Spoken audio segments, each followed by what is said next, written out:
You want to get a news update, my brother, don't just spoon. You want to know what is happening, my brother, don't just spoon. Politicians want to make their decision, just don't just spoon. You want to know what's happening in the ministry, don't just spoon. Yeah, don't just spoon. Yeah, don't just spoon. You from Funjama, Maryland to Tospo.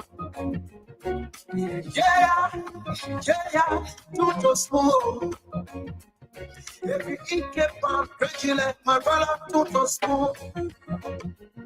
You got a Sport TV, you got a Spoon Radio to Tospo. Yeah, to Tospo. You want to get a nose up there, to Tospo. Rastafari. Okay. Well, it's another great evening in Monrovia on this 17th day of February 2025. We'd like to welcome you to Liberia's premier talk show on radio and online, the Spoon Talk, where you get authentic information about the happenings across Liberia. We bring you up to speed with the everyday activities, the day-to-day happenings in the country. The Spoon Talk is where you get that objective analysis on the happenings across Liberia with a diverse panel here every night. Spoon Talk reaches across the 15 counties of the country and beyond. That's why we're always here coming to you live Monday through Saturdays, and then Sunday 101 with the CEO. Of course, we're here live on Spoon FM 107.5. We're live on Fabric Radio 101.1. Many thanks to all of you joining us via the relay on with help of our affiliate radio stations across the country. Thanks to Trust FM in Bomi County, Premier FM in Bong, Train Radio in Grand Crew, Radio Yalaman in Seklipi, Niba County, and a host of other radio stations across Liberia that are always relaying the program. We appreciate Liberians across the country as well for making sure that they can join us here every evening at about this time to get to know what's happening in Liberia. Spoon Talk is live across the internet as well. We're streaming live across Facebook, Spoon TV, Fabric TV, Super TV. We're live on YouTube. Spoon Talk Live is our YouTube handle. So we want to welcome all of you tonight. Kindly share the show as you join us. It's going to be a very informative edition of the program, Spoon Talk tonight. Share the program. Let's hope we can have a great show. Once the CEO and the rest of the team come on, we will definitely hand controls over to them. My name is Nelson Colette. Of course, this is Spoon Talk. Thanks to all of you joining us from across the country tonight as we bring you this edition of the program Spoon Talk here. And thanks to all of you for joining us. Well, there's a whole lot happening across Liberia. Bulk of those happenings are already captured on the plate for discussion tonight. So yes, it's going to be a great show. This is one edition of Spoon Talk you don't want to miss for anything. And I want to say thanks to all of you for joining us tonight. Well, amongst the many things that are happening in the country, you have the office of the ombudsman, and most of you are aware that that office was established. President Boakai, appointed Councillor Finlay Kanga to serve in that position, along with his team, Councillor Lami Pagwa, Councillor Edmonia Tape, Emuna Martin, and a host of other legal minds to serve in that position to hear complaints in terms of in case there were violations with respect to the code of conduct for public officials. Their confirmation hearing was a hectic one, I remember. So that office, the office of the ombudsman, is expected to on Tuesday, that's tomorrow, release findings on some of the cases it has investigated and heard over the time. Some of those people, officials of government whose cases have been before the office of the ombudsman, they've been hearing those different cases. Now, there have been concerns as well as to why there hasn't been that much coming from the office, since it has been highly anticipated that once the office of the ombudsman, once the office is created, we will now see minimal violations with respect to the laws of the country, the code of conduct. So the office is saying that they've been working, and so though they've not been saying much in the media, but by tomorrow, Liberians can rest assured that they are going to get updates or findings from the office of the ombudsman with respect to some of the cases they have been investigating. Well, on the flip side, the need for the Liberian National Fire Service to spread across the country is something that cannot be overemphasized. Of course, there is so much need for that. As Liberians, most times we see vehicles will catch fire in the middle of the road. Today it was in Ganta or Gompa City in Nimba County when a blue Jeep caught fire in the main street of Ganta City, and there's still investigation ongoing with respect to what led to the fire. But the vehicle is said to belong to a mechanic, and stuff like that. But the Liberian National Fire Service tried, as most of you may be aware, there's a single fire truck in that part of the country, in Nimba County. It was donated by someone, a businessman, I understand. And so, yes, they tried, but they couldn't help the situation. And so the Liberian National Fire Service has been using the occasion, that incident, to caution vehicle operators to make sure that they always have the fire extinguishers and all of that, so that in case of these kinds of situations, they will be in the best position to address the issues of fire outbreaks across the country. Especially before the Liberian National Fire Service gets there, then you're in the position to quench the fire or fight the fire with the help of the fire extinguisher. Yes, so that is that.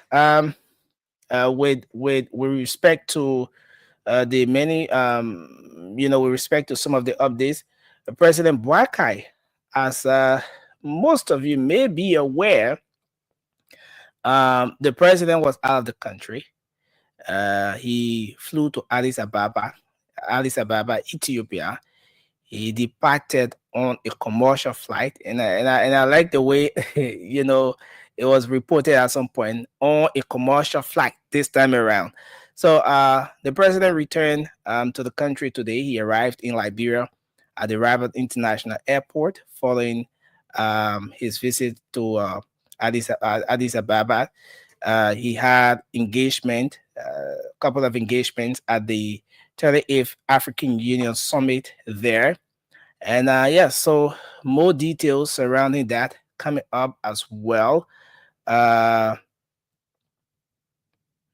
So that's just a gist of it. And yes, with a whole lot happening across the country, the countries, Liberia's bid for a seat at the UN Security Council, a non-permanent member. There has been lots of engagements with respect to getting more support on that. And as part of the president's visit to Ethiopia, his counterpart, reaffirmed his commitment to making sure that Liberia can get that particular seat. The bid was launched some time ago. It has since been a major conversation in the country. There are a few countries that have supported Liberia's bid for a seat at the UN Security Council. Though there was some politics around it with respect to and all of that, but yes, this bid is something that seemed to be going very well, considering the many endorsements coming up since it was pronounced and then recently officially launched. Yes, so that's another one, and I think we're gonna go to the phone lines and hear from you tonight. We're gonna hear from you, Liberians. What's on your mind? What are the different issues of concerns that you that you may want to highlight? What are the different issues you want to talk about? We will definitely go ahead and hear from you tonight. Just before we can get the CEO and the rest of the team to come on, let's hear your thoughts tonight on the program. You can call us on 0555 101075. 0555 101075 is the number to call. I'm going to put a WhatsApp up as well, so in case you wanted to make a contribution via WhatsApp, you can go right ahead and do that. So call us now on 0555 101075, and you'll be live on the program tonight. Spoon Talk, the first segment of the program, coming right after the updates, as you know, is dedicated to you. So we get to hear what you want to talk about, those different issues that are of concern to you. You can highlight them. So let me take your call now. 0555 101075 is the number to call, and you'll be live. Hello, your name and where are you calling from? Yeah, good evening. Yes, sir. Let's hear you. Thank you. Ben Joshua calling from Carway. Ben Joshua, it's good to have you on. Okay, I Yeah, see thank you. Dr. Rich. Thank you. Something has to do with feasibility that was released from the Okay. We are concerned about that. Let us try to address the issue tonight. It's very concerning. You can't can be so this for some years. Then he just went there. His father went on the show the last time on school.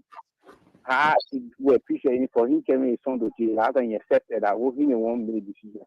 Now he visited the place as he gets from Garo, so that he visited the place after a few days son released. So and this is put that three in the river. So when he explained to people how the man was released and also about the police director too. Thank you. Thank you very much, Ben Joshua, for your input. Dr. Richardson, good evening. Welcome. It's good to see you tonight. Yeah, Nelson, it's also good to see you.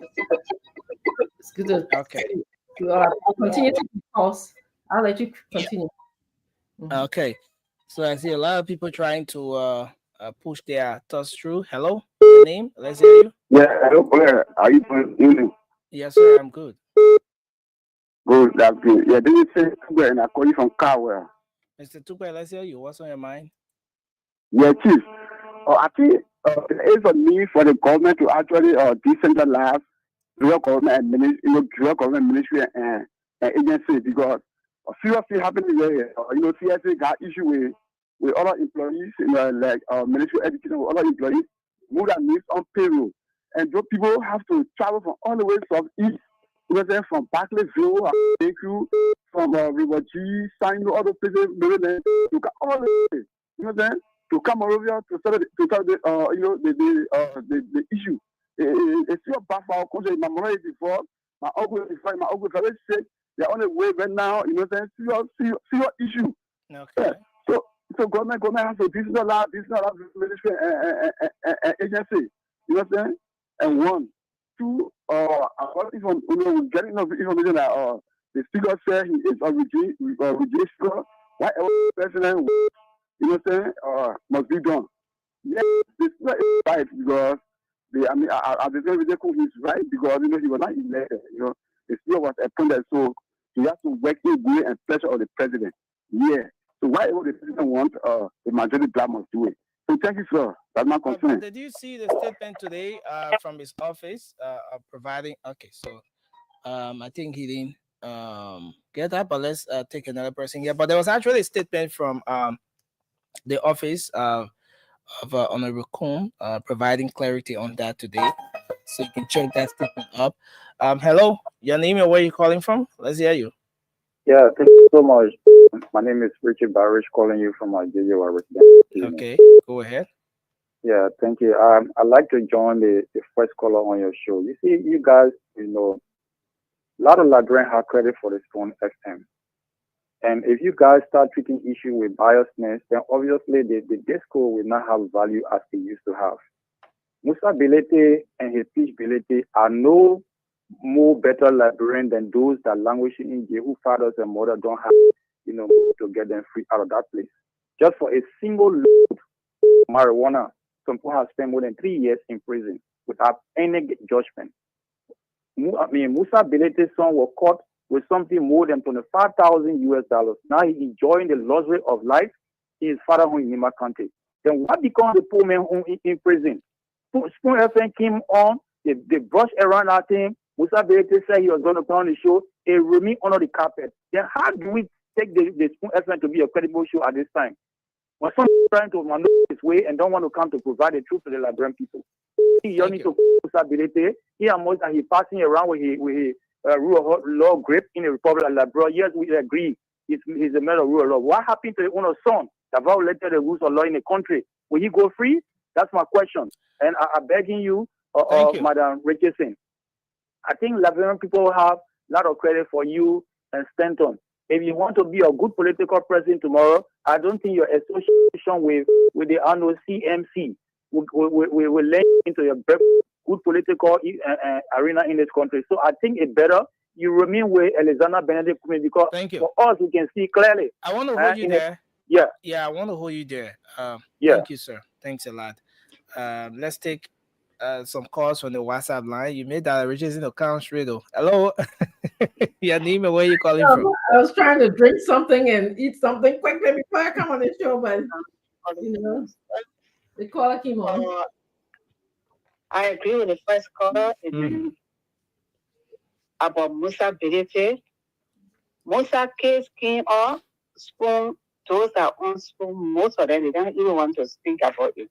Especially that racist, we're always talking about Liberian people, or when they hear other people sing, they will be talking.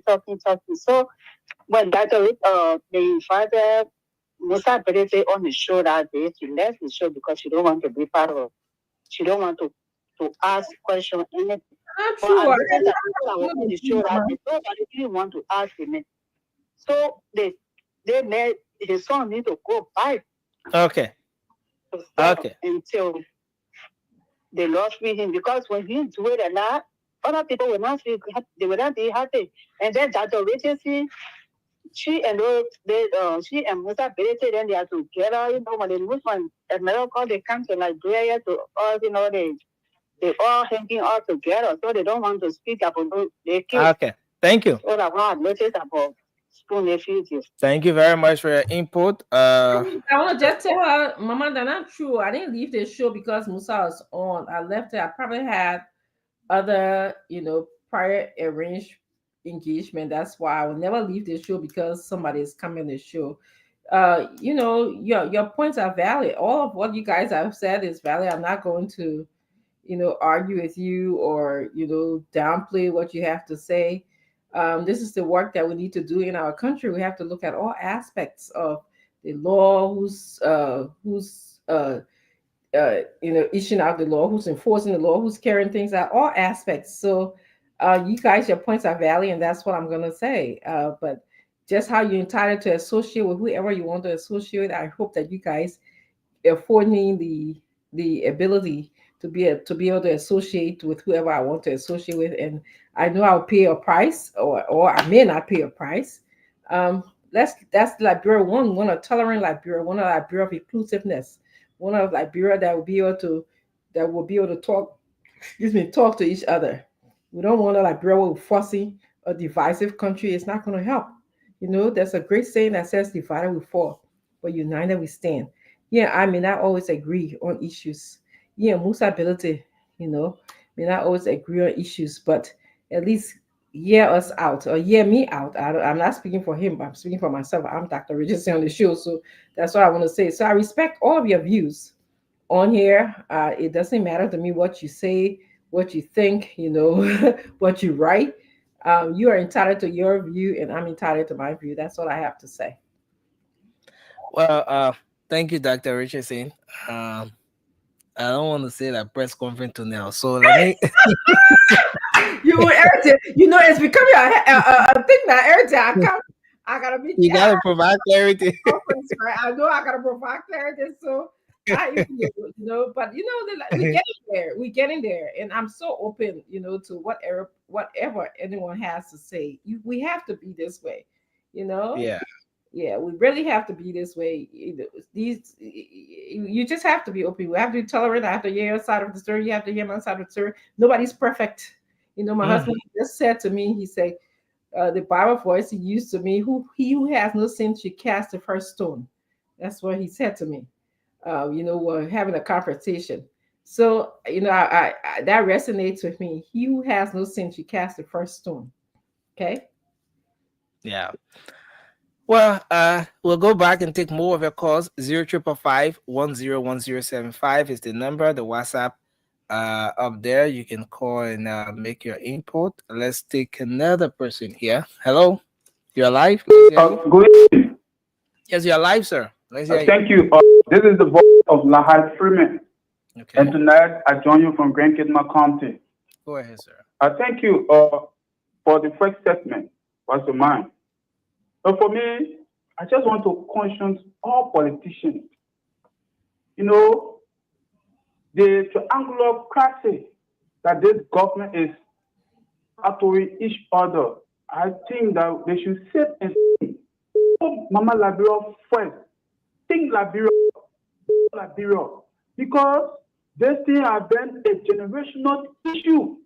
I don't know when Liberia will build up their image outside the world. We see people who speak that they are injured, but when they get there, they forget about what they said to people down the line. Yeah. Tonight, I just want to conscious politicians who trying to choose our mind in Liberia, and we are confused. Like the statement on Lima Bowie said, Liberia issue is of 3 cardinal points. Those are in power, those are of power, and the politicians have begged each and every one as Liberians. Let us forget about the issue of sacredness. Let us forget about the issue. If it is not you, it shouldn't be me. Let us forget about. Thank you. Because this has been an old age issue. And thank you, sir. Let's fail to do so, my brother. I swear, I will be going backward, and I pray that God should never go backward. Amen. Amen, sir. Amen. You know, Nelson, I wanted to also say something to something I was reflecting on. And I want to share this with the audience that some of us, you know, we spend a lot of times during our youthful years just working, trying to prepare a better life for either Liberians in Liberia or for our children. That's what you should do when you're a young person. So I want to assure everyone, you know, when you get to a certain stage in life, you're not worried about material things. You worry about how you connect and how you engage with people. People maybe might want to gain fame, popularity, materialistic thing. That's not my worry right now. I did it all. Okay. My father, he was farsighted. He did it all himself. So I just want to, for people who think that some of us are in this because we want to be this or we're associated with this person. No, the closer you are to me, the better you know me, because the more I'll be able to tell you, the more access I have to you to tell you exactly how I feel. Okay. I feel sorry for the people who are not closer to me. My children will tell you, friends in different organizations that I belong to, they will tell you, So Dr. Richardson is here. So I'm not here to, say, oh, I can't speak my mind, or I'll be biased, or I ask questions. I will talk it if I have to say something on my mind. But it's not a materialistic thing. The last time I went to a funeral, I see nobody putting no money in a funeral in the house for that they can do for us. They put no car there. They put no big house there. So something to reflect on, to be sober. Liberia was, my papa was born in Liberia, my mom was born in Liberia. It was there before they were born. They left it here, they not both of them not die. Liberia stay there. Me, I would say I probably die, Liberia will still be there because that they know I'm making no more land and stay there. So I don't come on the show to speak for one particular group or one particular person. Yes, I am friends with one particular person or many people, but that doesn't mean I don't speak if they do something wrong or they do something bad. But I know we have a lot of work to do in Liberia, and this is why I come here. It's about the issues. Let's talk about the issues. Let's stick to the issues. So that's what I have to add tonight. Thank you very much, Dr. Richardson. And we will go back and take more calls from our folks. This person, hello, your name and where you joining us from? My name is Alfred Sadin Akore from Johnsonville. Yeah, my concern has to do with the statement that was made by the majority speaker. He did not just say he's a regime speaker. He said they will not allow for our opposition speaker to lead the agenda of the ruling party. So meaning all of those allegations that were leveraged against Fanatic Kofa, it was false and misleading. So meaning they have no issue with Fanatic Kofa because they say they have issue with him that he have contract with government and stuff. So now he coming to tell the Liberian people that the only reason they were removing is that they never wanted him to be the speaker because he's from the opposition. That's the reason. Thank you. Thank you very much. We'll take the next person here, 0555-101075. Let's see if we take this person. Hello. Your name and where you call from? My brother, brother G. Last year was calling for Pinsley, Ibitobo. Okay, go ahead. Let's hear you. That with all due respect, I beg you, can I get a chance at least to talk? You are a panelist, you have enough time to talk. Forget what people say about you. Okay, let me get to the point. Look, spoon talk is not losing your credibility in the sense that most of the panelists feel that what they say is the right thing and not respecting other people. I think you want to revert yesterday, and that was the same thing you said. It's willing to the panelists to respect them. Let all respect one another, not because you are privileged to spoon talk. So you think what you are saying is a fact, or what you say, and you look at them most of what they will say. I heard this, I heard that. They will not authenticate what they are saying or give some general proof. But because they're opportune to be on spoon talk, they say what they want to say. Let's say Carlos Gray. About Carlos Gray, let's be frank. It was here Carlos Gray, the same spoon talk carrying him. When you read the University of Liberia, but the same spoon talk, and man of character, you are accepting him as a panelist on spoon. Thank you. How would that credibility? That be frank. That spoon talk, please be able to bear her credibility. She might not break her credibility. Thank you very much. Thank you for your input. This person, hello. Hello. Yeah, you are live on the show. Please go ahead. Thank you. I'm with Joyce from my resident Jesus Gulf community. Yeah, please go ahead. Yeah, what's on my mind tonight is very much disturbing because we had a terrible accident today in our community where the city fabric factory is the steel factory. What exactly happened? One of the oxygen blasts today in an individual by the name of Sir. He died on the spot. It's like the oxygen blast like bomb the whole community. Shock today wasn't easy. Wow. Yeah, so we are moving right now. District 12 is moving, and it's so sad for us. It was terrible today in that sense, very much terrible. Okay. So I'm calling on our government. Let them try to do something for the workers in that place. Thank you. Their lives, too much accident in our factory. People losing their lives, people losing their fingers, people losing their hands. Nothing that hurts in a technical factory. Only die people. So they need to come to the workers still. There is no easy. Thank you. Thank you very much for your input. We appreciate you. Thanks a Thank lot. you. This person, hello? Hello?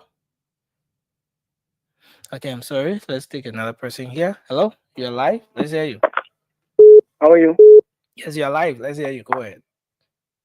Listen, this is Danuwadi P. I call from 540 Congo Town. Yeah, go ahead. But you see in this country, you see how things go on in the country. The lawlessness in this country is getting overflows. It's too much. Nobody want to respect any law again. Everybody just violating everything.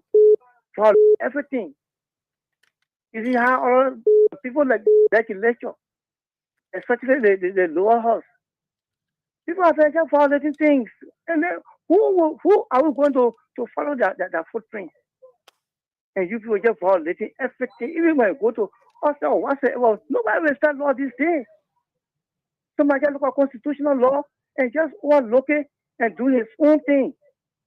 And nobody is greater than the law. That's the reason why we will remain at this. We don't respect law. We are very lawless in this country. Thanks a lot, sir. If we change our mind, it will not be better for us.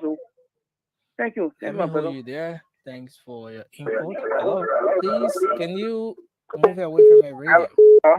Hello. Nothing. Good evening to the listening public. My name is Jerry Candy, commonly known as Jerry Jesus. I'm the pastor of Fabish Community, and I join you from Central Street this evening. It's so disgraceful to this country that you will hear people being free for non-billable cases.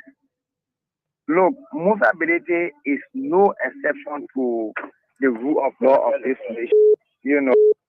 Some of us, we are so frustrated to hear that somebody were free, for allegedly being involved into drug trafficking. It's disgraceful. And so we want this government to go back. If somebody were financially induced, they were able to illegally, release him from prison, they have to go back to the drawing board and withdraw that. If not, then there's no need to have justice system in this country, because you cannot go to the justice system and you manipulate the place all in the name of, because this person is affordable, let a child come out or let them come out, and then you leave the poor people there. So what happened is a clear manifestation that they only after the poor people in this country and not the people that can afford a little bit. Okay. Lastly, the other day I mentioned that this is so terrible to the extent that when you look at government these days, there is no corruption we add, that the name of a female. Female before they used to be people of credibility and integrity. But this time our females, when you put them into public spaces, they steal from us. Yeah, hello. Can you hear me, sir? Can you hear me? Yes. All of those corruption cases involving the females, they remain allegations until those individuals I'm coming, sir. Let me land. Until those individuals, until there can be findings from the LACC or the relevant institution, that we have the Office of the Ombudsman coming up with their findings tomorrow, till that can be established, everything remain allegation for now. All right. So let's not, go there with the whole female thing, and it doesn't matter who. The fact that it's still an allegation, let's treat it as an allegation. So we are saying why it is that we all know it is still alleged. So we are saying that our females these days, we have to make sure that they keep the integrity of themselves. Okay. Thank you, man. We're following the show. Thank you very much. Hello, your name and where you call from? Let's hear you. Hello, Nelson. Hello, Nelson. I'm okay. Your name and where you call from? Nelson, thank you so much for the topic this afternoon. My name is Josh Mova from GSA Road, this visit in Mosa County. Thank you so much. I appreciate you for your hard working. Thank you so much. Oh, next thing, the thing on my mind this afternoon, I don't want to tell President Bwaka, thank you. I'm telling him, thank you so much for your hard working. It's easy to become a leader. But the thing I trying to tell him, the person he appointing government, that is declare asset. We want someone go there, they say, oh, the person declare asset because they the poor gain power now. So please, President Bwaka, those people you appointing them now, that is declare asset. Because we love it so much. We tire with corruption, President Bwaka. Every day I call, every trust more from the family health movement, President Bwaka. Those people getting to say, yeah, they want to honor your government. That is declare asset before they even appoint them.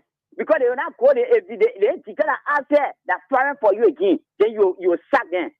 It's not easy thing to become a leader in this society. Because people insulting President Bwaka, people saw a lot of people, please, President Bwaka, they keep doing for liberal people. It's not easy thing. Because only we corrupt people. Thank you, sir. If you start someone there, the more what in no more again. Because that's still over behind and we look at them, they will know what in common again. Thank you so much. For the topic. Yeah, thanks a lot for your input. This person, hello, your name and where you calling from? Hello, yes, Adama. I don't know what they have been holding my own morning and be going. Adama Kana, joining from Douala.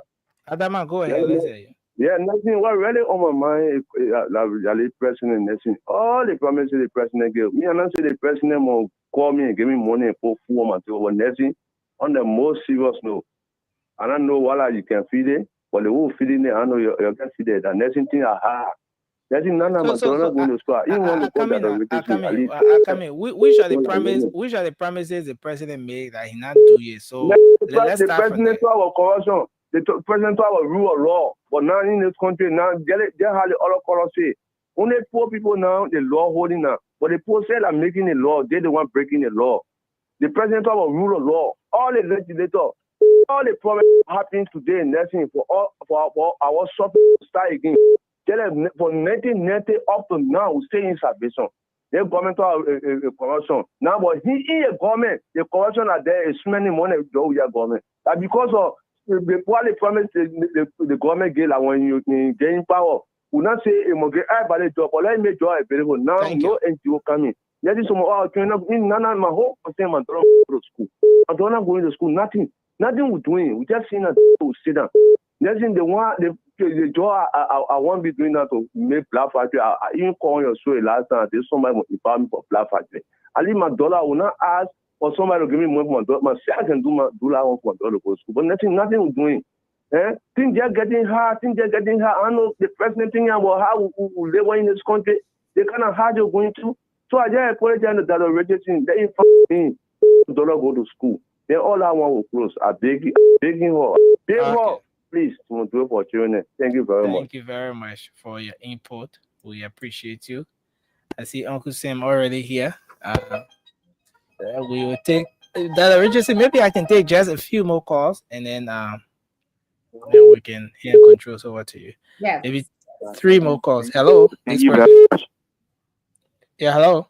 My name is Biwe Nyepa, calling from Bonava. Please, me I call for politics. I get one help from the school family. That's a friend, the CEO are begging, and I want Steve Rockwater to do my way. I'm here for politics business. Yeah, one begging and they more happy. At this able man, I want to do my way. I want to depend on somebody to go on the street and beg. Please, when they listening to me, I'm begging and they more help me with Steve Quarter. What will make me to survive? I won't go on the street and beg. Oh, it's Steve Quarter, the thing I can call the Steve, right? Yeah. Ah, okay. Yeah. I'm missing on. I can play black well. I do speak Benin, but now they play football. I want to speak Benin to be somewhere to sit down. Okay. So, anyway, thanks a lot for your input. They're listening to you. Hopefully, they can reach out to you. Thanks a lot. Let's see if we can squeeze this person in. Hello. Hello, Nelson. Yes, sir. You're live. Let's hear you. Thank you. Mr. Jackson and Dr. Richardson, good afternoon. Hello, how are you?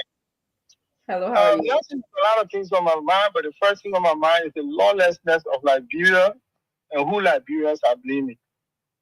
Liberia is becoming very lawless. I'm calling from Fort Worth, Texas. I follow Liberia, and it's becoming lawless. And it is surprising that everybody blaming the wrong people. From where I stand and look in it, the three branches of government, that one make the law, one interprets the law, and the other one's duty is to enforce the law. If the law is not enforced, the people will have no reason to honor it, to respect it. And therefore, the country deteriorates into lawlessness. So when we talk about it, everybody knows the legislature makes the law. Everybody knows the judiciary interprets the law. The enforcer is the executive. That's their name. Execute. They are the one to execute the law.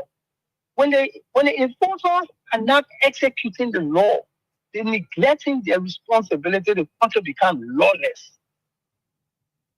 People say that in the one yelling. There are some people on our panel, because I'm an addict for spoon talk. I don't care. Anyway, some people on this panel will support the wrong that they downcry yesterday, and then they will say, "Well, look at what happened yesterday. We need to move forward, and we need this government to set a standard and move us forward. Thank you, start sir. breaking the law." Thank you very much for your input, sir. We appreciate you, your contribution tonight on the show. So Dr. Richardson, I see the CEO has joined in. We can hear you, CEO. You are muted. No, I said I couldn't hear Dr. Richardson. No, I said yes. So yeah, hello. Yeah, Uncle Sam. Okay. Hello, Stanton. Hello. Uncle Sam, how you doing, Uncle Sam? It's good to see you, my pop. The Uncle Sam. Yeah, man. I won't be like Uncle Sam. Uncle Sam, I won't be like you. What do you want me? What do you mean you won't be like me? You are bigger than me. You enjoy it too much, and I love it. I appreciate it. Uncle Sam, let me ask you, that car that you showing off, Uncle Sam, I'm surprised you say you cannot test drive the car. Because you can't test drive it. In Florida, you can test drive it. No, it's because somebody order it and it's there for them to pick up their car. Oh, okay. So you can test drive that one. You can't test drive that one, right? Because you can't test drive. They don't have any car that's sitting down there. Only one car they have for you to buy. They have to order the car. Yeah, the SUV, right? But the SUV, I don't like the color. It's like some kind of ugly green color. Well, let me ask you, man. At the age of 72, right? I mean, why are you spending a huge amount of money on Lamborghini? Because my wife want to buy it for me. So, Uncle Sam, you're the finance guy. You the economic guru, right? I mean, I understand. I got no problem with it, Uncle Sam. I drive my own Lexus, Uncle Sam. That's what I do. I get in my Toyota, Tacoma. I move around with my little truck. I don't like these expensive cars. Tell me more about you, or she wants to buy an expensive car for you. Okay, because they're going to make a lot of money this year, they need to take depreciation from toys. Oh, you understand? You understand? Because it has tax implications. Exactly. So they rather do it and pay the depreciation. Because if they make the income and they don't have a toy to take the depreciation from it, that's why rich people buy boats, they buy yachts, they buy all this stuff, because it depreciates to take the depreciation for their income. I understand, but I really used to, really love, buying watches, right? And that's why I like watches. But for the cars thing, Uncle Sam, no. No, but Stanton, I don't. Stanton, listen to me now. They have an accountant. The accountant says the family trust is going to make X amount of money this year. Okay, and if you don't have toys to take the depreciation, you're going to be, that's like a 50% tax bracket, right? Of the taxes? Exactly. So if you buy toys and you put in the business name, yeah, you can take, because once you drive that car out of the lot, it depreciates 20-30% already. Exactly. You understand? Exactly. So Makes sense. Yeah. So she can't buy for anyone but you. But the woman already got G-Wagon. The woman got SLK SLK 350. She get Jeep Cherokee. She get everything. She lives in a you're gonna be chilling. Can you find Uncle Sam video, Nelson? The video that Uncle Sam was chilling, and so one likes to live. But let me tell you something. She knows the mentality of the Liberian people, right? She know how to hit on me, right? So she says, in fact, her dream is for me to be wearing my silk pajamas, for me to be cussing them from here. Because she says they just own me for no reason. They just own me this. She said, okay, so that they just bluff them so they get them something just to taunt them. That's what it's about, taunting. God is good. Yeah, but said, don't she say let's just give it to them, right? Let's just give it to them. But I'm thinking though. Maybe that's me. I really don't. I can't go there, Uncle Sam. I'm not a car person, and even in depreciation, all the I'm not watches a car used to be person. getting that just later you stop putting the watches on. Everybody got their own thing they like, right? The woman bought me a Mont Blanc, and when I went to check the Mont Blanc, the price out, I nearly fainted. Okay. Yeah. But the tax implication on Stanton, that's why he's telling the tax implication, the tax reasons. Yeah. Yeah, I understand what Uncle Sam's saying, that to Richard's saying, but who? I want, listen, the Liberian people can see this, right? Look at Uncle Samuel Jackson. Look at him. Just take a look. Lamborghini. I mean, the man, Uncle Sam, it's like he's somewhere downtown. It's like he downtown West Palm, right now. It's not just like West Palm Beach, Florida. It's like Uncle Sam just flew into Florida, right? Flew into the West Palm airport just to go pick up this ride. I mean, it can get better. That's what you say. It's just so unique that Uncle Sam, at the age of 72, right? He can just do anything anyhow. This is money talk BS, you know why. Maybe worse than you. So I want everybody to just take a look. That's Uncle Sam Jackson, right? Trying to figure out which one of the car is best for him. And everybody say, who? Uncle Sam, Uncle Sam. But Uncle Sam, you refuse this one though. This is not yours here, right? No, this is the one that we'll order, but it would take 18 months, right? So because it would take 18 months, so we're deciding that it has to be on the tax for this year. So we just get a good pre-owned one, maybe for like about 80 or 70% of the price of this one year. Yeah. Okay, so you getting a pre-owned? Yeah, we're getting a pre-owned one, yes. Because it would take 18 months, even if you get all the money and give it in today, it would take 18 months before it's delivered, because these cars are handmade, Stanton. Uncle Sam, you can't tell me about these cars, Uncle Sam. Let's leave that one back. But the thing I'm saying to you right now is like people here hating Uncle Sam. You imagine, right? Somebody trying to get a 2 cup of rice, Uncle Sam, and you making these different kind of selection as to what car. And here's the issue again. Look at Uncle Sam in the whip. 2021 national champions. Look at Uncle Sam, my people. Say what you want to say. 2021 national champions. Uncle Sam in a whip that nobody else exclusively. And you see, listen, you guys listen. I will say this, folks. Say what you want to say, man. Talking about Uncle Sam online, the Mo Ali, the Stephen Johnson, they can't even come close. They can't come close. Uncle Sam make money. The only thing I would tell the Liberian people, what we can do now is to just allow Uncle Sam picture to be on the money. Uncle Sam, I think that's the best thing for you right now. Your picture should be on the money. Your picture should be on the money, man. Let me tell you something, okay? I came here in 1992, when Nelson Mandela was coming out of jail, and the boys that had not gone to school, many of them have been in the bushes, they were in exile, they didn't have education, right? Yeah. And South Africa has what we call the highest wealth inequality. So they wanted to have a system so they could put their wealth, some of their wealth in the hands of Black people. So I came here as a consultant or working for a major company, and we set up something called the Black Economic Empowerment Groups, right? So that those groups there, the companies with $50 million or more in capitalization, okay, market cap, they have to see 20% of their shares to be Black Economic Empowerment Groups as a loan. And then they use the dividends and the appreciation to pay for these. That's how come they made all these millionaires and billionaires here. It's not a perfect system, but it helped to make like Cyril Ramaphosa, it helped to make people like Patrice Motsepe, Brigitte Radebi, Turkish Tesquali, all the employees there. And the people that know me very, very well.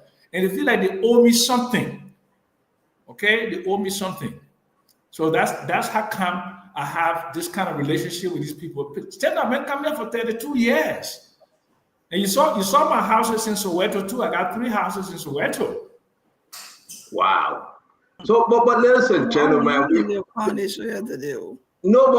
listen, you know, the hater gonna hate Uncle Sam. You know that you're hearing the voices already. The hater gonna hate, no problem. We understand. I just listen. I'm so happy right now to tell all you guys that you except you try to say something different. This is the real Uncle Sam Jackson. This is the real OG. This is the man right now. You cannot pull forward. He got everything. He's not a beggar. He just here to make money. No, don't put that one down here. Hey, my beginning, I spotted to you. I got one more picture to put up before we go there. I want you guys to see this one. Man, oh man. Hey, the boy from Solin Wayne. Hey, man. And they posted I rented car, you know. So since I've been here for 2 months now, I've been renting the one Mercedes. We have a Jeep Cherokee, we have a G-Wagon in the garage. We don't even drive the G-Wagon. The one got 3, the one came from a penthouse. The one left a billionaire to be with me. I don't want to get into your business, right? Let me put this in a briefly. You talk to the Liberian people, right? Just, I beg you, Glenny, you can't hit the player, just hit the game, Glenny. Don't hit the player. Let me talk to Uncle Sam for a minute. Uncle Sam, I mean, did you use, the Solin Wayne magic to get young ladies and young ladies? Did you use that? What kind of magic, what kind of medicine you play on the people's daughter, Uncle Sam? Okay, but forget about the people's daughter. But I want you to ask Toyiwa Harris. I want you to ask Bill Martin. I want you to ask Reverend Charles Martin. I worked for one of the largest investment banks in America, Drexel Burnham. In 1983, I got a bonus check of $500,000. 1983. In 1983, I working on Wall Street. I got a bonus check, and I had a 380 LC and a 300 SD, and I was living on Nautical Mile in Freeport. This is not the first time I lived this kind of life. I asked people from New York. And this is not this is my life. So let's talk about the issue here now. Well, what's the magic? What's the magic here? Okay, so what happened was I did a proposal for this company, and I did a what we call a pitch deck, right? And my wife was a lawyer for the firm. So she was like, I was speaking American English. I was talking just like this, and making the presentation. Okay, I wasn't talking Liberian English. I was talking. So she like, where you from? Don't forget it, man. The American English messed me up. Yeah, because I wasn't talking Liberian English. I was talking just like this, man. I was doing my presentation. I was doing my pitch deck, and she was like, wow, where you from? I said, I'm from Liberia, but I grew up in the projects in New York City. So I did it. That was the beautiful Stanton, you got it? That a recipe there. Nelson, you got it? Yeah. But so I'm gonna put this up on the side. They put like American people on the side here, right? So yeah, because it's a big thing. And then I use my American accent, wherever you can use to get what you want, you use it, right? Yeah, we time I can talk a little while here. Man, I was kicking it, man. I was talking what you be talking So about. first, I mean, there you have it. But let's put a famous video on that Richardson. What happened with the son, Nelson? No, it has a copyrighted music, so I just muted it. No, the music is not copyright though. No, but the other one was the Liberian music that the one I still over here. Okay. Yeah. The one with the Liberian music, I gotta play that before we do the show, folks. Just bear with us, please. Man, just bear with us, folks. This is our own Uncle Sam, the man from Liberia, when we talk about Ghana, we talk about South Africa, Soweto, New York, from the project starting Ireland, we talk about Atlanta, Georgia. I have a house in East Legon with my 12-year-old son in him. And I see the house. Yeah, what's his name again? We get property Mokama. When you get 72 years old, you will be like me. But you stay young yet.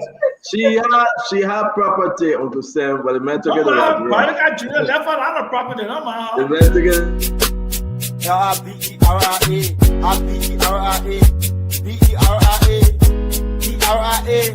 Uncle Sam is in the house.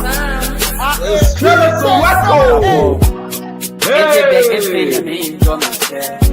We now in competition while you getting there. Simple life we live in see. Come on, buddy. Come on. Can I get something? Now when we got one money and see my sharing grave. The people be enjoying all the money that I made. So I don't put myself first. And I know I put myself first. Life is too short to let me enjoy myself. All right, there you go. You gotta put yourself first. Left is too try. Listen, I like that. I say, you see, I said. Hey, Landeo, Uncle Sam. I'm gonna just do a little piece of this one more time. I want everybody to get on the dancing. Here we have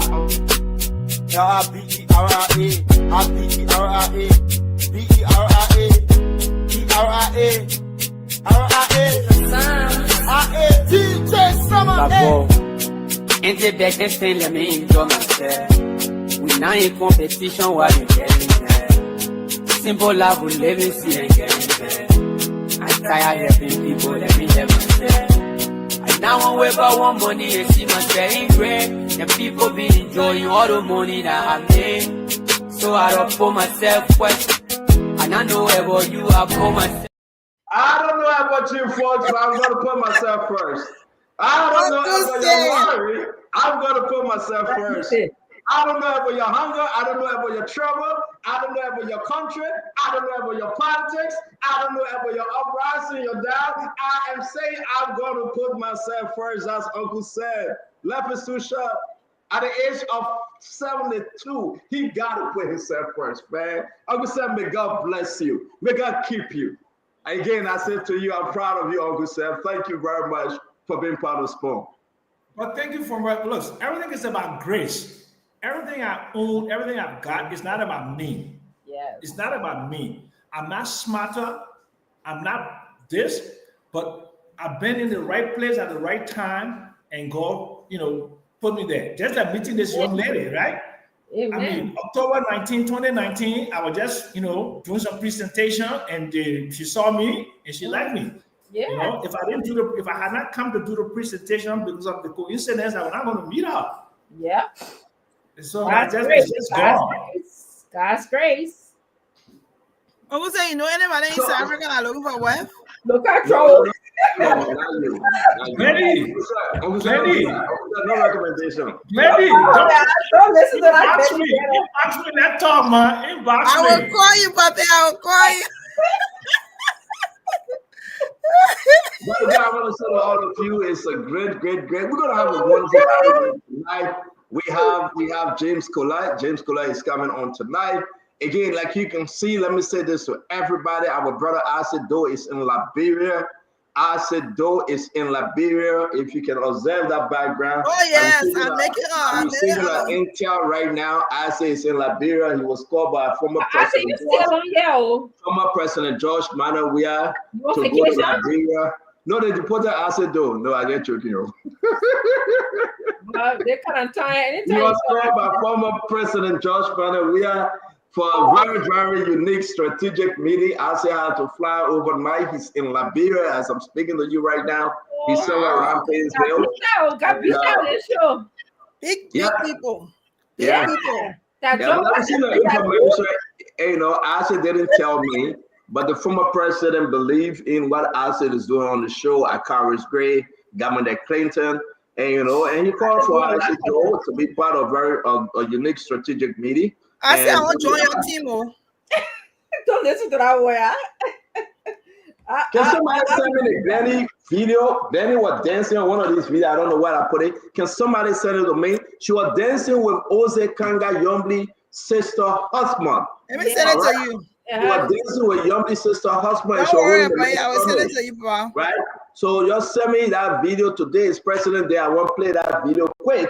But again, I want to say to all of you, nobody runs. So why we even play that? You really don't know how to dance. Somebody said that. I want to say to all of you, just share the show. We're having fun. We're going to have James Collette. James Collette is coming on. We're going to say, don't try it because it's going to be a wonderful show today. Let's talk about everything plus more. Before we wait for James Collette, Uncle Sam, welcome. Axel Doe, welcome. Akaris Mose Gray will be joining us. Mermaid will be joining us, and the rest of the team, Paul Kennedy, and everybody going to be coming. We're going to have a good show. Uncle Sam, Dr. Richardson, Dr. Francine, Special, Chenoweth, Richardson, their host. That means tomorrow. Yeah, we just want to say to everybody, don't forget. Uncle Sam, I want us to go to Nuka for the bit. Nuka vice president is saying they didn't purchase any car for $55,000, and LDCC not quoting them. But we said when you go through the document, you come to understand that somebody is about to dump somebody. Maybe because Swakoko is going down, she putting all of the vice president down with her. She should. Swakoko argument. Listen, we'll wait for James Collette. He's coming on. But let's take maybe 5 minutes on this. Swakoko argument that I didn't sign to go get a 75,000 car. It went through Azango. So then the people said, but Azango, what do you know? Azango said, no, it came from the controller. But then Mr. Controller, what do you know? Mr. Controller said, no, it came from Rescue. But then what the rescue office, the other vice president rescue, what do you know? So the whole thing is a revolving door that you find out that everybody hands in the cookies jar, but Swakoko is taking the bullet. Uncle Sir, what are you hearing? Then we'll go to Daddy Richardson. Look, clearly, every one of them know about it. Okay? But Swakoko does not want to fall on the sword. Okay? And because she feels that this thing is going to tarnish her reputation forever, it's going to do everything, so she brings everybody down. It will mute the impact it will have on her, right? It will see like a systemic thing. It will not be like an individual thing. So I believe either her or some people connected with her are trying to drag the entire locale down. She says, if I'm going to go, I'm going to bring the whole, I'm going to throw the baby over the bathwater. I think that's what's happening. But this is what needs to happen, Stanton.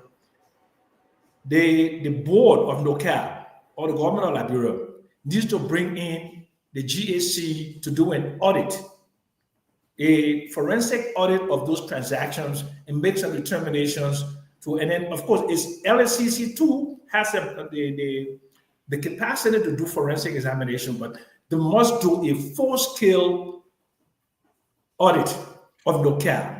Not just with those cars, other transactions, okay, to see what has come in over the last 13 months and what has gone out and whether those have been conformed to PPCC. So let me ask a question. Now, everybody will have the PC over there.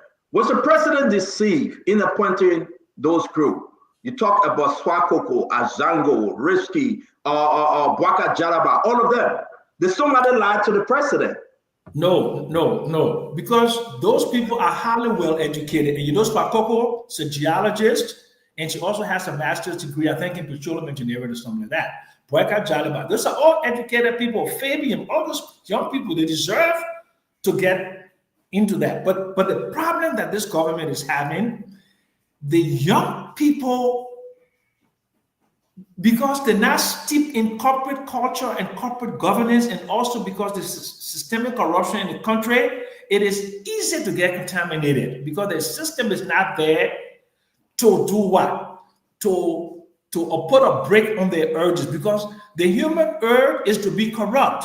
But if we have systems in place, what it does, it minimizes that corruption and it gives people some kind of pause. It gives them pause. It makes them to be afraid that they will get caught. But because they will like race, but stand to imagine, over 12 or 14 people within the Bawka administration have been fired or suspended for corruption. So what does that mean?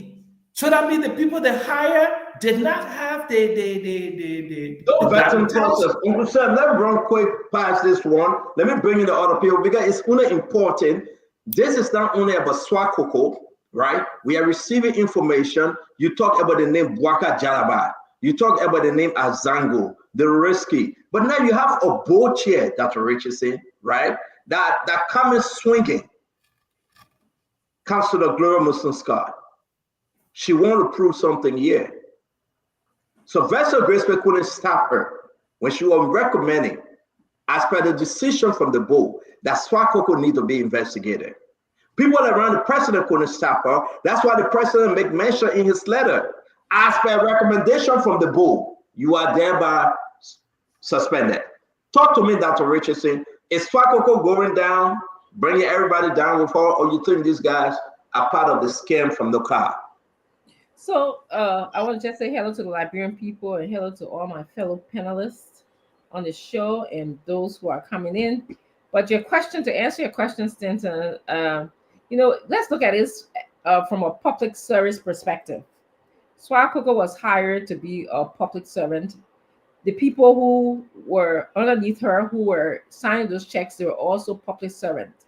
When I think about someone who is a public servant, I think about someone who is thinking and working in the best interest of Liberian people. So I personally feel like everyone who touched the approval or sign of the check should be called to question. What role did they play in, the sign of this check to get this car? They should be called to question. And you have to say what you have to say and then go by whatever consequences there are for people involved in this matter. Some people will be held more liable than others. But the point is, this should be a lesson learned for all of us in our country. When you are there to serve the Liberian people, you can't say, because if you approve the check, then what ground did you use to approve the check? Somebody should be asking that. What requirement? How did you go about approving this check? Do you usually approve checks just because of who know you, or do you follow a standard or rule? Okay, so that's what I'll be asking about. So the second question was, the president deceived? No, the president was not deceived. When you hire people, you trust them. You trust them to use the best judgment. You don't trust them to follow your judgment or to say that you're deceived. That's why the president hired them. He hired them to make decisions on his behalf, to make the best decision in the interest of Liberian people. Like he said, he's working for the Liberian people. So my question is, no, he wasn't deceived. He hired people who he thought could do the job. Dr. Richardson, thank you very much. I'm going to come to you, Glennie. Let me hold you here. I'm uploading your video. I want to show the people in the midst of this great conversation how well you can dance, or whether your dancing is a failure on the part of a career. Let me bring in Isaac Doe. Isaac, let's go to knockout. Something is happening. The name Bwaka Jalaba, a strong UPS, Azango, Liberty Party man, right? Risky, Swakoko from the outside. What's going on in the midst of this group?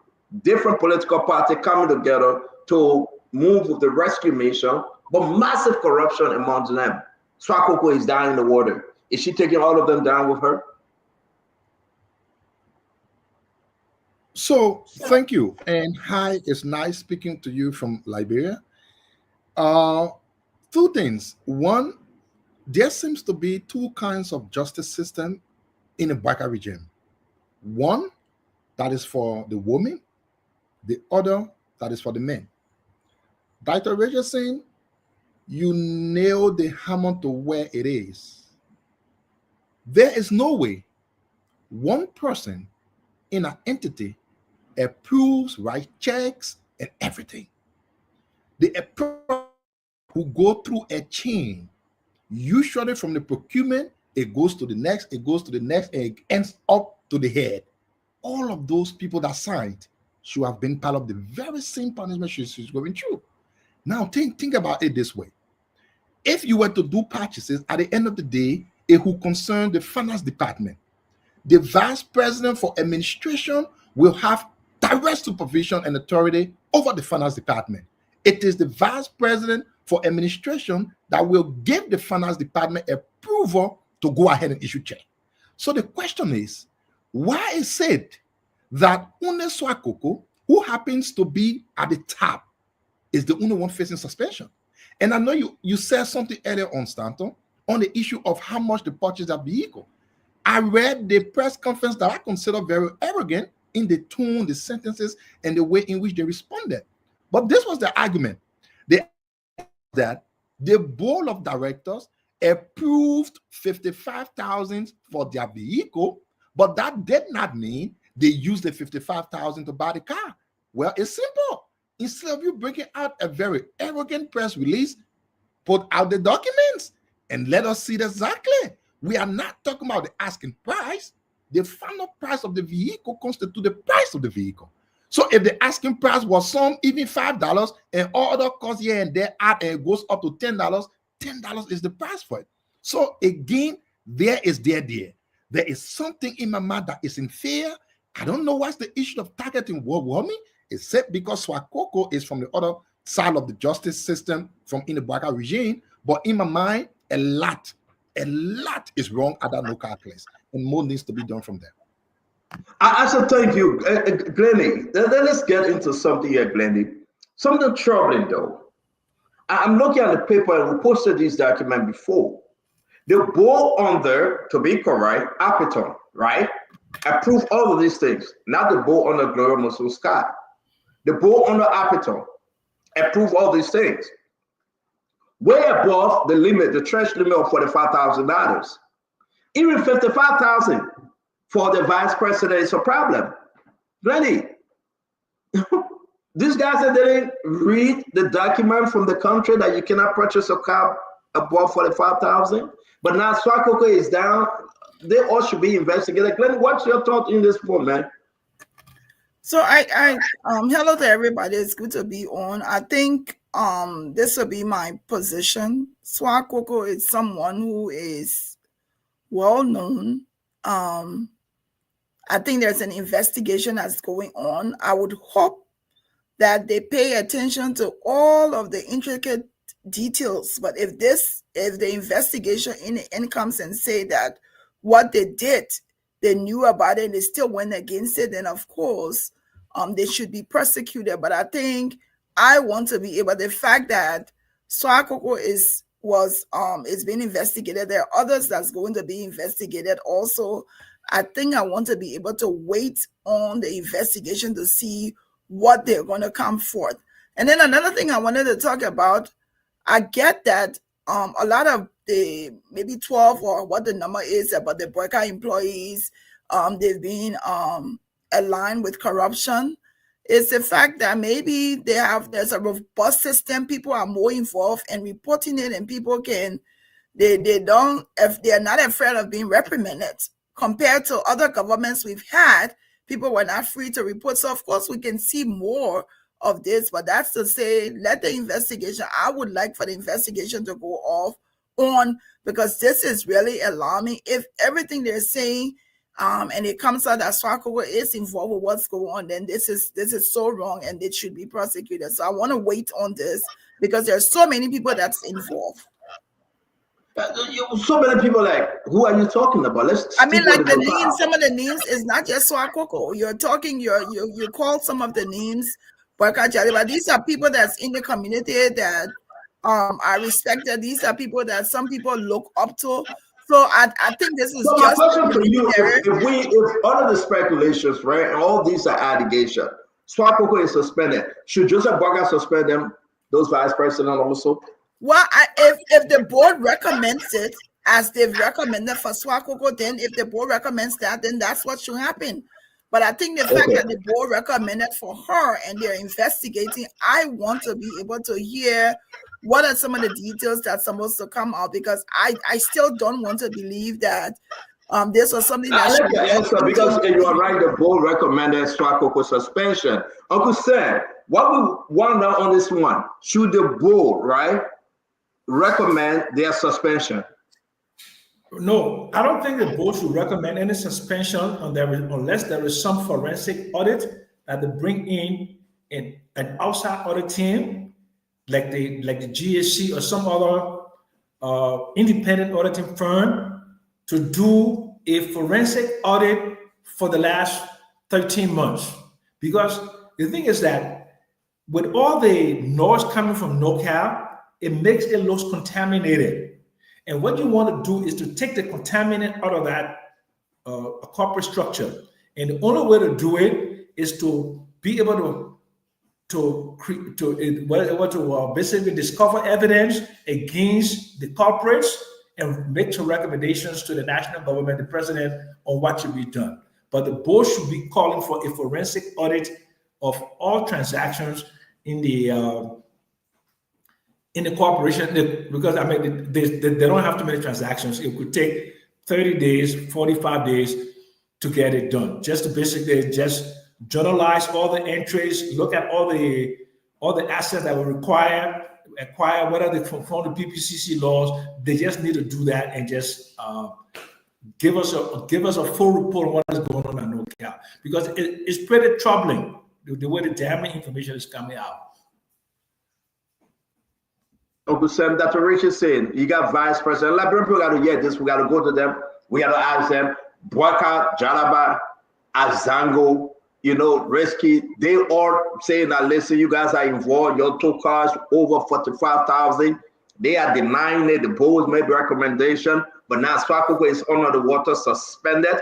Not only now, let's be clear. Dr. Richard said, Becky, Uncle Sam, what about the 585,000? Not only about the cars. Can those vice presidents also be held liable? Awarding the contract. Those contracts of 585,000, Uncle Sam? Absolutely, because now one person signs a check, now one certain person procure. I mean, when you procure something, it has to go to there's a procurement committee there, and there's a controller there, and there are people within the procurement department. All of that. That's what I'm asking for. A comprehensive forensic audit of NorCal to just basically weed out the rotten apples as soon as possible. People there, she didn't do that all by herself. She had to have help. There's no way. But that's not to say that they are distancing themselves from Swakoko. What about the NorCal building project? That's another one we received just this going weekend. NorCal had a building, right? Their own headquarters, right? From the George Weah government. But this building also fell under Swakoko, the Azango, and the rest of them. Money went out. Huge amount of money. You remember the issue with Jacob Akodi and Apeton saying, no, you shouldn't pay, no, I will pay. Huge amount of money went out when Swakoko took over. Now that's a whole brand new, and when you call for audit, forensic audit, I do agree with you, Uncle Sam. I think that we will follow the money and know what's happening. But a lot of bad things happen at NorCal. Dr. Richardson, what about the money issue, about the headquarters and the contract of 585,000? Should we also hold those vice presidents responsible? I believe the vice presidents have to be held responsible. People don't just get checked. I think as Isaac Doe said, it goes through the chain of command. It goes through processes. Even where I work, I got to put in a request and somebody got to approve it. So what my question is, and this is where we got to learn in Liberia, what standards, what laws, were they using the PPCC laws or were they using NorCal laws to approve these checks? or were they approving this check based on I know you? Okay, so we have to learn that you have to go by what it says in the book as opposed to going by what I feel, what I want, or what I want to do today, or who I know. So this is a lesson learned for all of us. If we don't learn this lesson well right now, and investigating everybody, then we'll never learn it. We'll just continue our same old thing that we do in Liberia, which is basically about I know you, and this has to stop. So I believe that everyone should be held liable. I do believe that there will be different degrees of consequences that each one should pay. Usually, if you're the head of the organization, you will be more responsible for what will happen versus what might happen to people who maybe were in lower levels. But if the vice president was at a higher level, then he might hold the same responsibility. If the procurement officer was at the head of the procurement level, he might hold the same consequences as well. He might be holding the same liability as well. Dr. Richardson, thank you. Welcome to the show, Honorable Grace. We'll get to you. Let's bring in Asa Do from Liberia. Asa, talk to us, though. The vice president, contract of 585,000. Let's talk about the local building. Asa, are you with us? Okay, look, Asa is muted. Honorable Grace, welcome to the show. We are discussing local. Now Swakoko is down in the water. What's going on with those vice president? And are they aware? Were they informed? Are they part of this corrupt investigation? Welcome to the show, Honorable Gray.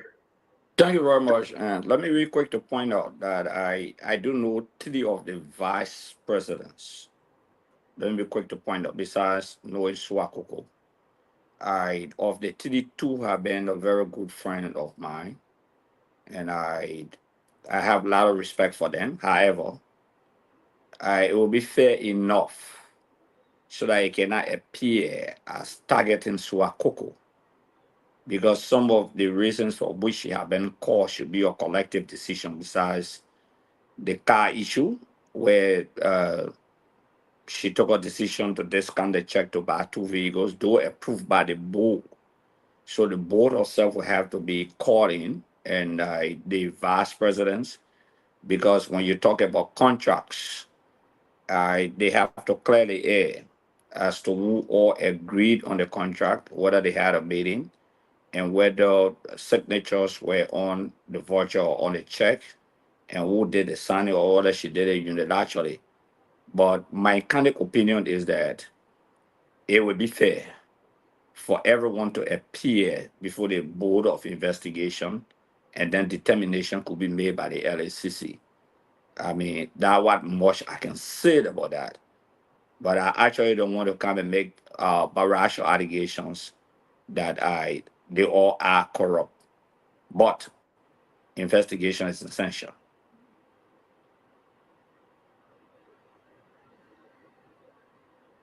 Honorable Gray, we have something from the past government rolling over, right? The local building.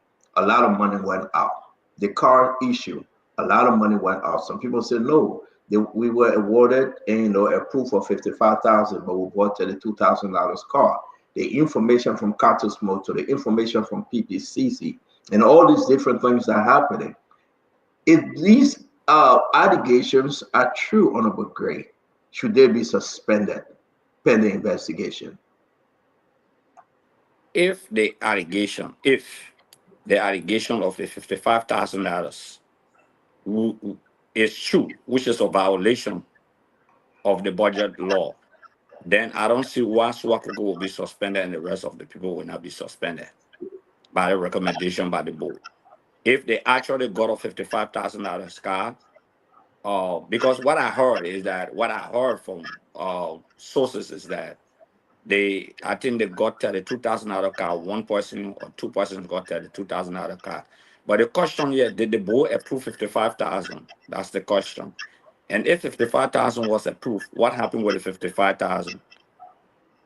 We need to get that document. We need to get the facts on the basis of that. But just for the fact that we could establish, if we establish that 55,000 was used and people pay people and didn't go through the processes, yet they deserve suspension, like Swakoko. Because you see what is happening here is that the thing that is happening across government that we're looking at, 3 ladies three ladies have been targeted, technically. Nafa or Swakoko. There's another conversation at the Rural Funds, okay, which has not yet reached this level. And those are the heirs. Those are people who were not initially with the Unity Party-led administration. When I say those, Swakoko was part of the collaboration, but she didn't run on the ticket of the Unity Party when she didn't win Yeah, the well, election. I'm not even going to go there because that's the issue, though. We are talking about what happening at Nokal, not about, and we'll come to Josita Winter and that of Emma Glass. No, we're talking about Stanton. What we're talking about, Stanton, the context that I'm speaking in is that if these people are suspended and key folks from the Unity Party, for example, who advise on a Swakoko, if they are guilty of similar crime that Swakoko committed and they are not suspended, then it appears selective. That's what I'm saying. Oh, I mean, I got your point. Let me bring in Asa. I think he can yell. Asa talked to us on this issue about, I mean, this is a huge allegation, and the LCC is working the butt off, to investigate this allegation. Yeah, and let's be very fair across the board here. Uncle Sam, I want to disagree with you. I agree with you in one part that you need investigation, you need independent or forensic audit. I agree. Was not suspended based on audit. She was suspended allegation of doing something wrong. And that same allegation exists with the others. So why now will you need forensic audit before suspending the others? The letter we saw said suspended pending investigation. So the others cannot too be suspended pending that same investigation, since the allegation itself is just still in allegation stage. There was no auditing done before she was suspended. The thing should apply across the board. Now, like Akaros Grace said, and I said earlier on, one, the issue of why is it only women are falling prey to this? And secondly, if you are not a real insider from the Unity Party, it seems to be you are thrown on the bus. But the truth of the matter, if you did suspend Swakoko on allegations pending further investigation to prove the evidence or not, and that same allegation exists on the others, I see no reason why. And no one has proven that Swakoko has bought a vehicle beyond 45,000. They said 75,000, 2 vehicles, and all the kind of stuff. Allegations were there.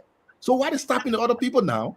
It said one allegation is bigger than the other allegation, or what is it? I will allow Uncle Sam to answer that, then we'll talk about Emma Glass. Uncle Sam. I don't know what preceded Swakoko's suspension and recommendation by the board. I don't know what actions happened, whether they did a forensic audit or whether they just did it on mere allegation. I don't think the board that Flora Mususka, okay, that she heads will suspend the CEO of NoCal without some preliminary investigation. So it's not just on mere allegation. The fact that it was forwarded to the LSCC tells me that there was something that happened, something that led to that. And I say, I can agree with you, okay, that only women are targeted and people who are not within the Unity Party apparatus, the party apparatchiks, are not being touched, but it's only people who are part of the coalition, right? But bear in mind, bear in mind that over 14 people have been suspended and they cut across the political divide. Amin Modad was a party loyalist. Other He was not suspended. Let me finish, Asik, I beg you.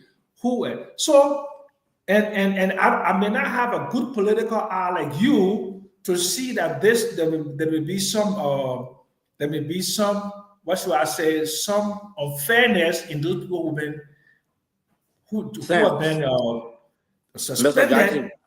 Yeah, I stand to be corrected. Go ahead. Yeah, but no, let's say something real quick though. I don't know the argument moving towards whether President Bouakai has been selected, if you are not a unity partisan, you are quick to be suspended or removed.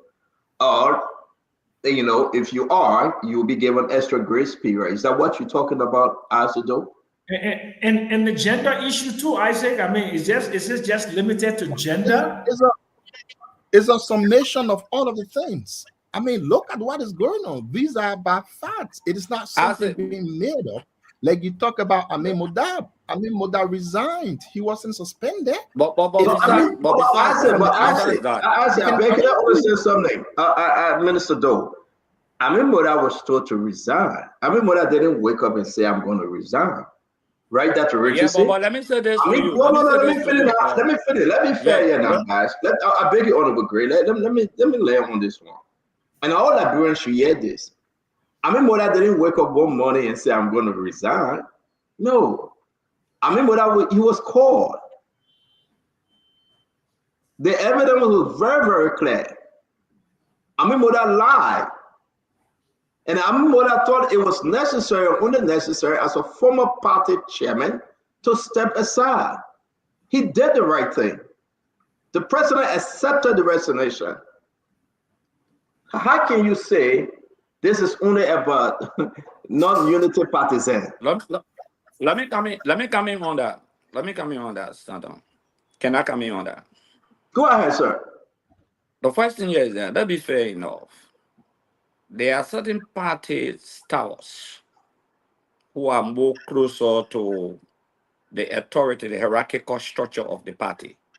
Amin Modab was ousted in an election. Amin Modab did not enjoy the mandate of the party. I know he enjoyed the mandate of the president, but not the party.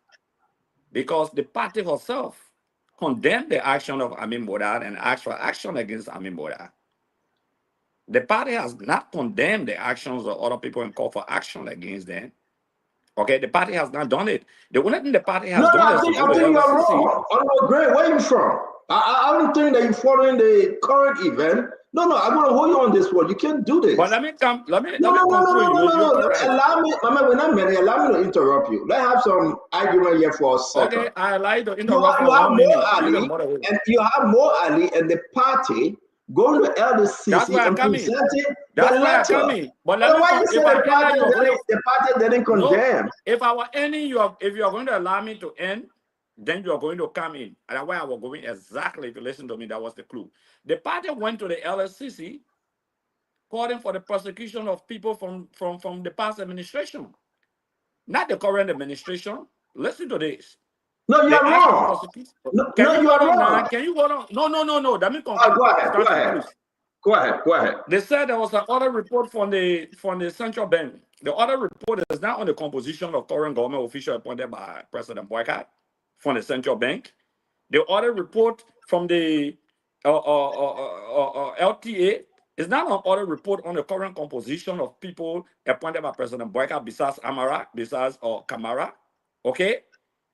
Those are people from the past administration. Those are businesses that were done under the past administration. That's why they're calling for. They raised two cardinal issues. So tell me, be frank enough. Tell me what are the issues that they raised against this government, against officials of this government when they went to the LSCC. Tell me that now. Correct me. Are you done? Yeah, I really want to respect your position today. Are you done? Because I think you're in error, Greg. No. Stop, man. I know you to be somebody who can respect my position. Are you finished, sir? When they went to the LSCC, not on the basis. Who they went to the LSCC on? Okay, that's free. No, I'm going to wait when you're all settled in. I mean, talk. Like, yeah, what you got to say. I'm going to wait when you're all settled in. Did you really read the letter, though? No, you're not waiting for me because you're doing something. But basically, I am saying... No, I'm not doing anything. I'm asking, did you really read the letter? The letter that was submitted, did you read the letter? I listened to the interview of Mo Ali. No, man, I say read the letter, then you say listen to Mo Ali interview. I said I listened to the interview that the people talk to tonight. I mean, what I read, I listened to the interview what they wanted. Did you read the letter, Honorable Gray? I read the letter and I listened to the interview.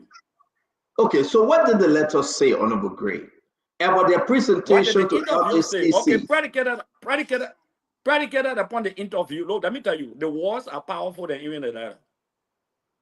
When somebody is interviewed, the conversation is powerful more than even the communication that was. No, that which was presented to LSTC is powerful because that is documented compared to the conversation they had. Because I think that your reporter interviewed more Ali in the car, if I'm not mistaken. It doesn't matter which one the reporter, but I want to tell you that you're wrong because Uncle Sam, did you read the letter, Uncle Sam? Well, I read a letter, I personally, but listen, this is what I want us to understand. This is getting very deep, Stanton, and it's going to go into almost all the ministries and state-owned enterprises and agencies of government. There are things that I'm hearing that people have sent to me, and I do not react to it because I don't want these guys, especially the young people, to think that I have something personal against them and I'm targeting them and I'm trying to do, because I know what the reaction will be. But those things are going to come out. And you're right, Honorable Gray, the party has not been strong against united partisans who are accused of corruption versus non-partisans who are part of the collaboration. But guess what is happening? The information that is coming out now, the partisans are more mired in corruption than the non-partisans. And as the time goes on, it's going to come out, and I'm feeling very sorry for Joseph Nima Boyka because it will show exactly what we've been seeing for the last 13 months, that this is not a rescue team, but that people who came to line their pockets. Very sad. Very, very sad. And across the board, Uncle Sam, let me bring in Dr. Richardson on this one. I want us to read the more out of the letter. I want the whole nation should listen. I believe my brother Akaris Mosegre was in error. I don't think the Unity Party being selective. Dr. Richardson, I think you read the letter and we'll put the letter up. But for us to do, and Akaris Gray to say, the Unity Party, the party, right? Being selective, only sponsoring those non-unity partisans that is within the government. The Liberian people got to see through this. And don't forget, folks, we're still waiting for James Collette. I don't know whether you haven't changed your mind, but he was scheduled to appear today. And we'll also talk about the resignation of Solomon George from the CDC party. That's huge. We're discussing. Dr. Richardson, talk to me about this letter and talk to me. Honorable Gray, wait now. And you saying the people being selected? Let's have some good family conversation, bro. We appointed the people in president of Liberia. Honorable Gray, no, you left. I was talking and then you just came back. So just let me conclude. No, Honorable Gray, you did already went to Sam Jackson. No, you went. I had to conclude. I didn't. Okay, conclude. Who will be patient? Conclude. Yeah. You'll never know away. The general himself. Yeah, you'll be patient. Yeah. Good evening, Dad. How are you? Yeah. No, basically, Stanton, what we're saying is that the party, the core party, the Unity Party, not the collaboration, they have become targeted. It's a clear knowledge that they are finding jobs for their people. Of the core party is of the Unity Party. And they are going after everyone. Look at what happened at Labor Ministry, for example. The guy that they took from Labor Ministry, for example. The guy who made a statement during Prince Johnson there, for example. Look at that. Look at what happened at the NSA, for example. Okay, they took the job from him also from the NSA. You can go on and name. Who are the core members of the Unity Party who have been accused? Sylvester Grisby, Mamaka Belete. Okay, they still occupy their position. Okay, Amara that you beat on every day here from the LTA still occupy the position. The party called a press conference on Ami. Because the current chairman and Ami are then a loggerhead. They fought for a position. And you got Ami defeated. Okay? So the whole that matters against him also. I'm not saying Ami was right. You know, we bash Ami. Yeah, I disagree. I even call for Ami removal from the position publicly. But the party has not mustered the courage as a party to go after everyone. Amos 12, for example. Let me give you an example. Amos 12 took a loan okay, of $9 million not ratified by the legislature. That's why folks were talking about it will bring the session down. That's violation of the Constitution, lack of ratification of law. Okay?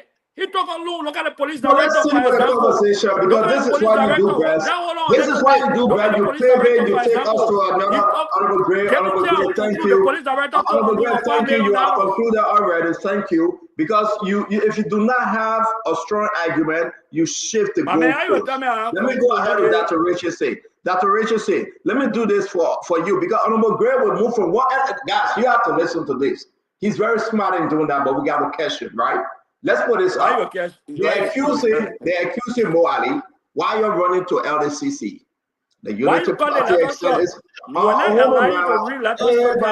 whole letter. Listen, if I put this letter up, listen, Gray, if I do this thing, you will not read it perfectly. We got to zoom in. Please be patient. We have the letter. Please read the entire letter. Hold on, Honorable Gray. I beg you, my man. I beg you. We will do this thing correctly today. We got to stop this bluff. Madam Chair. Okay, read the entire letter. Honorable Gray, again, do not interrupt. I'm begging you. Madam Chair, the GSC audit reports on the Central Bank of Liberia 1 and the Liberia Telecommunication 2 and other reports reveal significant financial irregularities and administrative lapses. Dr. Richardson, can we just jump into this real quick? Just the second paragraph. The first 3 lines, and Honorable Gray, I'll have to mute you, sir. Yeah, I think you're not being fair with the discussion, sir. I beg you. Dr. Richardson, we're coming to you. These are the complaints from Unity Party. Sedition can be sedition. They can play their own game here, but they are saying we have some issue here. I will read the second paragraph. We'll read the entire letter. CBL, LTA, right? Administrative lapses, irregularities, financial irregularities. The orders highlights Procurement Act, the Public Financial Management Act, and other financial management standard of Liberia. These findings raise serious concern about accountability and transparency in public financial management, issue that cannot be ignored. Dr. Richardson, what's going on with Akaris Gray? Dr. Richardson, help us. It's very clear. But when a reference to CBO, that's a violation of the public financial management law.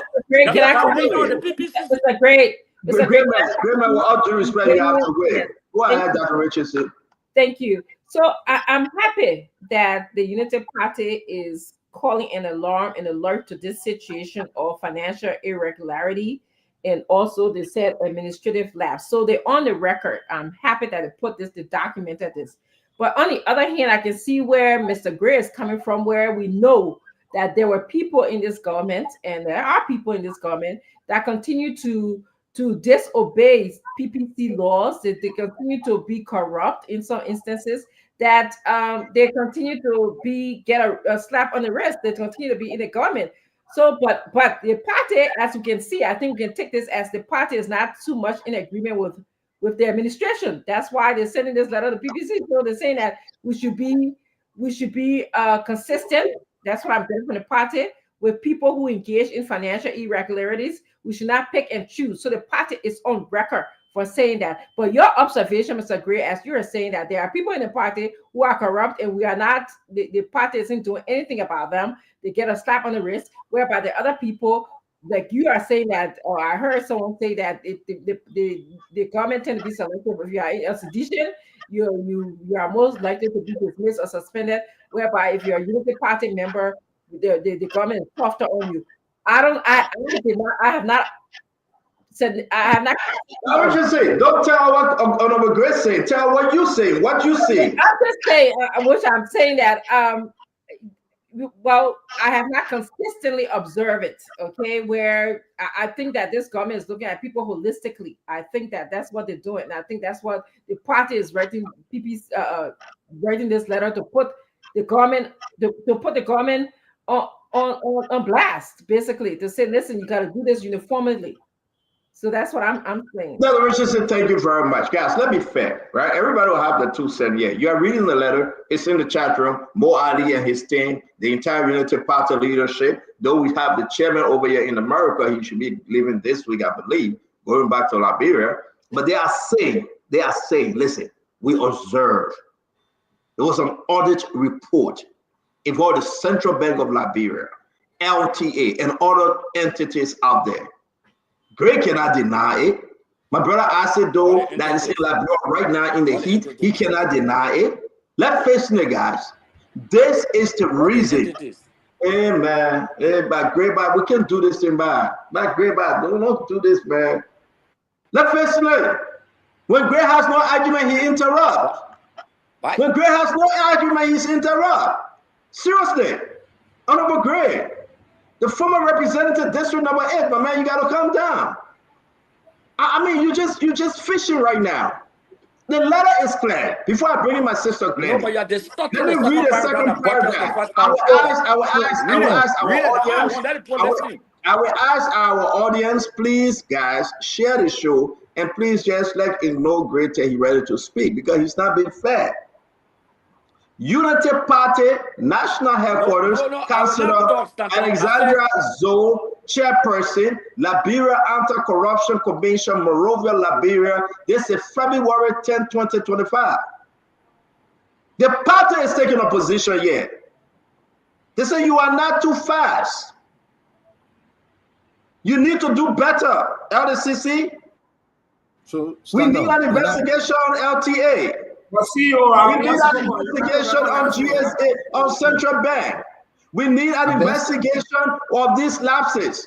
Let me go to the second and the last paragraph. During the 2023 legislative and presidential election, the Unity Party made a firm commitment to fighting corruption in all its forms. The Unity Party made that commitment. I would never go back to talk about Joe yet. I will stick with the letter. As part of our campaign promises, we pledge to strengthen and support anti-graft institutions to ensure they have the resources and backing needed to combat corruption effectively and efficiently. In line with this commitment, we formally request your institution, the LDCC, speedy review and necessary action on what? CBL, LTA, and other reports submitted by the GAC. My fellow Liberian, what more? How can this be even better? That the party is taking a position here. How can we say, yes, indeed, this is what you expect and this is what you should do?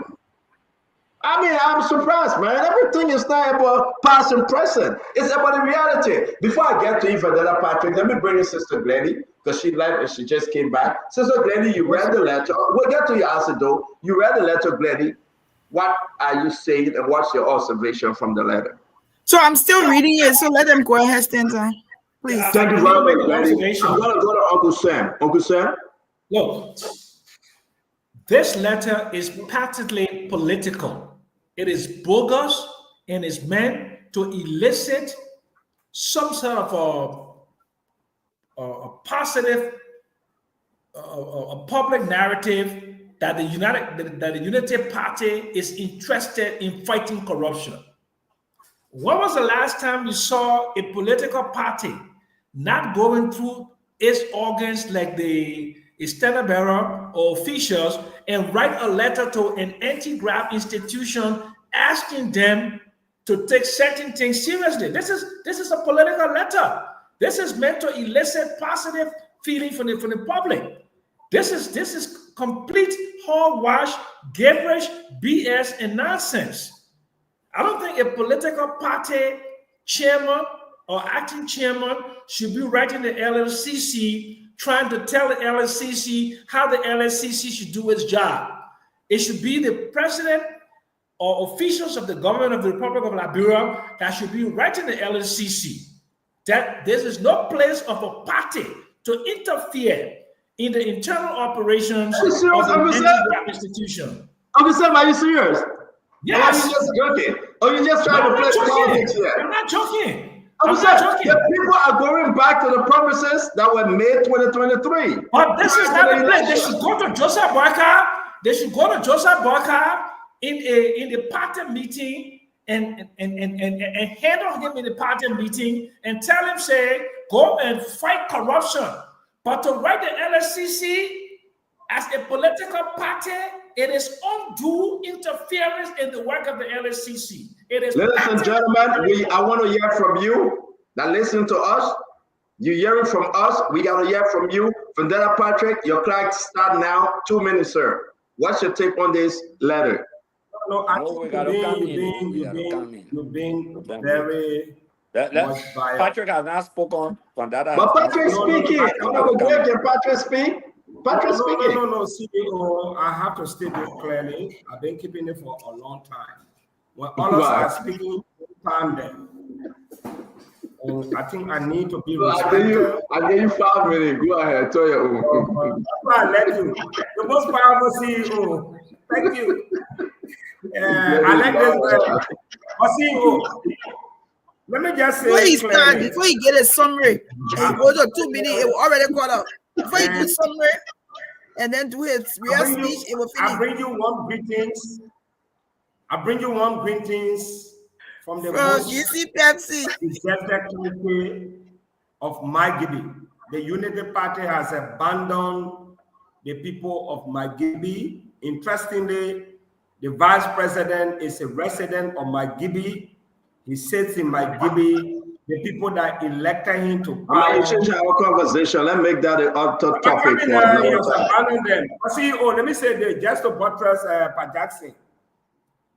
Look, I think it's a misdirected target. The Unity Party has an executive committee.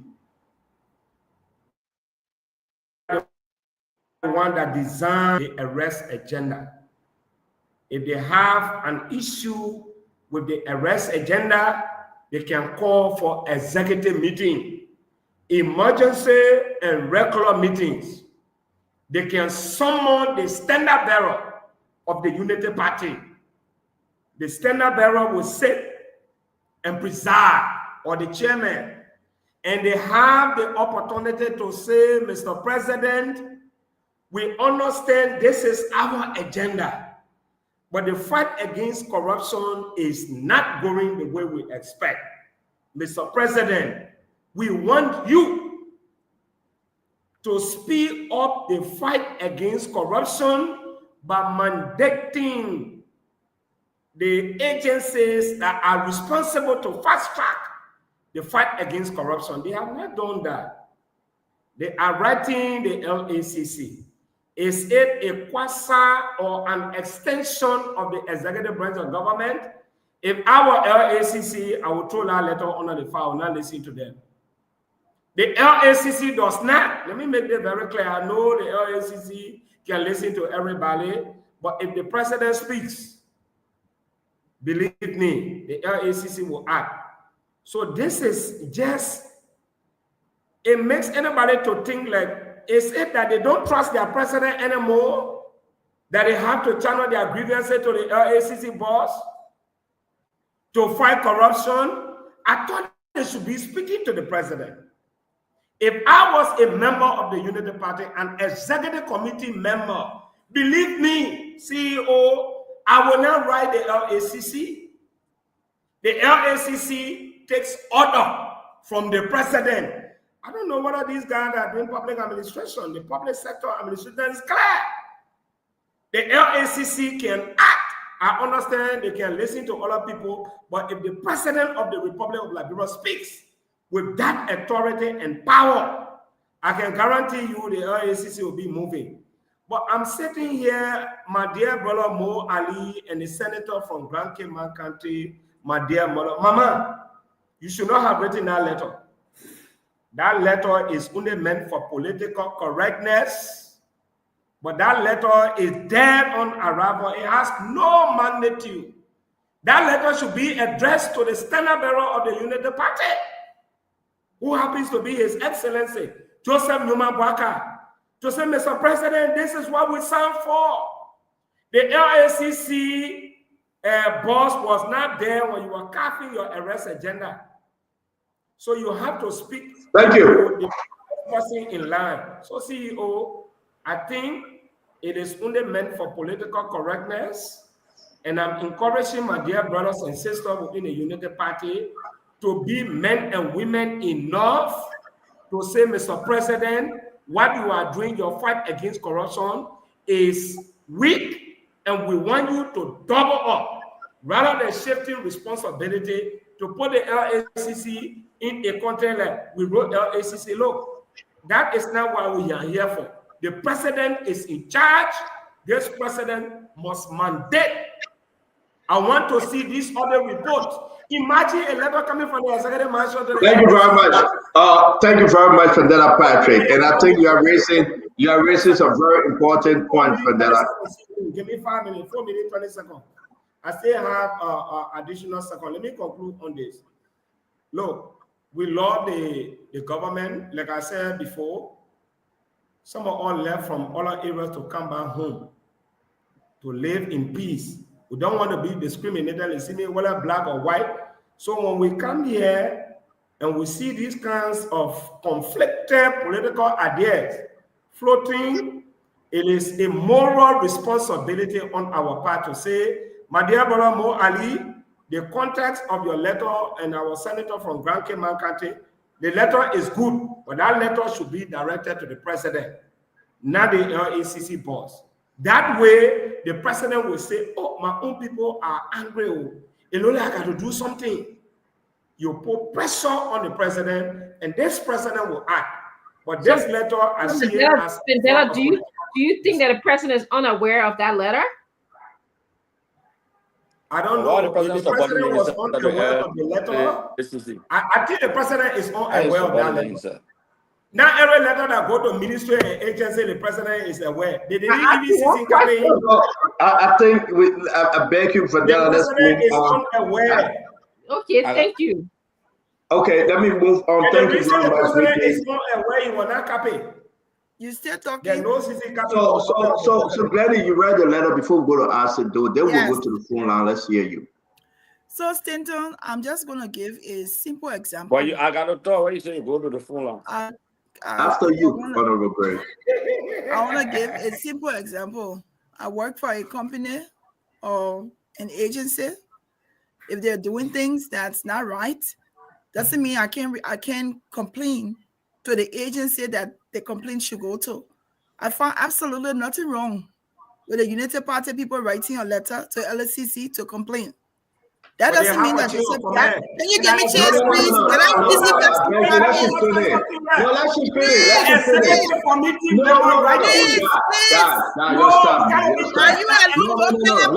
Don't interrupt the woman. Let you finish. No, let you finish. No, you spoke. Let the woman speak, please. Don't do that, please. Go ahead, Glenny. Please drink water. If you drink enough of that Pepsi and you're not correct, drink water to calm down. Because I don't drink Pepsi. So take away the sugar. Take away the sugar. Take away the sugar and slow down. Drink water. The woman. Go ahead. I don't find anything in my. But let's take in the turn now. No, you're not going to interject. You are not going to interject. You will wait for your turn. All right, guys. Let's make progress here. Sis Glenny, go ahead, please. The way you're sweating, go drink water, Papa, for your pressure cool down. Please. But let me give you my opinion. This is my opinion. I don't find anything wrong with what United Party has done. I think it's even better for them to complain to LACC or to write LACC than to complain to Joseph Boyka or complain to party leaders or to do a party meeting. There's an avenue for people to complain, no matter what, they can do that. And so my opinion is what they've done. It is within their confines to do so. And they've done that. I don't see anything wrong with what they've done, complaining about this issue. Now, what this does, in my opinion, is that it puts Joseph Boyka on notice that the people in his party They're concerned about what is going on. So to them, I say kudos for doing that. Bravo. That Glenda says so. And I'm Patrick. I only represent Glenda. No, but you don't understand So public thank you very administration. much. That's So- why you pressing so- Now so you don't thank want you. understanding. So thank Now you you very don't want much. understanding. We got a Patrick, but man, I gave you the father one in the back. I don't want to put you in the back. Stop interrupting our show. Yeah, but Thank see- you. No, Patrick, you gotta wait for your time to speak, my man. Stop. You're messing the program up. I beg you. I said, let's come to you, my brother. Actually, I know your view is Honorable Great view, but let's hear you either or. Then we'll go to Honorable Great, then the Liberian people will talk to us. This is very important. The party came together, put a document together, send it to LDCC. I like what Glenn said. Indirectly, they are squeezing Joseph Yima Barker. They are making a case. I mean, what say you? Though I know what you're about to say, but let the Liberian people know. Well, I know my internet is bad. I hope you are getting me. Number one here, Stanton, the functions of LEC should be void of any political interference. Any. I don't think any political party should influence whatsoever the functions of LACC. With the direct engagement of the United Party, which is a political party, they are directly interfering into the functions of LACC. It is only in the so-called book government where you will see such a thing to happen. The question here, where next would the United Party be going? Would they be going to the GAC next? Would they be going to the IAA next? Be going to the LNP next? What kind of things is this? When last anyone on this platform have ever seen a political party directly engage in such institutions anywhere on the planet? Is it a political charade? What are they doing there? Now, the CDC now is coming to go engage GAC. The next day, ANC will be engaging IAA. The following day, MPC will be engaged in some other entity. I don't think that's the way government should be running. The oh Lord. I think the internet is bad. Yeah. You get it? Law? I think is there a law that says that political parties? Yeah, the man internet down there, he's there asking a question. Right. I think the political parties should actually channel their own dissatisfaction through their range and not coming to a government institution. I think that was wrong. That was immature. Never seen. Let me end on this. The very same Unity Party that sued the ombudsman is the same Unity Party that is at LACC. What kind of party that is so confused like this? Is it God confusing them, or what is really the issue? The ombudsman was in court from the same Unity Party. What are they actually trying to achieve, though? Okay, the ombudsman should not do his work because the Unity Party decided to sue the ombudsman. But the Unity Party, for the first time in the history of politics, is at LACC, telling LACC how to do its work. What kind of book government is this? Someone who I thought that these were the most educated people. When last has anyone seen this? We're not going to talk about education here. Let's stay on the conversation. No, Patrick, it is after there. That's what they said. Wait. I beg you, Patrick. I will come to you. Allow other people to speak. I might come down. I will come to you after Honorable Gray. I beg you, bro. Please. Honorable Gray, talk to us on this issue. Let's open the conversation. We'll go to the Liberian people that will speak, right? Say something different, not something what I just said. Okay. No, I let me say this to you. I will say this clearly. The first thing is that Senator Dabla Vabla, who is an executive committee member of the Unity Party, doesn't even know her function. As a senator, why would you go to an institution that you have oversight on, that you can summon? The Unity Party has a legislative caucus. They even get an illegal speaker. If they have issues, they just need to channel it to their caucus, to some of these people at the land ministries and agencies of government to do their work. Unfortunately, the senator is going to petition a second branch of government. The senator going to petition the second branch of government to do what the senator should be doing. That is not knowing your own function. The second point here is that I read the communication. The communication clearly stipulates. Okay, your honorable grab to the internet is stripping. No, VP, wait. So we'll give you 30 seconds here because you want to say something, then we'll go to the phone line. So CEO, what I was just saying is in the interest of all members of the Unity Party that are listening tonight. The Unity Party has an executive committee member or executive committee. When they were crafting the arrest agenda, the LACC boss was not present. For any reason, there is a slip in the implementation of the arrest agenda. The first chain of command is the standard bearer, who is clothed with the authority to drive the arrest agenda to ensure that everything they mentioned in the arrest agenda, including the fight against corruption, it must be presented to him.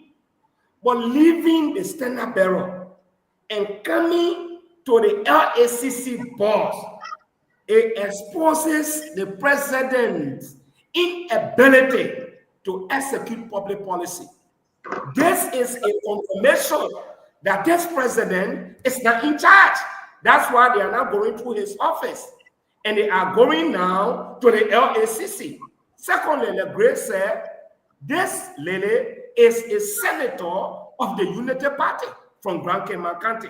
You can write the plenary of the Senate to summon the LACC boss to answer a question why there is a debility or weakness in the fight against corruption.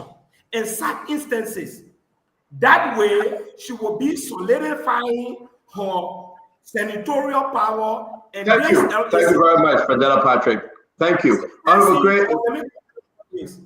I don't know. Fadela Patrick require the EVO because his conversation, his subjective opinion is not right. Wait one minute. Patrick, we gotta go to Honorable Gray. Honorable Gray. Thank you. Honorable Gray, you want to go ahead? When we see people function that is supposed to execute, then it becomes a problem.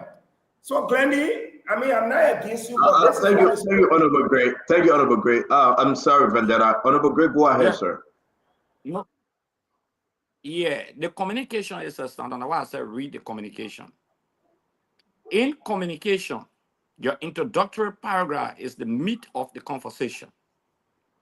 In the introductory paragraph of the communication, they cited two cases that have been audited, and they didn't mention their voice. They said the CBL, and they talk about the LTA. Then in the second paragraph, they buttress that there were violations of PPCC law, the PFM law, etc. There were violations, and the LCC should act. Okay. So there is no debate that they were targeted because they named no other report. They named no other institution in the entire communication besides those two institutions of people that President Boyka paid, in fact, at the CBL. So if you're standard bearer and the president of the Republic of Liberia will pay people that were audited at the CBL, they go back to ask for the prosecution. What does that say? It's a political stunt. It has no merit because your standard bearer, who bears the standard of the political institution, should be condemned if the party meant well. For taking an audit report, saying that, asking for an audit, and at the end of the day, the party is saying people were implicated, and the standard bearer said, pay the people at CBL. That's what the standard bearer said. He said, pay them. The president said, pay the people at CBL. They did nothing wrong. Go and see no more. What authority does the party have when the standard bearer is the arrowhead of the party? The next issue here that will flag in that so the party does not have the muscle is the issue of, I thought the party will go to the ombudsman or say, look, there are officials in government who are serving key party positions. They are in violation of the code of conduct. Therefore, the ombudsman act. But instead, they took the ombudsman to court. The party has demonstrated inefficiency and been ineffective. And all that they are running is a PR stunt. Where Mo Ali will go, I don't even know whether Mo Ali is an elected executive committee member of the Unity Party NMO. I don't know about that. Okay, because I know you're the former Secretary General of the party. But the fact of the matter here, for you to leave your standard bearer who should articulate the views of the party, bear the standard of the institution in the country, the head of government. How can you go complain the head of government to an appointed official that he can dismiss tomorrow morning or suspend? What a possibility. What is that? Okay? Sometimes I don't care how you sugarcoat it. The communication only specifies two reports and nothing more than that. Okay? So they have begun targeting. They are seeking jobs for their people. They want to go down every line, ministries and agencies. Anybody they perceive who even form part of their own coalition, they will boot you off. They will get you on, and at the end of the day, to find you for core hierarchical structure of the Unity Party. That's the subject matter that we're discussing here today. How do you the people will say that. Reports? All right, well, I'm going to open the line. I'm going to open the line. Dr. Richardson, come in. Yeah, how do I understand what? Other reports. It says the LTA, the CBL, and other reports. How do you understand other reports? Okay, let me tell you what I understand about other report. Well, let me tell you what I understand. Stand on, wait now, let me explain. When it says the LTA and other, read what it says. Stand on, just read the first paragraph. The CBL so and the LTA and other reports. Other reports. Okay, let me tell you what I understand about other reports. From a political standpoint. From a political standpoint. The party, but a political party wrote in a political standpoint, I wrote the communication of a political party. I ran a political party for over 12 years in Liberia. From a political standpoint, that communication, it shows who exactly they wanted. The CBL and that of the LTA. Then they say, and others. What the other report? They can name it. If they had the audacity to name those two reports, why did they not name the other reports? Because they know in the CBL report, it has to do with people who are appointed by the CDC-led administration. They also know in the LTA report, it has to do with people who are appointed by the CDC-led administration. They're not concerned. All right, so thank you very much. We got to go to the full line. They're not concerned about that. They're not concerned about Mama Kabele. Let me conclude. Don't do that, Stanton. They're not concerned about Mama Kabele. You can't do it all the talking. What's going on here? They're not concerned about the Secretary General with all legislative ratification. They're not concerned about Gregor Cuomo, who took a loan of $5 million with all legislative ratifications of violation of the Constitution at the Unity Party. If the party is serious, then the party put on the table. This is not constitutional. I got to go to the phone line. Nelson, can you come on? I got to go to the phone line. This is a great conversation. Folks, let me remind you all, I don't know what kind of Gray, Honorable Representative Gray is watching here. It's very clear, Madam Chair. Now, you can talk about the senator's signature. You can talk about Mo Ali, but I don't know, my fellow Liberians. You tell us exactly what you think.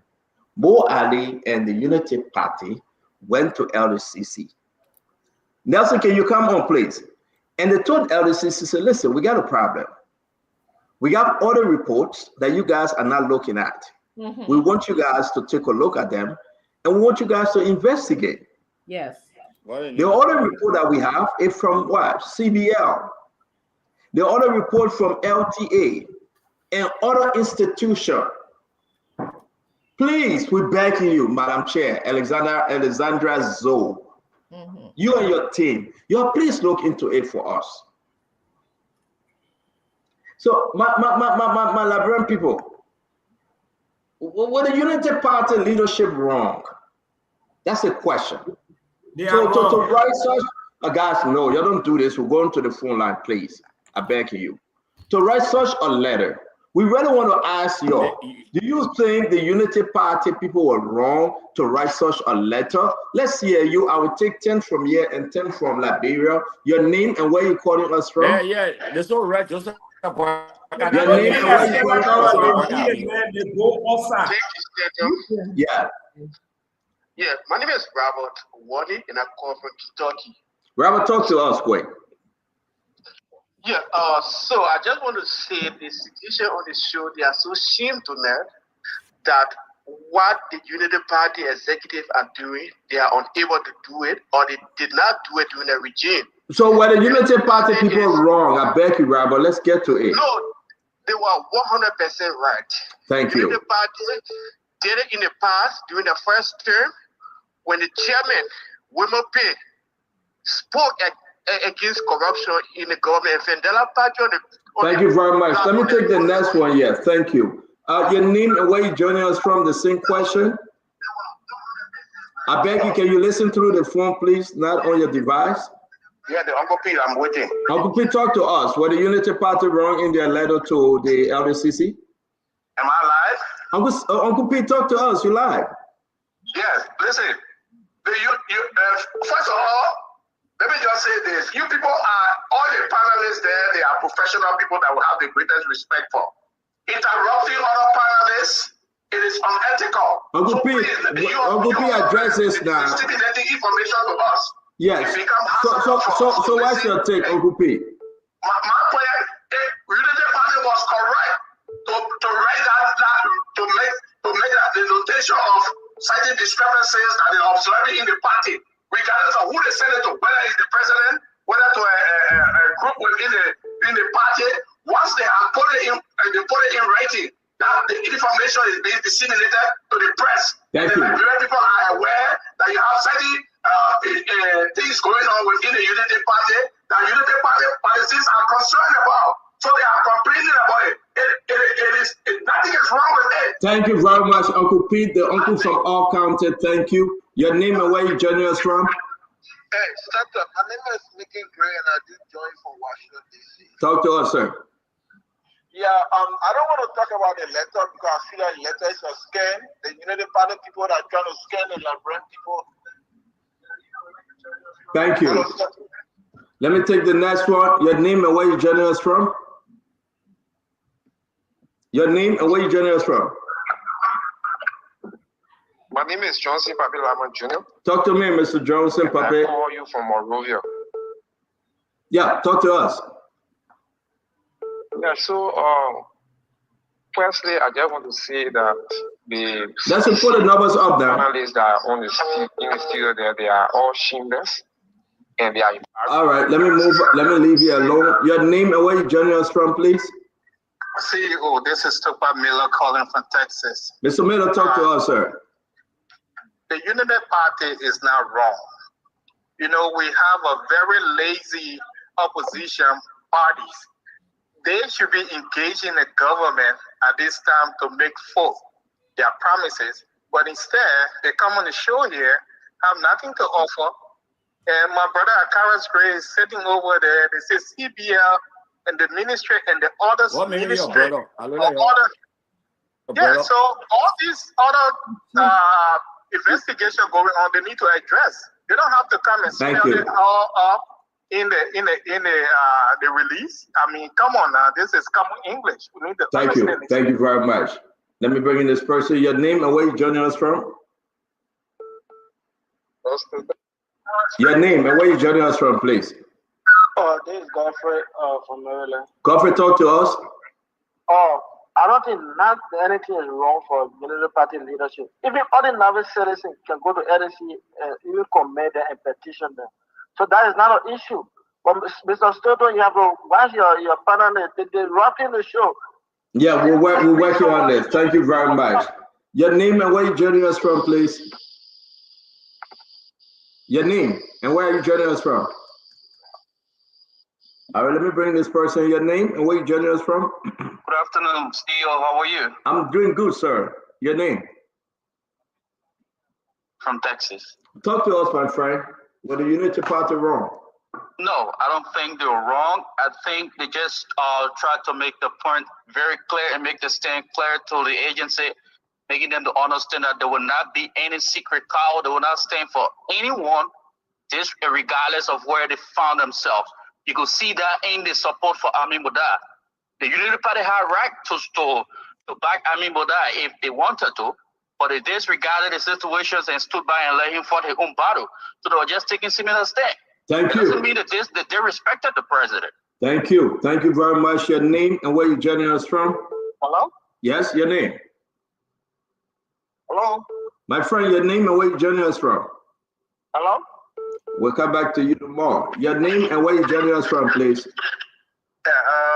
My name is Thomas Bell. I hail from Grand Gita County. I'm a strong supporter of VP. Thank you to your panelists, but I want to make it thing clear that the president is trying the best. I don't think that what they are saying, but the panelists are doing well. I mean, but the letter, let's go to the letter. You think that the Unity Party leadership were wrong to submit the letter to LDCC? They were 100% correct to do that because we put the country above the party. So when it is going wrong in the country, they have to speak out so the president can listen. So they did exactly the right thing. Thank you very much, my friend. Your name and where you joining us from, please. Hello? Yes, your name. Hello? Yes, my friend. Your name and where are you joining us from? Hello? All right, we'll come back to you. Your name and where are you joining us from, please? Yes, Stanton. Good evening. This is McGee Cyrus. I'm calling from Minnesota. McGee, talk to us real quick.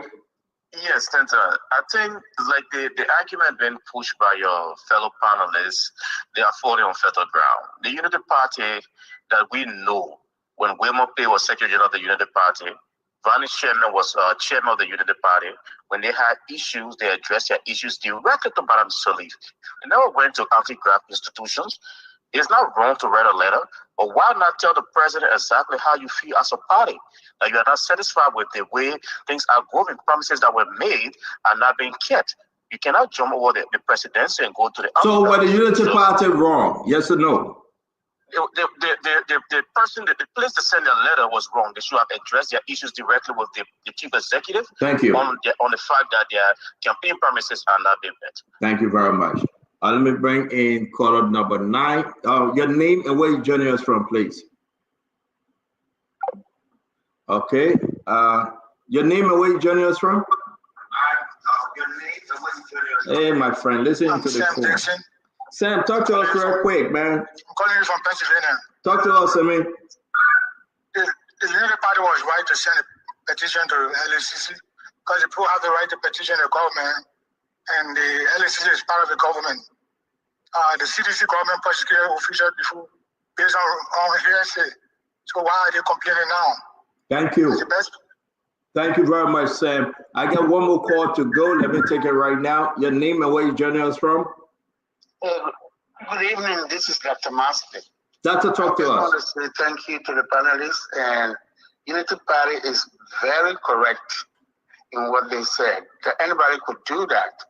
I mean, you don't have to wait for your government to go in there and articulate your views. You can do that.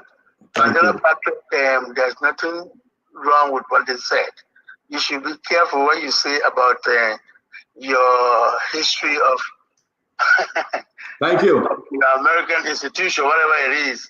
Thank you very much, my friend. All right, so we got 10 calls on the international line. We're going to go now to Nelson and take calls. I want to say to all of you, it's really important that you please answer the question. Thereafter, we'll be talking about Solomon George letter of resignation from CDC. We'll also go to the Liberia National Police. There's some security issues, and we want to talk about what is happening at the Capitol building right now as we speak. We are receiving information that they have reinforced security at the Capitol building pending the announcement. There was an announcement made by Musa Belete that they will be returning to session, that the minority black will be returning to session. So some way, somehow, they have increased security present at the Capitol building. I've asked the team, the Spoon team, to go and check and bring us live coverage. Nelson, after this call, please call Haji and the rest of the guys that they can make that possible. Let's take a few calls from Liberia, Nelson. Open the line on the international line. We have 8 individuals saying the Unity Party letter to the LDCC was unique, and 2 saying the Unity Party letter was misdirected. That's the international line. Let's go to Liberia, Nelson. Yeah, that's so Unity Party people call tonight. All of them You are will stay. regular Unity Party people. Okay, so You will stay on east side. We'll go there. Nobody Go Unity ahead. Party people call. That is Remember, I beg you, let's go to the local line. Let's go to the local line, Chief. 05551010075 is the number, and the you can call and make your point. Hello, you're live. Let's hear you. Yeah, Nelson, good evening. My name is Debo Fangalo Jr. Yeah, go ahead. Let's hear you, sir. There is no argument about that letter. The people were ready. They were ready to do that. This is how a legitimate and a civilized government should work. Like Musa Karagwe, who's sitting up there disturbing the show. All right, let's go ahead and take the next call, Nelson. Take the next call. Thank you. Hello, your name and where you joining us from? Let's hear you quickly. Hello. Yeah, caller number 2. Go ahead. My name is Lady calling from Peace Island. Okay. Yeah, I listened to the show and I listened to both parties that talked. Unity Party was 100% right. Okay. Go to embassy because we the one that put that put the president, and we're not doing the referee. It's our duty. Thank you. Thank you very much. Hello, caller number 3. Hello, let's hear you. Evening, how you doing? Yeah, let's hear you quickly. Yeah, this is Momo Master from 2nd Channel. What's your take, Momo? Listen, Unity Party, the letter I wrote, it was just unique. It was just unique. It was okay. So all those who sit there and talk, let me tell you, opposition, I have friends. So we have said I can't really say anything better. Thank you. Thank you. Let's take the next call. Hello. Oh. Yeah, go ahead quickly. Okay. What your party did is good because we want them to do the right thing, so they are doing the correct thing, and we hope that they will continue it. Now, as far as good, and I never had a cost. Thank you, everybody. Let's take the next call. Caller number 5. 5. Hello, caller number 5. Let's hear you.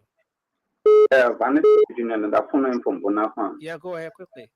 Thank you very much for the show. You see, I hear my brother Pandala Party trying to deviate from the discussion and saying that other people have the right. So the Unity Parties are not the other people to right for people to listen to them, right? It's a complete contradiction. The Unity Party is trying to set the line between the government and the party. Okay. And that's how to go doing in this country. Thank you. Thank you very much. Caller number 6. Hello. We love that person. 05551010075 or the number is rolling. Hello. Yeah, good evening. Yeah, quickly. Let's hear you. Thank you. I really civilized basketball and that even district now most of the country. Your points quickly, sir. When it comes to the communication from the Unity Party, especially from Mo Ali, absolutely it was wrong because even the president of this country, Tristan Mabuata, he can retrocede as a president the same day after occupation, he's supposed to declare it was show whatsoever he had and coming with in government. When he delayed to LSCC to show what he had coming to government. So the same delay, man, they had the same delay the lieutenant in the position to the delay. So the president also need to ask the president why to declare. So I don't know where they're going. Thank you, caller. Thanks a lot. There's a grace period of 30 days as per the law. Hello. Hello. Yeah, go ahead. Let's hear you. Yeah. Yeah. Unity Party is right. We are right to petition our people to do the whole things. So once I on the show, been the part of knows. All right. Caller number 8. Hello. Yeah. Yeah, please. How go you ahead. doing? Yeah, go ahead quickly. Let's hear you. Yeah, my name is Alfred Uya. Let me say for the record, I call from your community. Unity Party was 100% right to petition the LACC. And let me say this for the record, categorically clear. I can't really be told you next show yet. When they sue Square, he was nowhere to talk about Square. That's how they the show, man. Thank you very much. Just calm down. Hello, caller number 9. Yeah, I'm Albert Coleman from District 6. Yeah, go ahead quickly, sir. Let's hear you. Okay, I think Elijah was misdirected because the president is the standard bearer of the Unity Party. He is the head. He has the authority to appoint and to suspend. So if the Unity Party have a grievance or anything on the mind, you should channel it to the president, and the president will be the one to write. CC is now the party.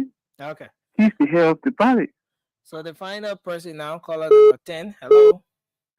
Good evening, Yasin. Yeah, good evening. Go ahead, sir. Thank you. Yeah, thank you. My name is Aseku Abdurrahman Islam Franklin Homo Boakai Kawa, and I'm in Monrovia. Yasin, let me say this. You know, doing the wrong thing is so much used to Akaras Gray and I say doing it so that when you see people doing the right thing, you feel serious and embarrassed about it. The United Party is 100% right, and we will even right IAA and DACA, the new arrivals, for us to do so. We will do it because they need to be changed. Thank you. Thank you very much for your input. So, it's about to you, CEO. We've taken 10 calls. Okay, so if you look at it, listen, 20 calls, you got 16 say Unity Party decision to take the letter to LCC was right, and you have 4 individuals say Unity Party decision to take the letter to LCC was in error. Now you have 10 calls from the international line and 10 calls from the local line. We're going to make progress and we're going to leave. I know you want to speak, Honorable Gray. Please be patient. Because of the sound interference, I have to mute everyone. Uncle Sam, I will come to you, and Dr. Richardson. We got to talk about Solomon George and the anticipation of the Rule of Law caucus going to have their own caucus in the chamber tomorrow is raising serious concern tonight. Uncle Sam, you heard from the people, international line, local line. They agree with Unity Party. Let's close on it. It is Unity Partisans are rule breakers. They are law breakers. They don't understand governance. And you can't have a political party interfere in the operations of a government agency or ministry to put undue pressure upon them. That is completely wrong. I mean, at one time, most people thought the earth was flat. Just because a majority believe that does not make it right. You can't have a political party expressing undue influence on an integrity institution to prosecute or move along with a case. That is not right. There is no way where it's right for a political party. So it means that they can write GSC to take up cases. They can write to the police director to prosecute somebody. So you're saying that the political party now, because they're a political party, they can go and start exerting influence and pressure on government agencies. Thank you, Uncle Sam. Thank you, Uncle Sam. Thank you. Yes, CEO. No, I beg you, VP. We got to go in order. I beg you, sir. Dr. Richardson, let's hear you, ma'am. I don't think that the political party, Unity Party, was wrong. I believe that they were expressing their views to the LSCC, and I think all Liberians should be encouraged to write to our radio stations, put ads in the newspaper, or say something when they see something is wrong. I don't think that they are putting undue influence on the LSCC. I just think that they're expressing their views. Now, we can look at it as there's maybe internal problems where the political party feel like they can't go to the head of the party, President Buckeye. Maybe that's why they may be in disagreement. I don't know. So maybe that's why the party leadership is taking on their views and their decision to write LSCC. Lastly, I do understand where some people might feel that there are corruption going on in the Unity Party, but why is nobody paying attention to that? Honorable Moses Gray here mentioned Sylvester Griffin, which we've talked about on this show so many times. So you are asking why isn't anyone talking about that? And I think it's also legitimate for you to ask that question as well. But basically, I think the party was right. I don't think they were wrong. Thank you. Dr. Richardson, thank you. I'm going to go to Sis Glendy, talk to us, Honorable Gray, and then Fundetta Patrick. Getting closer on this one, Sis Glendy. I think I said what I said. Unity Party people have decided to report to LACC. I don't think anything is wrong. The opposition can also use the opportunity and report to Joseph Boyka. Even Steven, move on.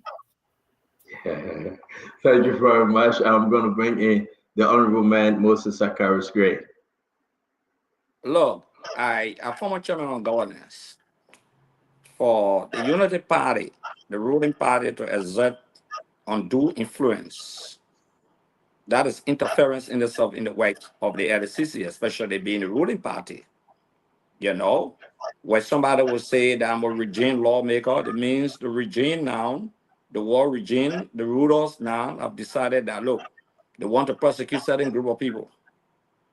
So they go to the LCC and instruct. The LCC does not take instruction from a political institution.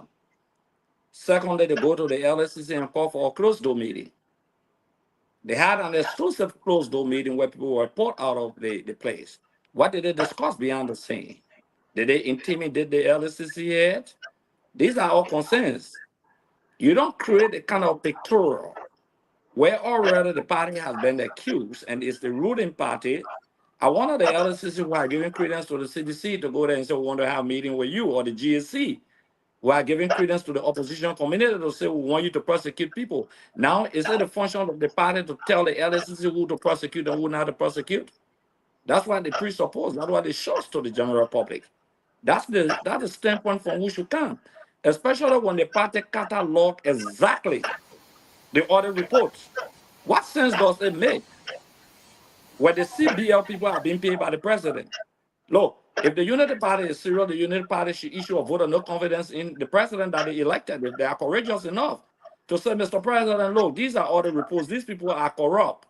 Instead of going to the LCC, the mayor who should conclude everything is saying to you. So you see, that's what mayor public relations done. We're not going to surround it to that. One group of Unity Parties in thinking that Spoon is still the campaign Spoon. Spoon is not the campaign Spoon in 2023. No, this is Spoon of 2025 that we are discussing.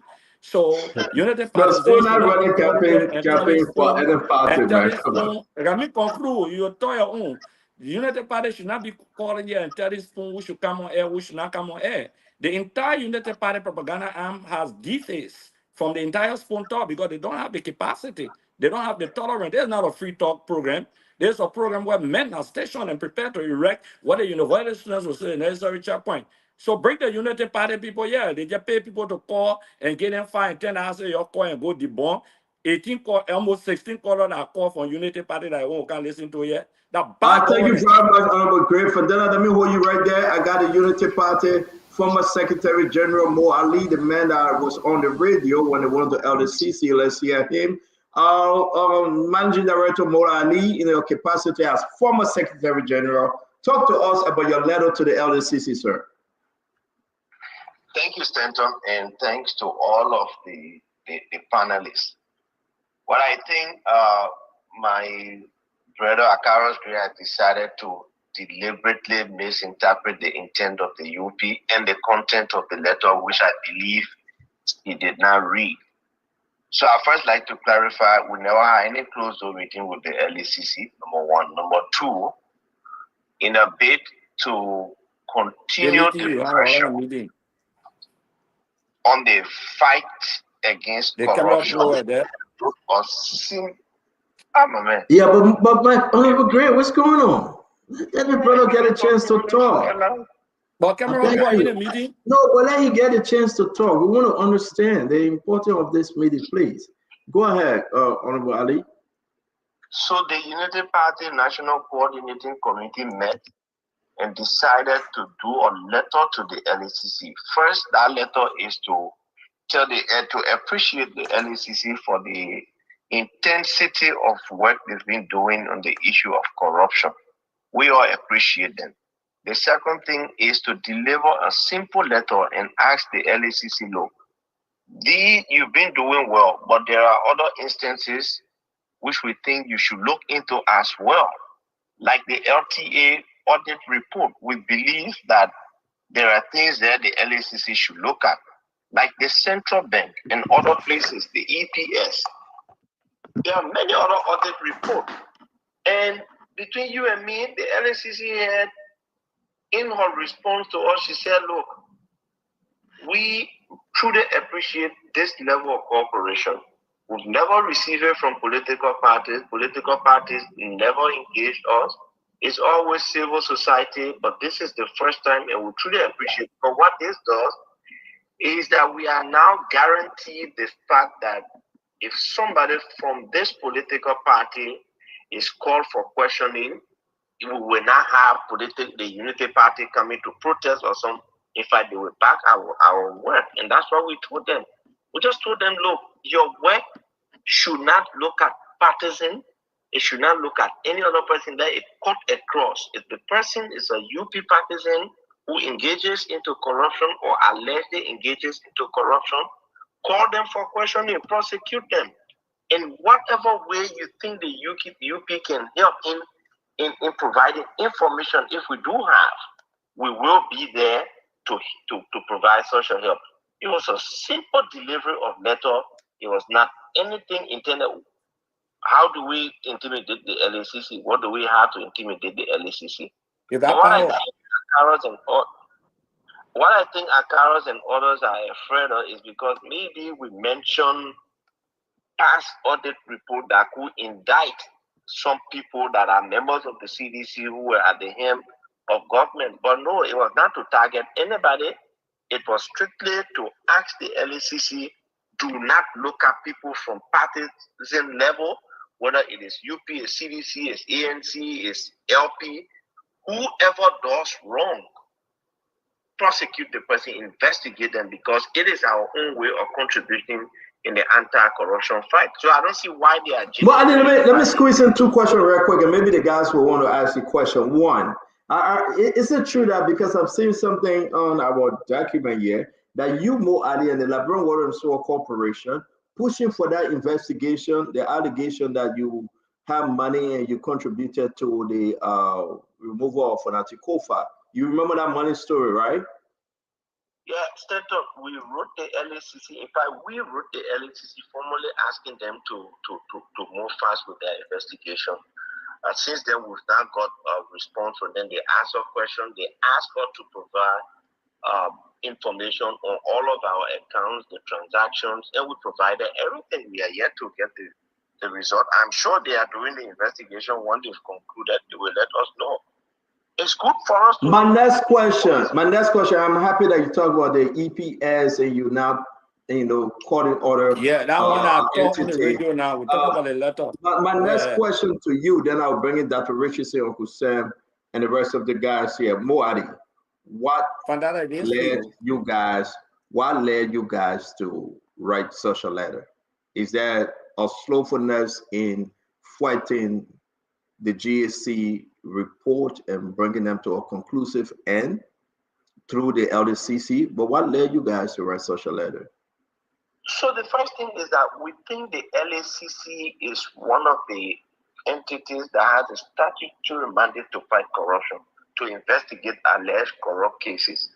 And we have plethora of audit reports out there. We think the LACC is doing good, but we just believe that, they should go beyond, some of the things they're doing. They should dig deeper into some of these audit reports, especially Stanton, when the entire public is talking about an audit report. The entire public is talking about the CBA audit report. The entire public is talking about the LTA audit report and other audit reports.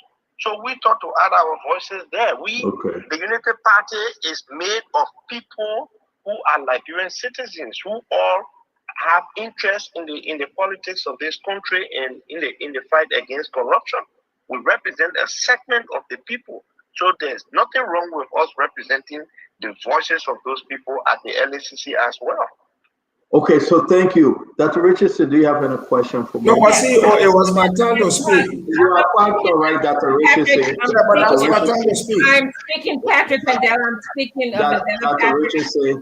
Dr. Richardson, I beg you. Dr. Richardson. Oh, you're not treating me fair, CEO.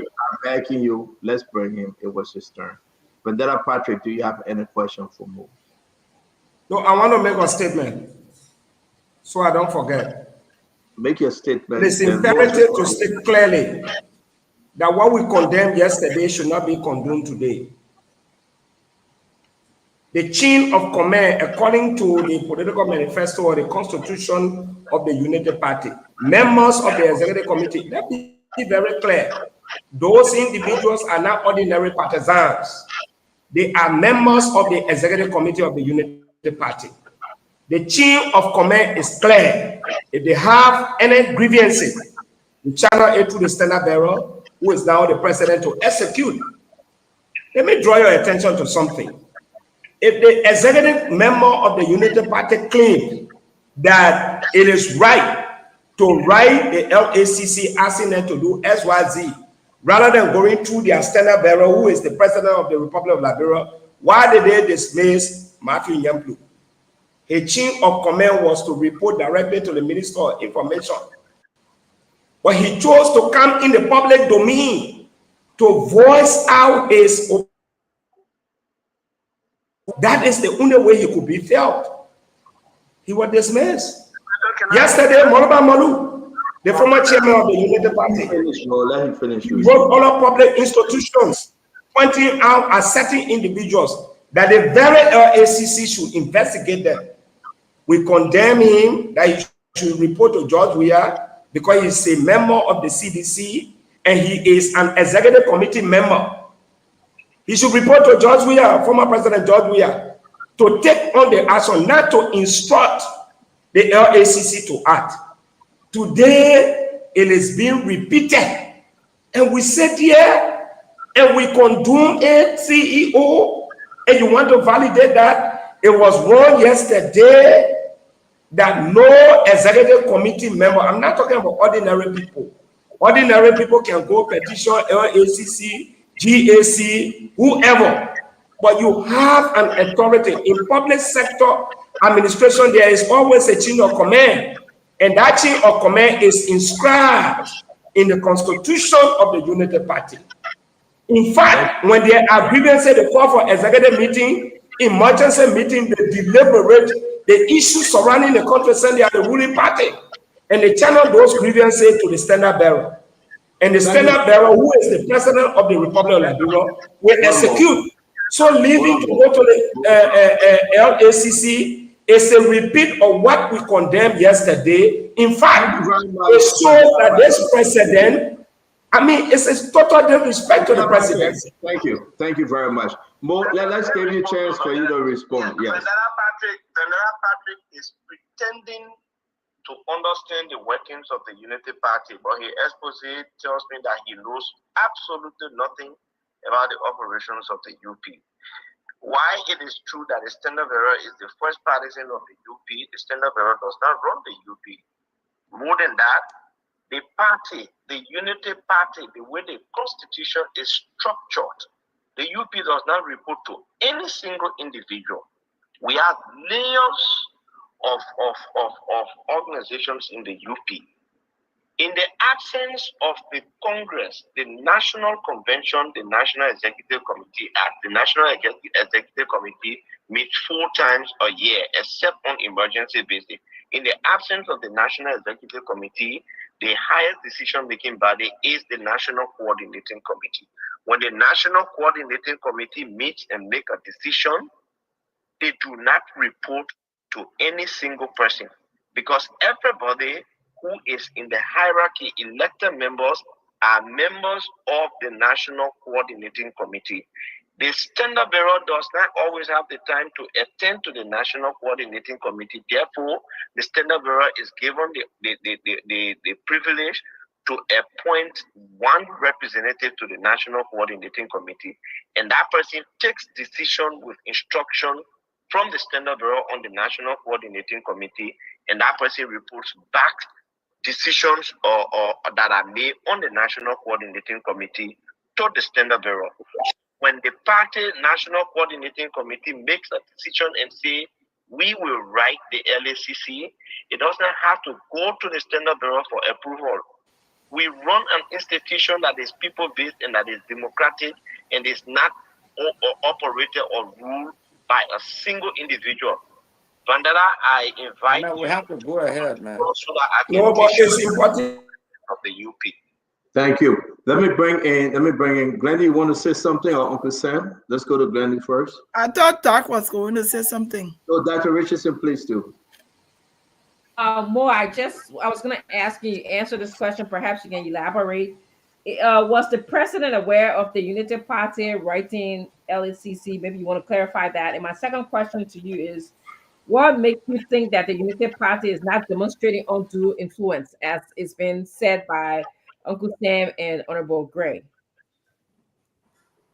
So, Dr. Richardson, I just said that the president, who is the standard bearer of the party, always has a representative on the National Coordinating Committee where decisions are made in the absence of the Executive Committee. And it is the responsibility of that person to report back to the president. That person was in the meeting, and I'm very certain they reported back to the president. If the president had any problem with the communication sent to the LACC, he was going to make his disposition known to the National Coordinating Committee. There was no such complaint coming from the office of the standard bearer. And I believe we are not exerting any undue influence on the LACC because we do not have the power to do so. The LACC is an independent commission. And as a matter of fact, they are not people that you can go and just move around. They've been there. We all see how they are carrying on their operations. This is an LACC that has invited more officials of the Unity Party government than they have invited from any other government. So this is not, if they were afraid and intimidated, they would not be inviting more people from the UP government. How many times did they invite officials from the CDC government when Akaras were in power? I didn't hear that. But this time, and they have not invited more people from the CDC, from the past CDC government, as they have invited people from this government. Local alone, they've invited almost all of them. They have asked up for questioning. They've invited people from finance ministry. They've invited people from central bank. They've invited people from many other agencies. So this tells you that they feel very, very free. They feel very secure, and they feel unintimidated. That is the reason why they have the leverage to invite anybody who accusations are made against. And we do not have that power to intimidate anybody. We are not like the CDC. Thank you. Uncle Sam, you want to add to what you get? Yeah, let me just expose the hypocrisy, the lies, and the chicanery of the former secretary of the other thing. Number one, the hundreds of $1,000s that were demanded from NASCAR, compromising the pensioners' money, they have not spoken to that. They have not spoken to the fraudulent credentials of Mr. Doug Cooper, who stole the credentials of a dead individual. They haven't done that. They haven't also spoken to the Negotech issue, where people were lied about government scholarship. They haven't spoken to the illegalities of METEC and CTN. They haven't spoken to a bunch of stuff, dozens of illegalities, but they're cherry picking for clear political purposes to try to change and improve the narrative of the massive corruption in this government. And of course, Mr. Mo Ali would say, oh, the CDC government was corrupt. Yes, the CDC government was removed because you came to rescue. And you did not come to rescue because 90% of the corruption that we see today is being participated in by Unity partisans. So you can't say that I marry a woman, her husband used to beat her 4 times a week, I only beating her 2 times a week, so I'm better. You're both wife beaters. And that's what I want to say. And I don't care whether he answers the question or not, but it is clear that they cherry-picked, and they're hypocritical, and they did not come to rescue, they came to rescue their pockets. That's my point. Uncle Sam, thank you. Let me, Jack, go ahead, then we'll bring in Glennie. Yes, go ahead. And you know, like Honorable Akaros Gray, I believe Uncle Sam did not read the communication, and I can understand that. I know he has a formed opinion, a formed biased opinion. The first thing is you say, oh, you didn't speak to this one, you don't speak to this one. But this is the reason why, Uncle Sam, we went to the LACC and asked the LACC, look, anything that you see that resembles corruption, investigate it. So even the accusation, Uncle Sam, that you are making, that, oh, you didn't speak to money given to Mr. Grizzly, money given to the other person. That's why we say LACC, investigate everything. The things that Uncle Sam said on Spoon Talk every night and talk about, investigate everything. Oh, you didn't list them, Mo. You should have listed them. You did not list them. But Uncle Sam, let him finish. Uncle Sam, let him finish. I'm just reminding him that he did not list them. He did not list them. He had the opportunity to list them. He did not list them. So, Uncle Sam, he must speak freely also, please. No, what I'm saying is, I'm reminding the audience. Yeah, but we heard that. Uncle Sam, he had a lot of time. He listed a few, but he didn't make a long list. He didn't make a long list. He should have made a long list. Uncle Sam, we hear you, but let me explain and address it now, please. Why did he not make a long list? There are over 80 audit reports. We can sit in one letter and name all of them. That's why. Oh, I see. The two we need. Well, let's not use the goalpost now, Uncle Sam. Yeah, let's make progress. We're breaking it. Go ahead, Mo. When you pull out your 40 analysis, we give you chance. We cite examples and we said, consider every other audit report or reports of corruption allegation and investigate them. I don't know how you understand that language. So let me read them. Mo Ali, hold on 1 minute. Hold on 1 minute. And this is for those listening to us by way of the radio. Let's be fair. During the 2023 legislative and presidential elections, the Unity Party made a firm commitment to fighting corruption in all its forms, with an S. As part of our campaign promises, we pledge to strengthen and support anti-graft institutions to ensure they have the resources and backing needed to combat corruption effectively and efficiently. In line with this commitment, we formally request your institutions speedily review and necessary action on 1, CBL, 2, LTA, and other reports submitted by the GAC. What's going on here? April. No, guys, no. Mo Ali finish. I just read it. Mo Ali finish, please. No, can I come in? Not yet. Let Mo Ali finish what Uncle said. Stanton, that communication is clear. These are examples in all order. So how is it like cherry picking? I think Uncle Sam is just basing it, but like I said, he has a formed opinion that is biased, and I don't blame him for that. I respect his opinion, but his opinion is not the fact. The facts are stated clearly in the communication. So let's go to Glennie. Then we'll come to Honorable Gray and ask it to Glennie.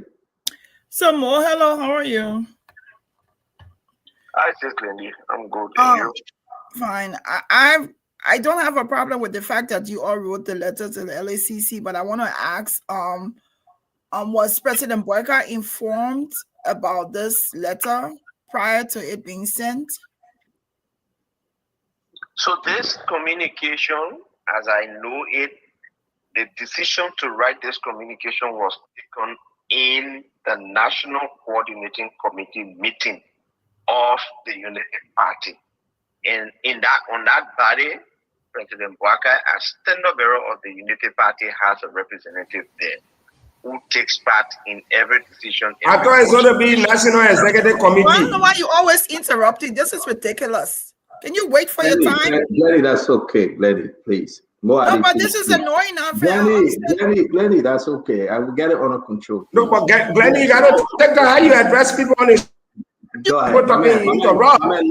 So you gotta watch your words at times too. No. We are not always interrupting. No, a lot of people in. No, but you always you're doing it constantly. No, it's not being like that. No, you don't use. You don't use undigested words on the show. It is ridiculous that you continue to. No, it's not ridiculous. It's not ridiculous. It's ridiculous that you do that continuously. All right, guys, let's pause from the Glenny. That's enough, please. Mo, can you please continue your answer to Glenny's question, please? So, like I was saying, the National Coordinating Committee is the one that made the decision, and the Standard Bearer has a representative on that committee, just in case he doesn't have the time to attend, and they have been like that. So, once that decision is made, the Standard Bearer's representative reports back to the Standard Bearer and brief him on the decisions of the National Coordinating Committee. And if the Standard Bearer has issue, he will write officially, or he will cite. Not cite, he will cause a meeting to convene of the NCC and tell them his dissatisfaction or his disagreement, and then it will be discussed. Now, in the party, the Standard Bearer can cause a meeting of the National Executive Committee or the National Coordinating Committee.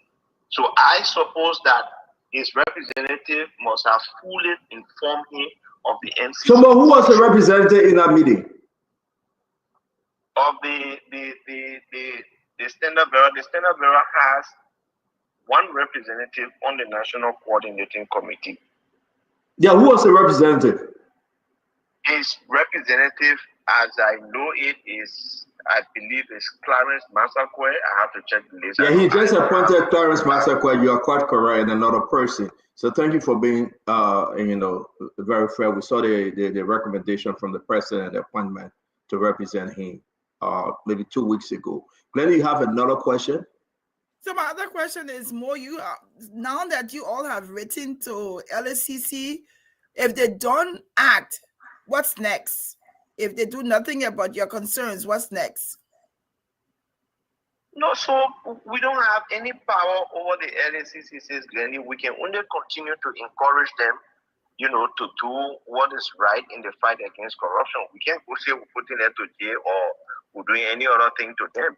We all will continue to encourage them, but I believe with the level of support the LSCC is getting, as a matter of fact, when you look in the budget, their budget was increased by, I think, about $1 million, which is a first step in the right direction. We have also pledged to work with lawmakers to speed up the passage of the bill that talks about the establishment of the anti-corruption code. And also the thing about this time limit, I don't know how to call it, time limit on corruption, where when the case comes to light after 5 years, the person can be prosecuted. We also think that law should be revised and some other things should be there. So we have said as the Unity Party, we need to work with our lawmakers to revise that law and also speed up the establishment of the corruption code. Mo, thank you very much. I'm going to bring the Honorable Moses Zacharias Gray and ask that they will take us home on this. Thank you for joining us in the cool of the evening to discuss this letter, Honorable Gray. Thank you very much. Dr. Richardson, my sister Glenny, Jackson, and the rest of the people. Let me just expose the quick hypocrisy when he said, and other audit reports. The LSCC does not jump out and act on audit reports automatically. This government we're discussing, there are procedures. The president orders certain audit reports, few audit reports that included the CBL, that included the LTA, that included the EPS, including the national security, and the NSA, and then later on they decided to go on to the NSA. Those were the reports that the president wanted the LSCC, after the reports came out, to look into. The 80+ report that Mo Ali is talking about, those reports will have to be sent to the legislature. The legislature has strict oversight over GAC. When those reports are sent to the legislature, there's a statutory committee that looks into the report. Amara Connie chaired the committee in the House of Senate, and Clarence Guy chaired that committee in the House of Representatives.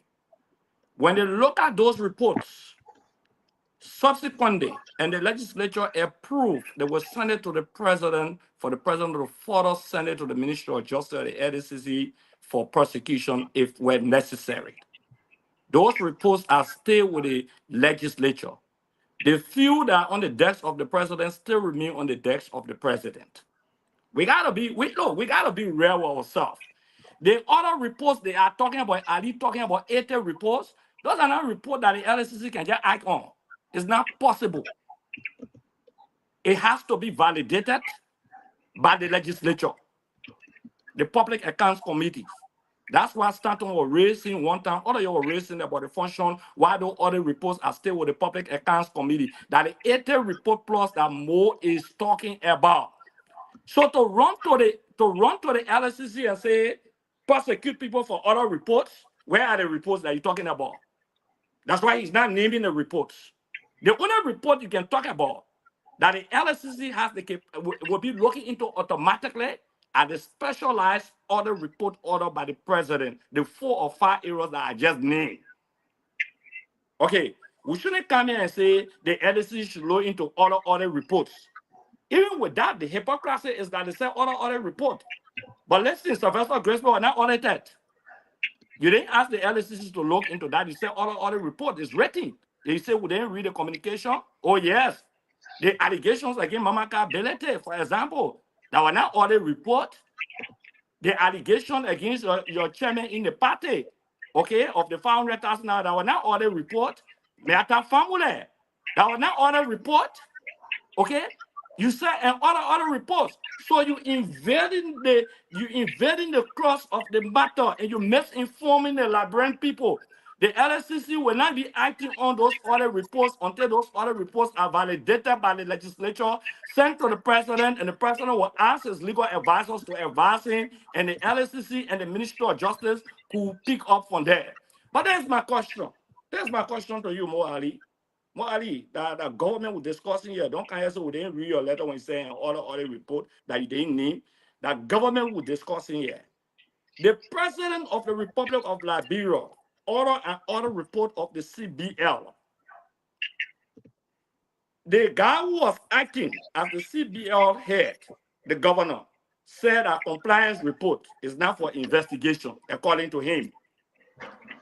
The president of the Republic of Liberia agreed for them to pay the people that they audited at the central bank, predicated upon the advice by your Minister of Justice, who is the legal advisor to the president and the executive branch of government.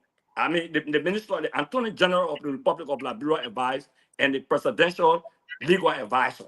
Now that they have paid the central bank governor, you went to the LCC and asked the LCC to investigate the people that President Boyka agreed to pay.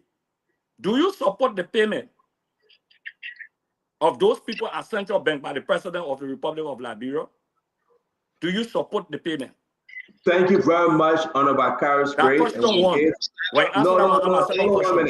on 1 minute more. Honorable Gray, you gave a statement and you asked one question. Nobody, the business for the question now. Don't do that. Okay, I beg you. All right, then ask your second question now. Let me finish what I want because maybe a follow-up. Let me respond to him. Go ahead, Mo. So Stanton, in the first place, I'm glad that you can hear Mo, right? Is it good? So I'm glad that Honorable Gray talked about this is government. This is governance. The first thing Honorable Gray does not know is that the LACC can act on an audit report if the need arises without that audit report going to the legislature for the PAC to further investigate and recommend. That is just one part of it. it does not bind the LACC to wait for that process. Number two, the Justice Ministry can act on an audit report once they investigate and see that there is corruption. Honorable Gray, we have to stop lying to the Liberian people. The LACC, if they look into an audit report, or citizens or group of citizens or civil society organization or political party feels or believes that an audit report has uncovered corruption, they can report to the LACC without going through all of those processes, and the LACC can investigate and act on those audit reports. Go and read the act that established the LACC and start wasting the Liberian people time here on all of those long processes that are just bureaucratic processes. The LACC can act in the absence of the legislature not looking into any audit report. Go there and investigate it. Stanton, ask the LACC, read the LACC Act. He asked as to whether I support the payment made by the government to Alosha Stadu. Government to Alosha Stadu. The first thing I would say, I don't know the circumstances surrounding that payment. I don't know what led to the payment of Alosha Stadu. But whatever it is, I believe personally that audit report should be investigated, and if need be, if there are people who are culpable for alleged acts of corruption, the payment will not stop people from being prosecuted. I don't think so. And so nobody should say, oh, because they pay somebody, therefore they cannot be prosecuted. They can pay you for something. If you commit a crime somewhere else, they will prosecute you for a payment does not eliminate the fact that somebody can be prosecuted. Thank you very much. Just to add to your answer before Honorable Gray coming with his second question, we had the lawyer of Alosha Stadu on the show. The lawyer, Tewonse Gonglo, Councillor Gonglo, said, yes, indeed, persecution can continue, but it's separate from the payment. We are cutting that clip to play. He appeared on Spoon Talk and he spoke on it. So your second question, Honorable Gray. Excuse me, let me say this to you. You know, when we come on this show, I see why the guys call crisis in this country under the doctrine of usurpation of functions. Do you think that the legislature, if they had no authority by the act that created the GAC, when GAC go do an audit report, if the legislature had no authority, what the essence of this committee sending report to them? I said something, let me categorize it. I said something. Let me fast now, Honorable Gray. We got to go to the last topic, man. No, I said something here very clear. I said the President of the Republic of Liberia orders special audit reports. And those audit reports, the LDCC are under obligation to look into that automatically with us sending those specialized reports to the legislature. That's what I said. I've been very clear about that. I didn't question the LDCC authority to look into those specialized reports. I'm saying, my man, hold on. Have to go to legislature. Hold on, man. But hold on.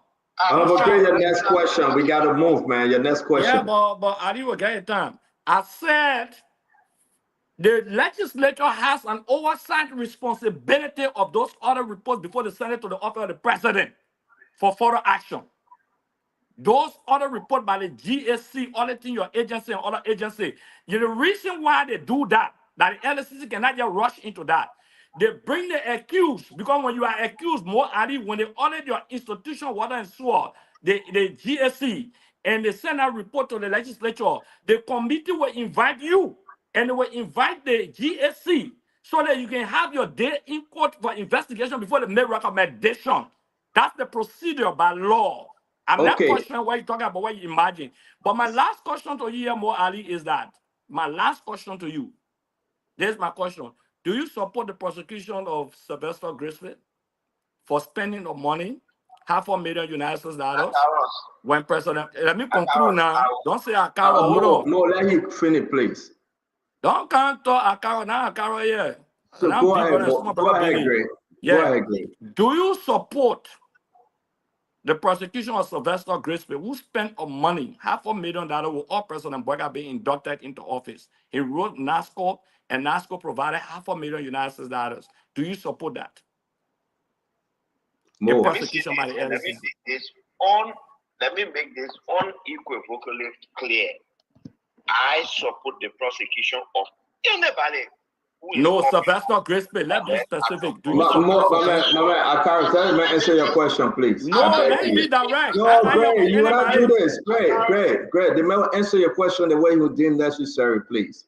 Go ahead. Other people can't answer the question the way they answer it.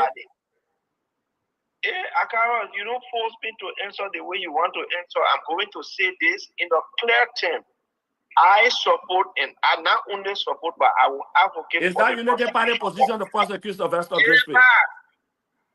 But I can't figure to go on, or else I will just know I will leave also. I want to go to answer to ask question. I'm begging you. The UP position, my position is I will support. No, the party position. Are you responsible for Unity Party? Because I hear you saying my position and UP position. Well, we need the party position. I hear you saying my position and the party position. Very clear in our, amen. I got the party position very clear in our communication. The party position is very, very clear in our communication. To prosecute Sylvester Grisby. You are disrupting the show, Honorable Gray. We allow Mo to answer, please. Nobody is afraid of anybody. UP supports the prosecution of anybody who is found in the alleged act of corruption. Now, if you have evidence, you are Carlos Gray, and all those who accuse Mr. Grisby, I can't wait. Carry your evidence to the court or carry it to LACC and ask them to investigate. Don't sit on the radio and say, they pass it corrupt. We believe that, for example, the audit of CBO and other places found that people are culpable of alleged acts of corruption. That's why we went to the LACC. We presented the LACC with the analysis. People are corrupt at CBO. Are you contradicting your government? Okay, so Mo Ali,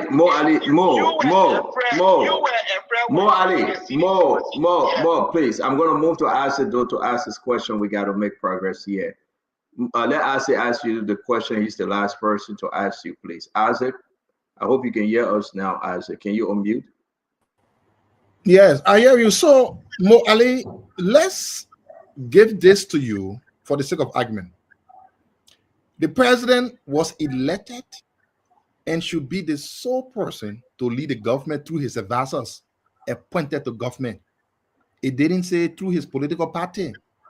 Today, Unity Party is telling us that they give up. That President Boyka cannot manage. He can make it.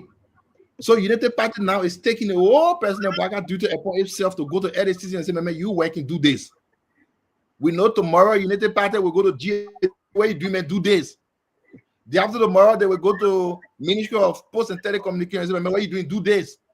Now we agree that President Boyka, by all indication from the Unity Party, cannot manage this country because the people elected him to be the one to ensure his government is performing. Today, Unity Party is trying to show itself as the one to ensure that people do their work. That's good.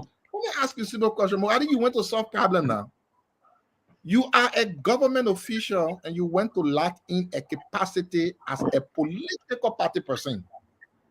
Marty, have you heard about code of conduct at all? Do you concern about that as well? Mo, go ahead. Let me say, yeah. So let me say this first. You know, as the way the CDC was so afraid of President Weah, because President Weah is the CDC and he is the embodiment of the CDC and he represents the CDC and whatever he says is social one, social. Well, I'm going to represent Unity Party. I come in. Y'all let disturb me. When y'all talk, I don't talk. Why would you put pressure on me? You're like getting best. The UP is not Joseph Boyka. Joseph Boyka is not the UP. The UP is an institution governed by law. The UP is a conglomeration of Liberians who came together and say, we are expressing our political will and aspiration through this institution that should not be controlled by any one person. This is unlike the CDC. So in our party, when we feel that we should take a position on an issue, we go to meeting, we discuss it, we vote on it, and when the majority says this is what we do, that's what we do, and that's what we support. So this is not like your CDC that's so afraid to even call Josh Riani the wrong way, then you be chased out. And your question slipped me, Isaac. Oh, you are talking about the code of conduct. Isaac, do I believe in the code of conduct, and I believe that the code of conduct should always be there. And going to the LACC does not. The mention say Unity Party. Other question you say Again, we'll say to our audience, we apologize for Honorable Gray constant interruption. Unity Party believes in the code of conduct. Unity Party upholds the code of conduct. If Unity Party disagree with any portion of the code of conduct, they will take the route of the law. They will go to the law for redress. That's what I have to tell you. We believe in the code of conduct. We believe in law. Right. My second question, my brother, I will tell you, Liberians went to the poll to elect President Weah. The CDC knew that President Weah was the president of this country, and the governance of Liberia was on the shoulder of President Weah. The CDC did not take upon itself the authority to manage the government because the CDC is a political party and not a government party. Yeah, it is okay for the Unity Party now to be the government because it is a Unity Party that tells which entity is working, which entity isn't working. The CDC does not go and take decision that will, then they will go to Ministry of Public Welfare and say, oh, the CDC took the decision, you didn't do that. No. That's not what we do in the CDC. And that's the difference from the Unity Party and the CDC. The CDC understands governance. The CDC knows how to separate political party operations from national government operations. Okay, so we're gonna move on. I'm gonna ask you a second question. We gotta move on. It's not what CDC knows. Yeah. Do you have a question? I'm about to end this thing. I gotta talk about the whole day and the next you don't want me to respond to him. We're not uploading CDC and chief friend. Yeah, my man. So you very well. You have your last question. Right, he was talking about UP. You have your last question. You have my question, and let me ask it. So, Mo Ali, the CDC knows that the CDC is a political party not in charge of the governance of the state. The president was elected to be in charge of the governance of the state, and the CDC gave the president to perform his duties. The CDC can disagree with the president. If the CDC disagree with the president, Honorable Mo Ali, it's good having you. I hope you can come back again.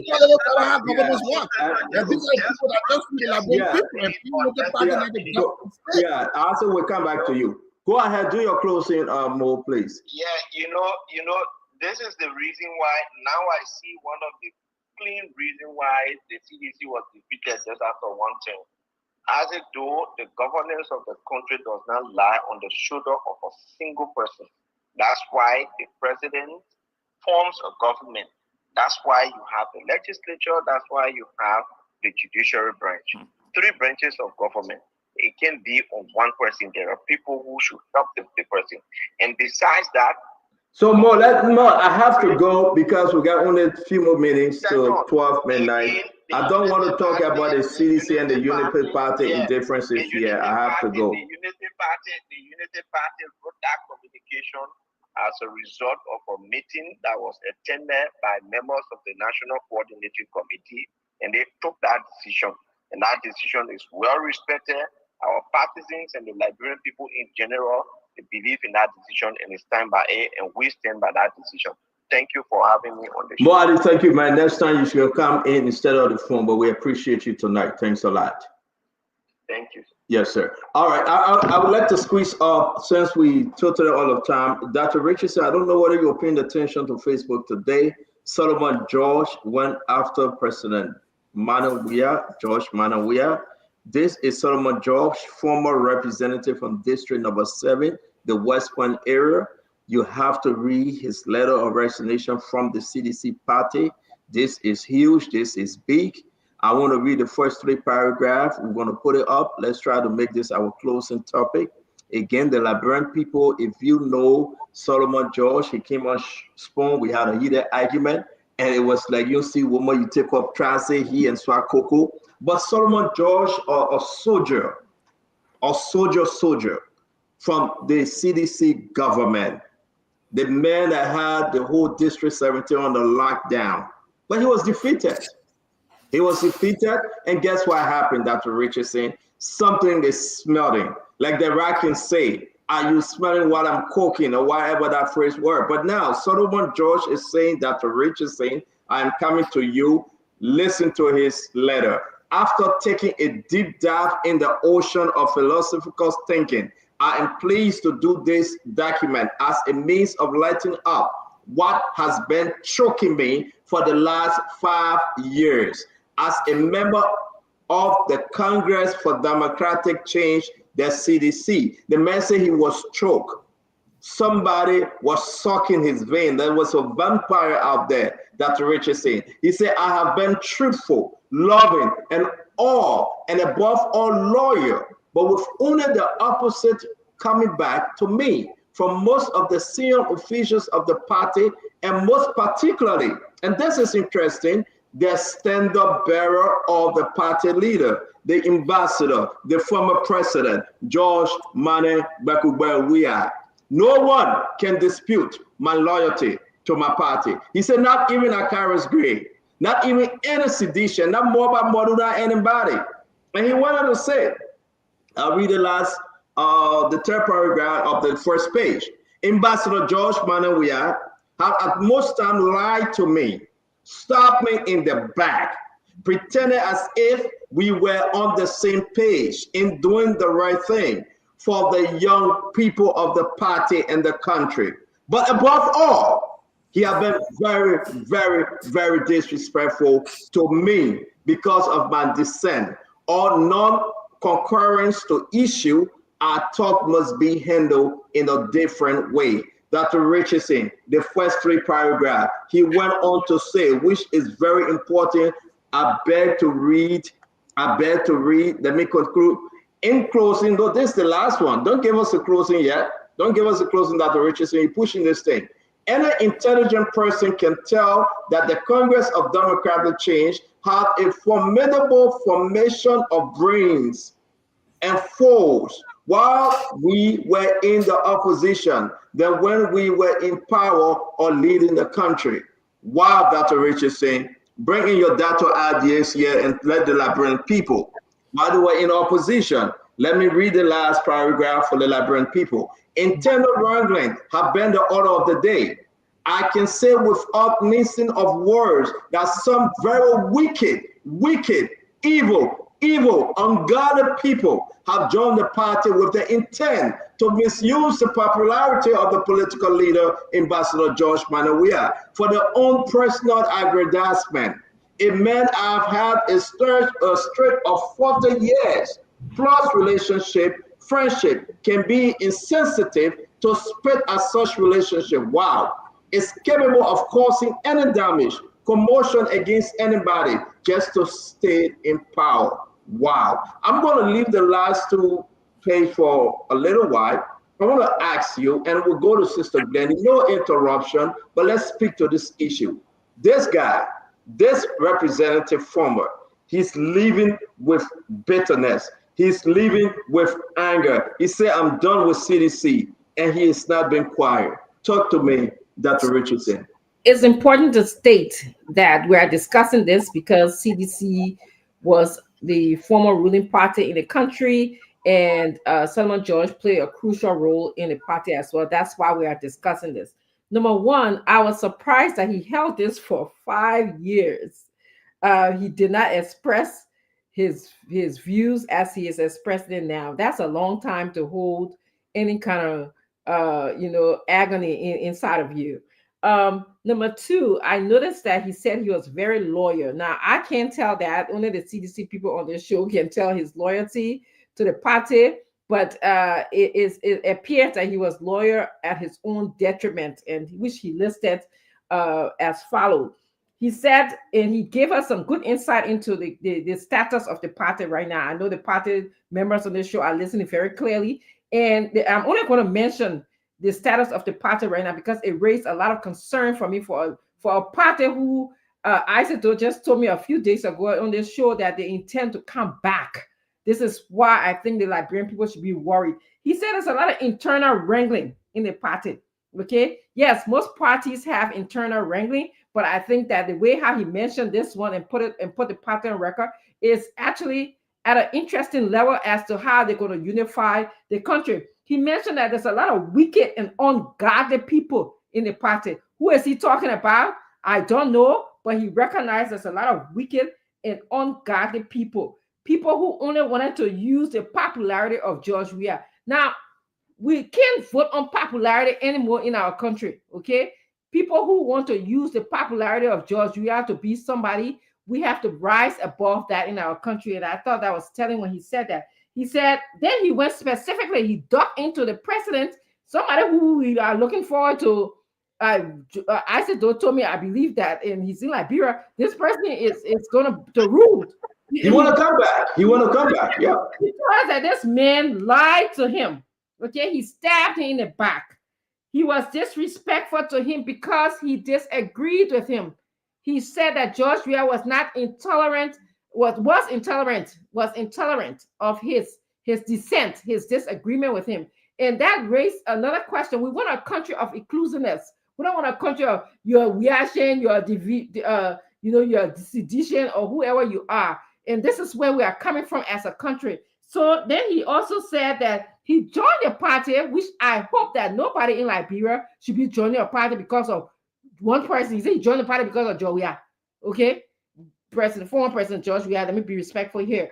You should not be joining a party because of a former president or because of one person's popularity. Join a party because the party appeals to you in terms of developing our country. You want development before your vote. You want education before your vote. You want good healthcare before your vote. You want good roads before your vote. Those things should be very paramount to you and important to you as a Liberian, okay? We all want a better Liberia. But that letter was very telling to me. It tells me a lot about what's going on into the party. So thank you, Senator. Dr. Richardson, thanks, man. Let me see the foreign sister Glennie coming up with this letter. Well, I mean, what's your take, Glennie? I think his position is strategic.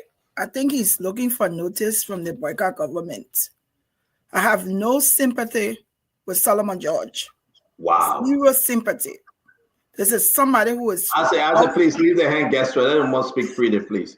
This is somebody who is well known, very outspoken, very aggressive, had many fights in the session. And this is someone who's coming today and saying that he was afraid of George Weah. Give me a break. He's looking for notice. He wants to be noticed by the government. And so what he is doing now is coming and castigating George Weah because he thinks when he does that, boycott will notice him and give him a job. Shame on him.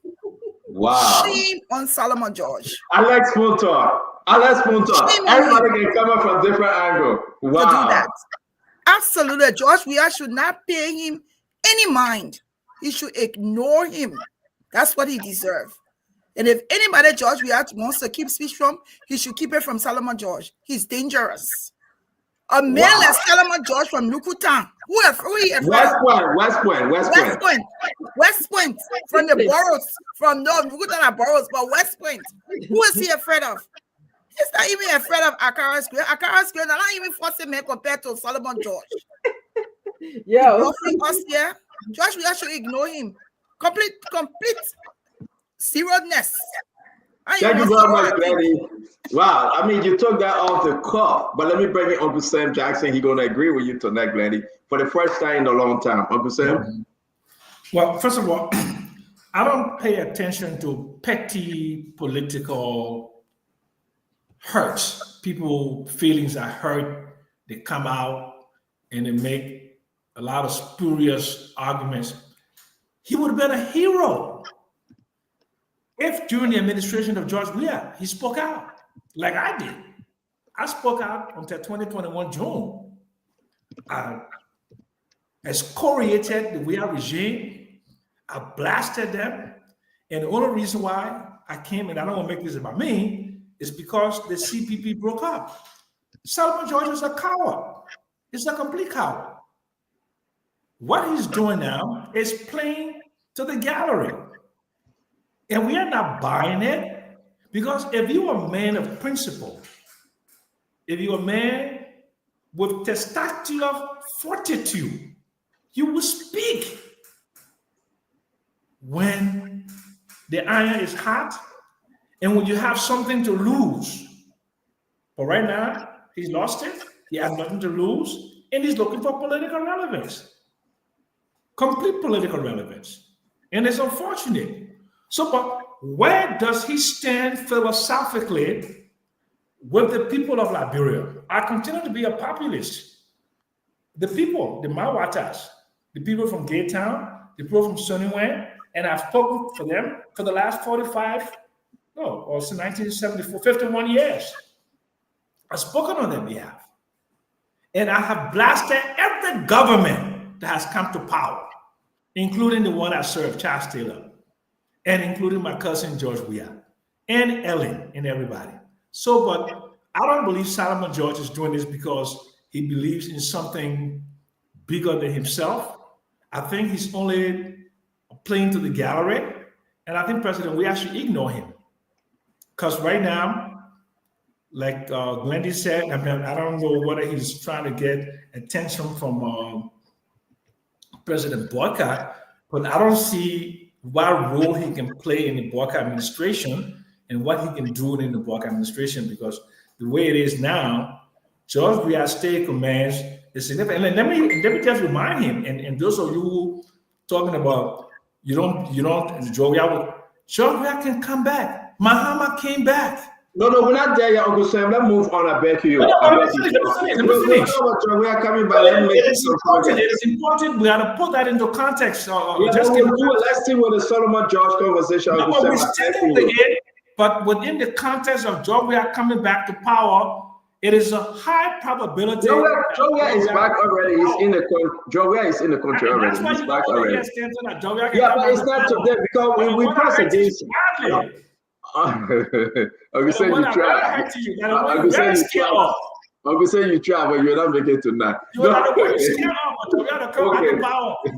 Uncle Sam, listen, the Liberian people make that decision as far for them. I read it, and I really don't care. But let me come back to Honorable Akaris Moses Gray. Welcome to the show, Colonel Gray.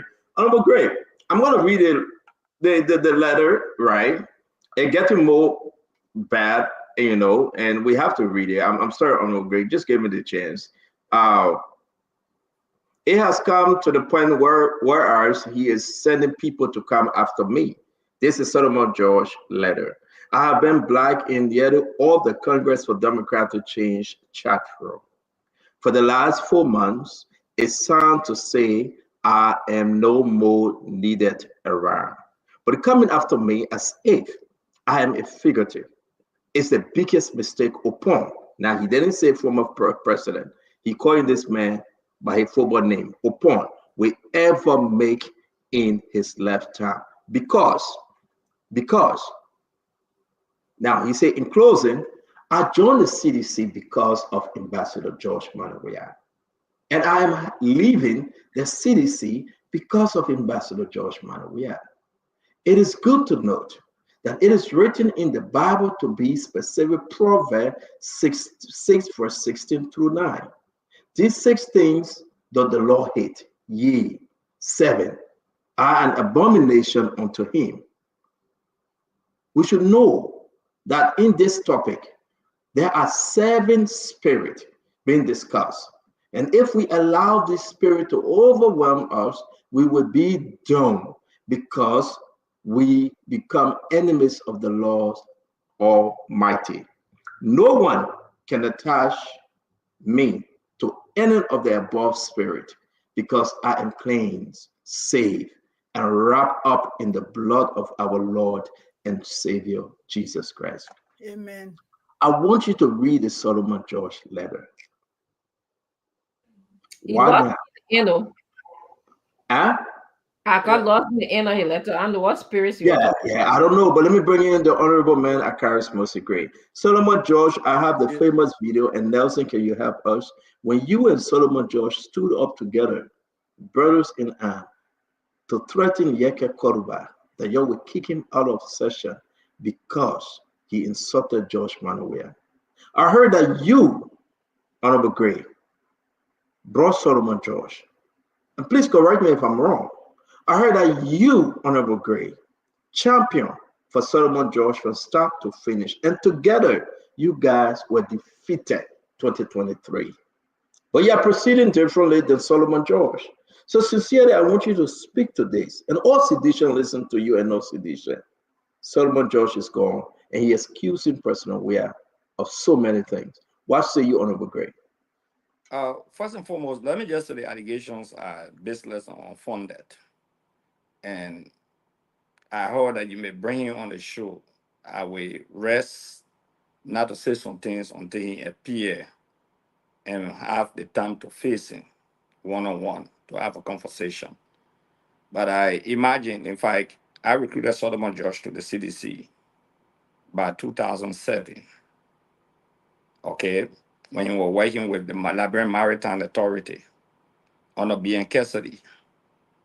I brought him to the CDC, and by 2011, he got on the ticket of the CDC, and we contested, and he became a lawmaker 2012. We both got inducted into office. And we both, after 12 years, did not win the election after 12 years. You know, Stanton, I said something to you on the phone today, and I will say again publicly.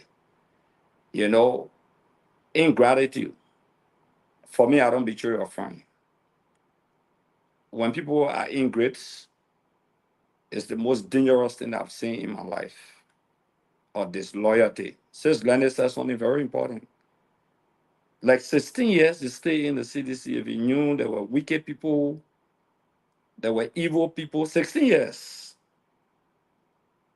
And you have 12 years as representative. George Weah was so wicked to you. So wicked to you.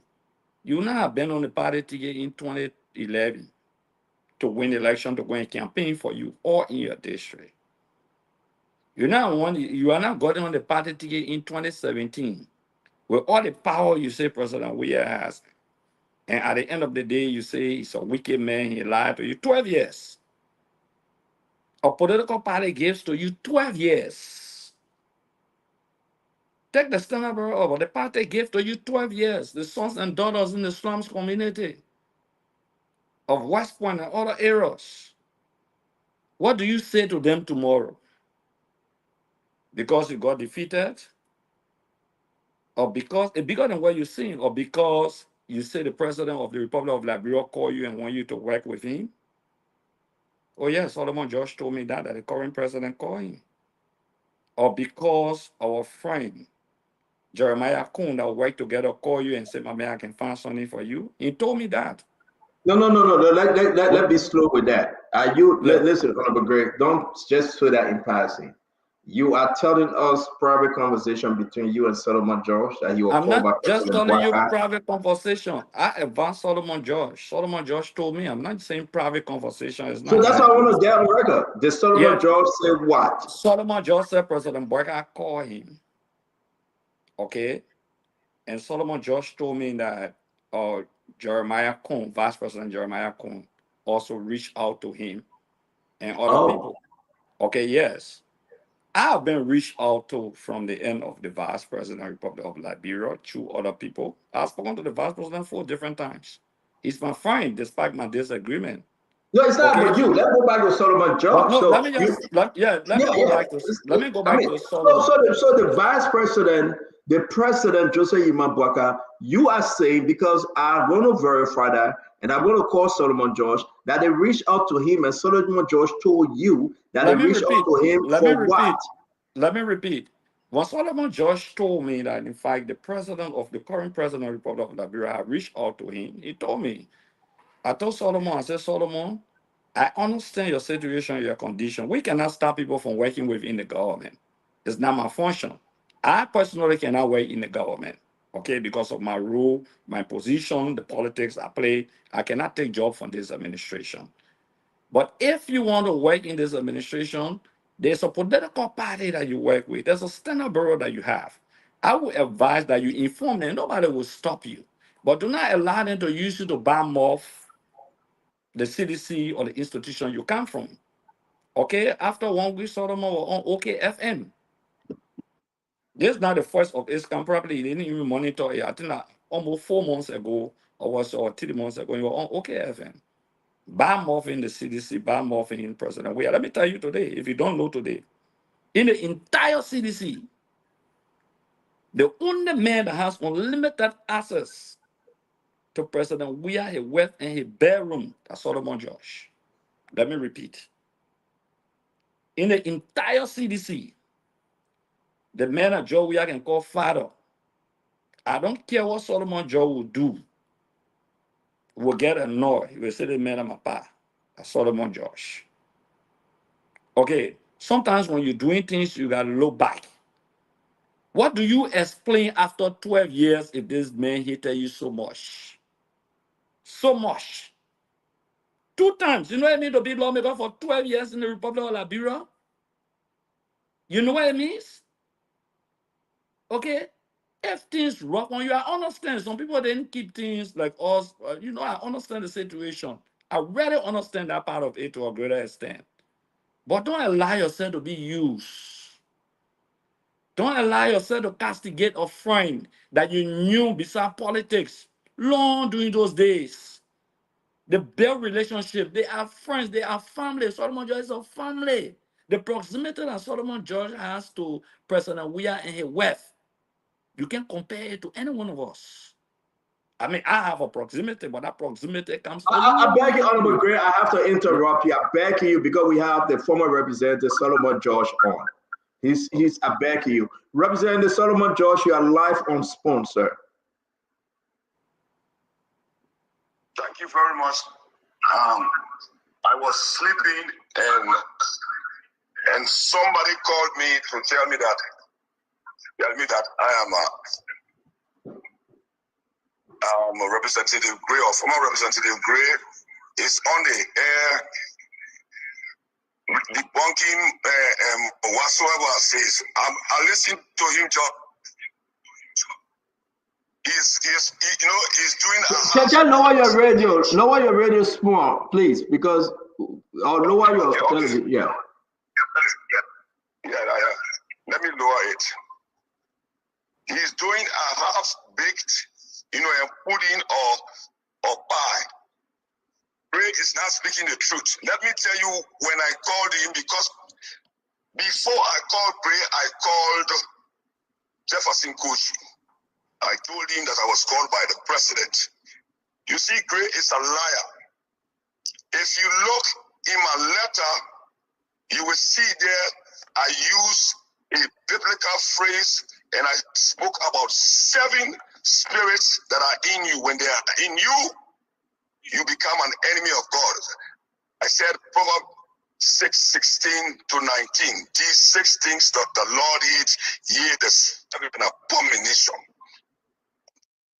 The first one is people with boils or what Liberian call rising under their arm. You proud. The next one is a lying tongue. Ambassador Weah is a lying tongue like his son Gray speaking over there.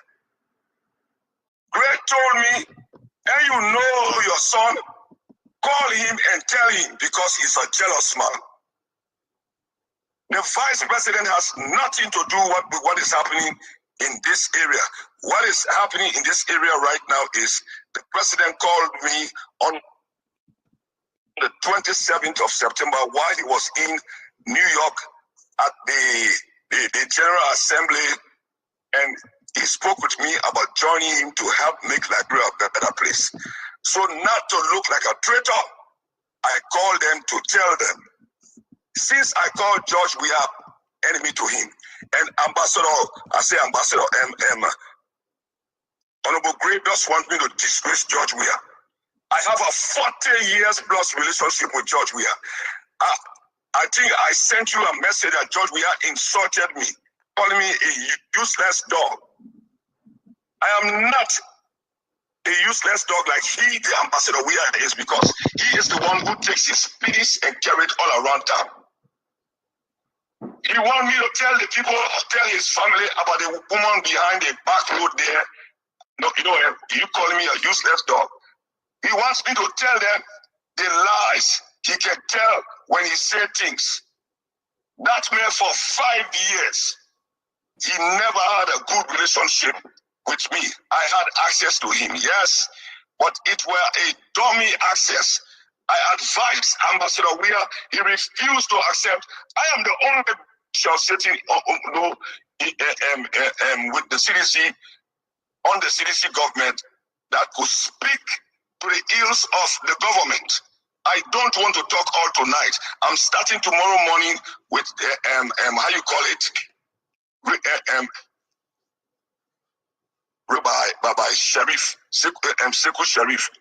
I will start there, but I just want to tell you that Akaros Gray is lying, and if he does not stop, what I don't want to do, I will have to do to them. I will spill the beans. What I have written, those 2-page document you saw, they are threefold, tripartite document, political, social, and religious or biblical. If I expound on them, I will expose all of them. Akaros Gray is one of the people who support this government, the government we had. Don't how you call it, cut the people's salary. It will not be good for us. Oh, Solo, who cut the people's salary when election, before election time, they will forget. You cut my money before election time, will forget. Don't do this. Oh, the people will forget. The people are fools. The people are not fools.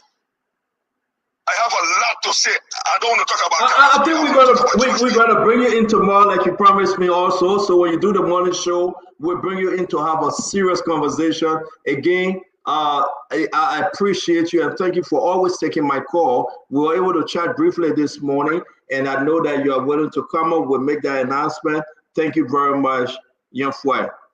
Thank you very much. We appreciate you. Have a wonderful night. Thank you. That again, Honorable Gray, you are in flight. I don't want to, Honorable Gray, you are in flight. I do not want to take you off. But what I'm hearing and what the representative is sending to me and telling me, this battle is we're just in the introductory part of it, though. But you heard from me. Talk to me. Before I come to that, I said something on the show, and he confirmed everything that I said. He said the president had called him. I said that. I said he got to me that the president had called him, not only call him, but offer him to work and give him a job. That's what he said to me. I didn't come here to come lie on Solomon Josh. Okay? I also said that he has said to me that Vice President Kun had called him to work. And my advice to him was that, look, you hear from an institution, and for respect's sake, just provide the information. I cannot stop you from getting a job. As I speak to you, I know Solomon George even told me that every month they gain special allowance. Okay, payment? Yes, he said that to me.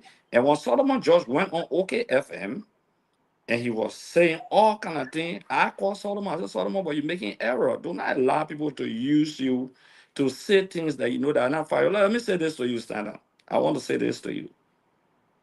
There is nothing, let me repeat, that Solomon George can say on air that will have any bearing on the CDC as a party. I didn't even want to go that route with him. That's why I said I'll wait tomorrow. Zero. All Solomon George will say is gossip, that lies. Okay? Solomon George is somebody who was technically compensated by the CDC. He was given a 12-year job. Solomon George talking about harmonization. No, what I pushed for lawmakers pay to be cut. And on public record, Solomon George said no. They shouldn't cut a pay. I said, Solomon George, the Liberian people are crying. I will write the communication. Thank you, Honorable Gray. Let me conclude. No, let me conclude. Conclude. Man, we got to keep something tomorrow. The man will be coming tomorrow. So conclude. No, he said something, and I got to clarify that. I wrote a communication to the legislature for members of the House of Representatives' salary and benefits to be cut, and we cut it by 30%. Solomon George got a no with me. He said, when you cut my money, it's a problem. How do I take care of my people? How do I take care of my district? I said the people are crying with the amount of money we made a commitment. The president has announced or cut in the appointed officials' pay. You will be out tomorrow. You But will now address it all over again. $5,000. You will So address it. Let me bring the answer in though. conclusion, look, start on. Solomon George can say what he want to say. Okay? He can go to hell. At the end of the day, nothing will come from all of it. We're not going to dignify Solomon George. We have great people who are Chairman Geraldine Doe, who broke away from the CDC. So, Again, Honorable Grant, thank you very much. I will bring in Minister Doe. Honorable Grant, thank you very much. Yeah. I will bring in Minister Doe. Minister Doe, let's hear you from this Solomon George conversation, sir. I have a prayer. I pray Say your that prayer, the Lord, sir. I pray that the Lord touches the heart of President Baka to look towards my own Papi Solomon George. I think Representative George has done enough now for President Baka to look at him. Listen, former Representative George is like a father to me. In as much as he says things against President Weah, I'm not going to disrespect him. He's someone who and I had a very good relationship. But Representative Gray was saying it, and I went to my phone. You know, the former representative, who is like a father to me, called me on September 30th, and we spoke for 18 minutes. You can check it WhatsApp. 18 minutes. He told me the very same thing he told Representative Gray, that President Baka has called him to help, and he was willing to go and help. He also told me that Jeremiah Cohn, the VP, reached out to him. And I told him, but Chief, are you sure it's the right thing to do? You are like a father. I will only give you my opinion. And we talked. The truth here is, you know, in my mind, everybody got to live differently. Is it the right way to live? I don't know. But I want you to think about this. In the representative's own letter, he said he has known George Weah for 40 years. So within the 40 years, year 1, Georgia was not bad. Year 2, Georgia was not bad. Year 10, Georgia was not bad. Year 23, Georgia was not bad. Year 30, Georgia was not bad. Year 35, Georgia was not bad. Only after the representative lose representative seat, boom, George Weah. Ah, amen, Chief. Chief, 40 years, you see bad only 2025, you see bad there, Chief. Me, how will I see bad in 40 years now? That's not the way you want to do it, Chief. You know, we know you got to leave people on your back, you former rep, you know, keep fending against around President Baka. I'm sure he will look at you, but to say things that you yourself know aren't truth, to me, it only help you. Chief, I wanted advise as your son, you can come on radio and take 4 hours to talk. Joey about. When you go home, that 4 hours finish. Nothing else coming behind again. It finished. Who doesn't know Georgia? Everybody knows Georgia. They know his weaknesses. So this is not the right way to go, Chief. I beg you, slow down and, you know, try to readjust. I beg you. Again, Asado, thank you very much. Colonel Gray, let's hear you on Solomon George issue, and then we'll close the show for tonight. Oh, Center High, man. Everyone. You know, Solomon George, I would have validated his opinion or his grumbling now if you are taking the stand of George Solo. Both of them are Solomon George, but the other guy is George Solo, the former party chair, right? That guy, he was noted for speaking out a lot of things. The only time probably he boo-boo was at the end of the day. I think he got compensated. Somebody said it was opting to go as ambassador. But besides that, George Solo really stood out to speak his mind. But every time they say Solomon George, I recall when he had the Bible on one side and he was pulling down his pants to show his back, you know, his butt to the president, Madam Sirleaf. took down his pants, literally, and showed his behind to Madam Sirleaf. And he had the Bible on the other hand. In my opinion, those are the folks that make Liberia not to be going forward. We have too many blasphemous people in our system. And sometimes go back and think about the story of Sodom and Gomorrah. Bad people can make a contribution. So what do you make about his allegation and the CDC fighting back? I make about him. It's not serious. It's Okay. a hustler. As Glenda said, he's a hustler. He's looking for that 15 minutes fame. He comes here, he's going to talk feisty. But to be frank, these are opportunists. These are the individuals that are smudging our country. And people need to be able to stand up to them. Whether or not he wants to come closer to Jeremiah Kuhn or he wants to get closer to President Boakai, that's how they have survived. They have leached the system in a way. They bomb up other people. Once you put them there, that's it. It's time to switch now because you know what? George, we are no longer there. But you know, when we're cussing people for George Weah, you should have seen him. I wish Thank you. It's a very. It's.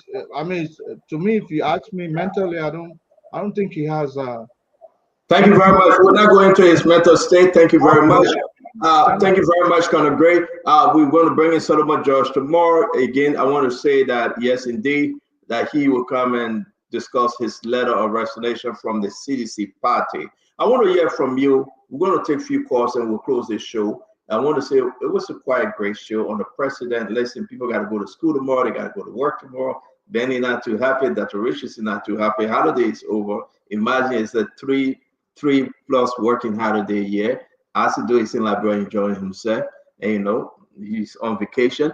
I really want to say, Nelson, let's go to the phone line and let's make this thing happen. Let's talk about Solomon George. And you heard him tonight. It's gonna be a lot of episodes, like Mama will always say.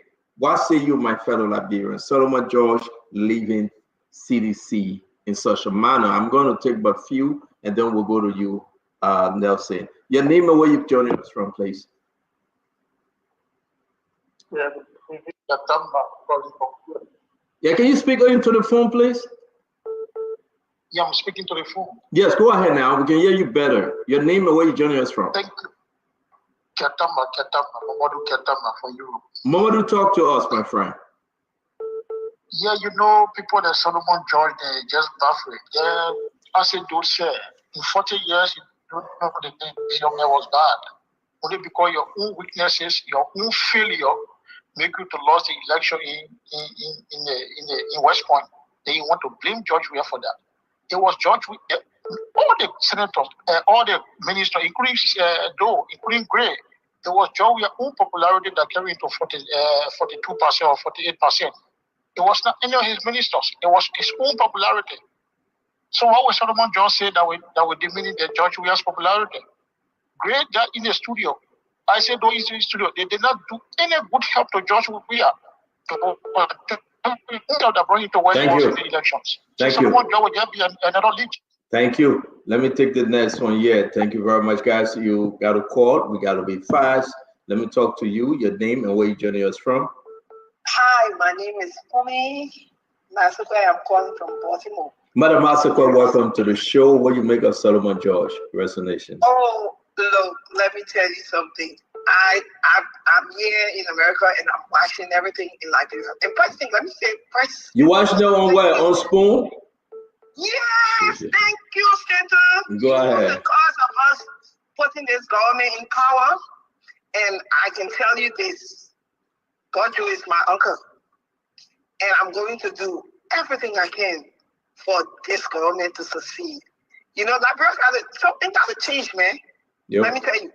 And then Solomon George, I watch him in the house.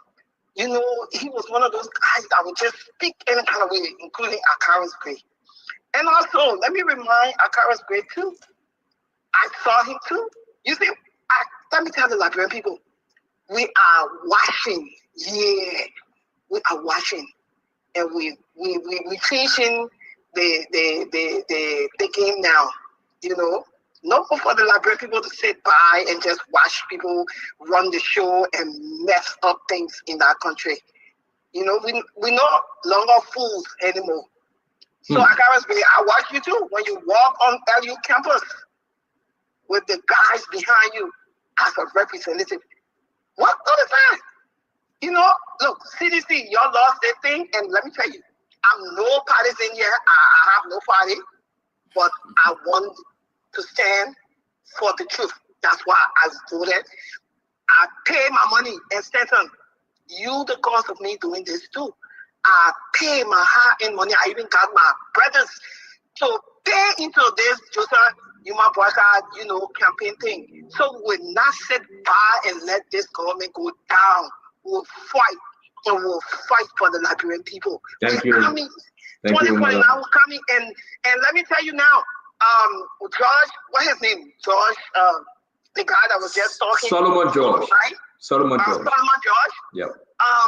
You see, he better watch his back. He better watch his back.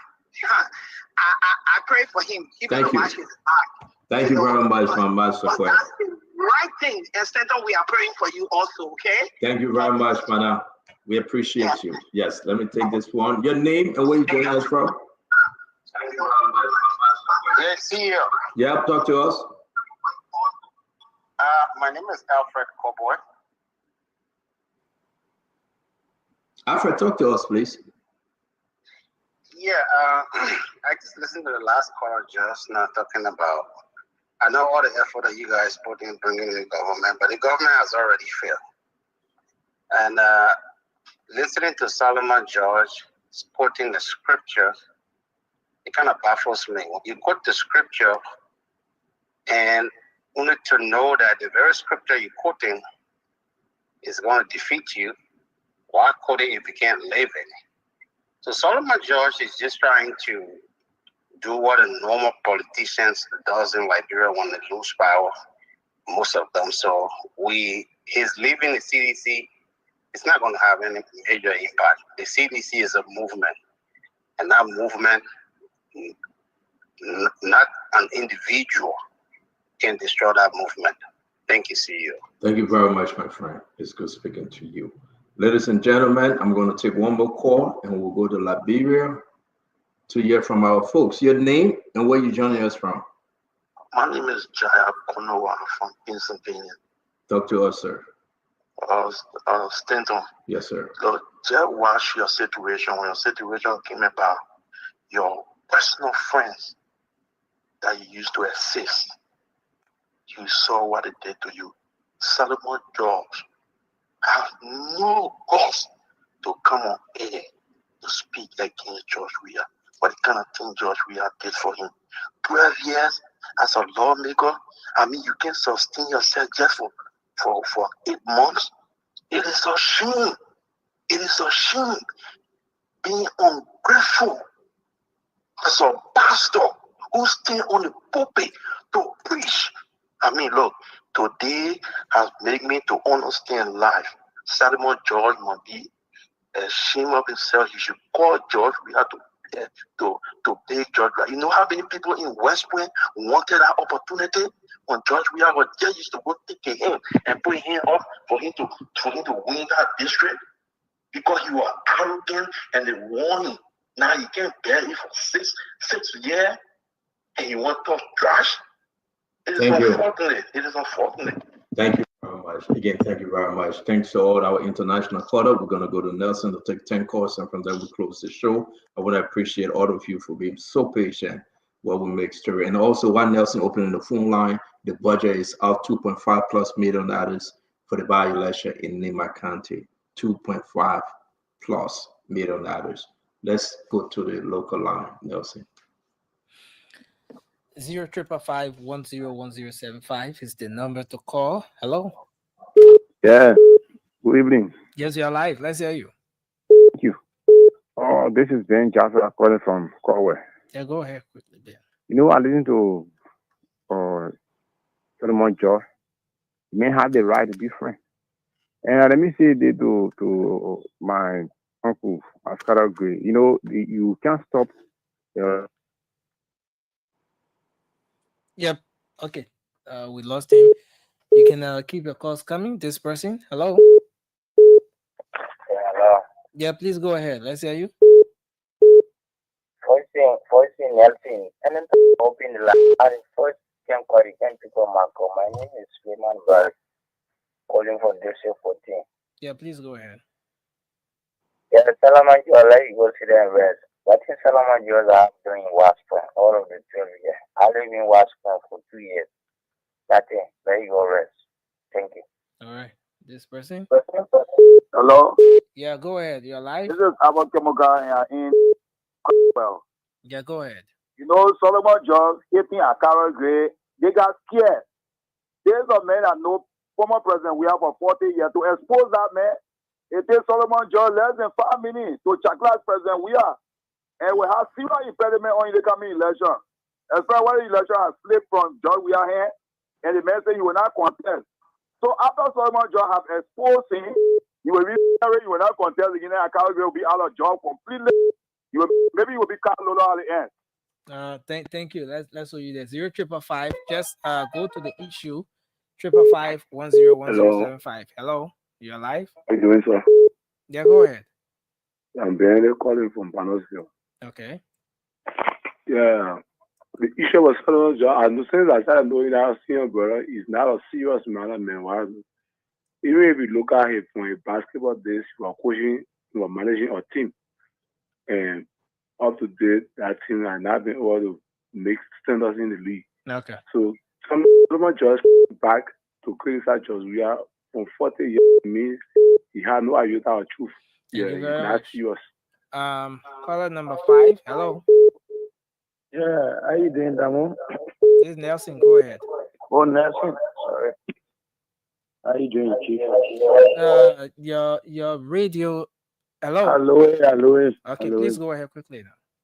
Thank you so much for the program. Thank you to the CEO. My name is Emmanuel Sylvia, calling on to borrow. Okay, go ahead. You know, actually, for Solomon George to come out and be speaking, really, she needs Solomon George here. Your thought when I made Solomon George here, because Solomon George is a bold person who can see the truth when you see the wrong. But not great and who can see the wrong, they be bagging it. So for Mr. Great to sit on the show, Mr. CEO is making a show to just be unpopular now. Okay. Every day with a courage great, every time lying to the public. All right. This is a man who is always continuing to lie to the public. Thank you. Great and get integrated to sit on. Okay, so the show is not about Honorable Gray. Please go to the issue. Hello. Hello? Yeah, please go ahead. Let's hear you. Okay, this is Melvin Dick, and I call from Lobitan. Yeah, go ahead, Melvin. Yeah, thank you. See, the CDC is not a state of good people. We have so many good people. Solomon George was perceived to be only good person. Unless problem that situation, let a president of that getting what he wants, but I can show to you that Honorable Gray will be followed about 6 years and whatever. The one person will leave the CDC, I'll leave with him. Not even Georgia. Thank you. Him, when he leaves CDC, I will leave with him. Thank you very much. Caller number 7. Hello. Yeah, good evening, Nelson. Yeah, please go ahead. Yeah, Clarence came over calling from Canada. Okay. You know, I love sedition, right? Whenever somebody decides to go, the enemy for them. I love that because, the empowering Unity Party more and more. And let me tell you something, Nelson, very short. At the very matter, the 11 people to majority, they already gone from CDC. Sir Joseph already gone. Okay, Councillor Jala already gone. And the more they leave, they be criticized there. And Akara Gray and Isaac Do, we live here. Some is for car and motorbike to go there, now used to be easy. Look around the country. You're sitting over there, you're to your own. But citizens here, they know what they go. Now what they're feeling about this government. Thank you. Thank you so much. Caller number 8. Hello. Nelson, good evening, and good evening to see you in the panel. Welcome. Yeah, thank you. My name is Ibu Conte calling from Banjo. You know, Honorable Solomon George is confused. He forget what he said on OKFM. He said that he asked President Weah after he lost the election to help him with business money, and President Weah refused. I think that's the stabbing he's talking about. That's the lying he's talking about, President Weah. Too bad we lost that person. Hello. Hello. Yeah, please go ahead. Hello. Yes, you are live. Go ahead, sir. Yes, I'm Quinga Royal David calling from Banagoo District number 11. I want to say hi to the panelists on Stone FM. And yeah, that's a nice show. I think everybody listened to the former representative Solomon George, and his statement that he'll be making tomorrow. But I want to encourage the guys in studio. Like my friend and brother Akaros Way, the allegation. I think he have to wait for tomorrow, and what Solomon George have to say before he can come up with other statements. He can balance the reporters or the report that he will be giving tomorrow. So I think we have to wait for tomorrow and let him come in the studio, and then they can carry on the debate. All right. Thank you. Thank you very much. We'll take the last caller. Hello. Hello. Hello. Yes, hello. Okay, so we take another person. Hello. Hello. Yeah, the final person. Yeah, go ahead. Yeah, my name is Momo Gimajay from District 15. Okay. Yeah. What it should not be given an inquiry. What's the name, sir? George Solomon George should not be given an inquiry in this country. What been just in here, people here, they pass around at the end of the day. They what they think on the pastor. So they do all of color that say and Satan and crossing the priest. They like it. Sajuse Tomo Fara Jeremiah Kun Joe Bagasi beyond Bala 2029. Because we still flog all of them, including our category. Thank you. Thank you. So yeah. Thank you very much, Nelson. We appreciate you. Let's close the show. I want to say thanks to Dr. Richardson.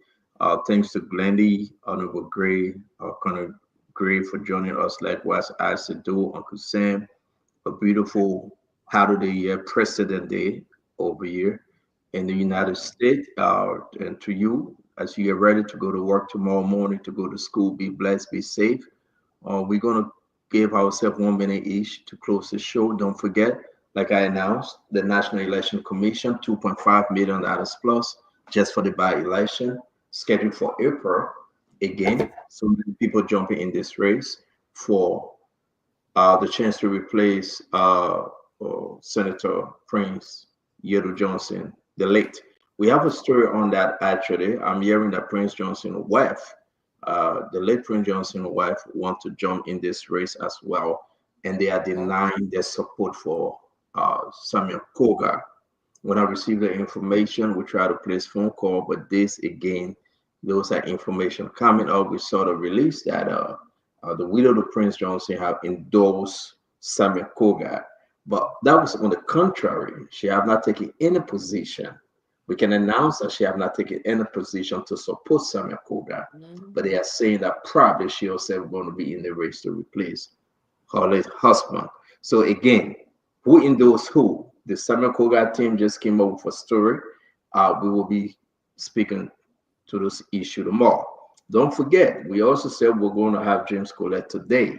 Whatsoever happened with James Collette, he refused to take our calls. He refused to reply to our text messages. As he was scheduled to show up, he didn't. So we have to make some adjustment in our schedule. But we have so many information. We got to talk about the budget of Richard Kum, the regime speaker, tomorrow. We got to talk about his property that he's building. We thought that Richard Kum was building only one compound. Like I said, we have the interior of the house, but he's not, since he took over a lot of breakdowns and building different properties. We're explaining them all. We got to talk about folks that are rejecting Richard Kum internationally and nationally. the embarrassment this is bringing to the majority black. We also talk about Fode Fambula, his fight against the China Union. We invited Fode, he didn't show up yesterday. When I spoke to Fode, he said, man, I arrived late in time. But again, you see in the majority black, they are running from what? I don't know. We got more to discuss about them, right? And want to say, just be patient. We got to bring you this information as to why are they afraid. $5.8 million under the watchful eyes of Richie Kuhn. What's going on? How can a budget lead from 1.9 to 5.8? Who used that money? And only them can explain. I want to say to all of you, it's only important that you follow the Spoon Talks. Because of you, we are here and we appreciate you. Continue to share the show. Continue to be part of the show. Subscribe to us, follow us, like us, and let's help make Liberia better. We'll talk about Emma Glasgow tomorrow. We'll talk about Josita Winter tomorrow. Those allegations of corruption. But don't forget, the Minister of Finance story on Bill McGee Jones. People are saying Gafwan, his first initiative, he had buried those information on Bill McGee Jones. The allegation of massive corruption. Gafwan put his foot on it. If it is true, let's wait tomorrow to discuss it. President Barker came back to the country from Ethiopia, Addis Ababa. What did he bring?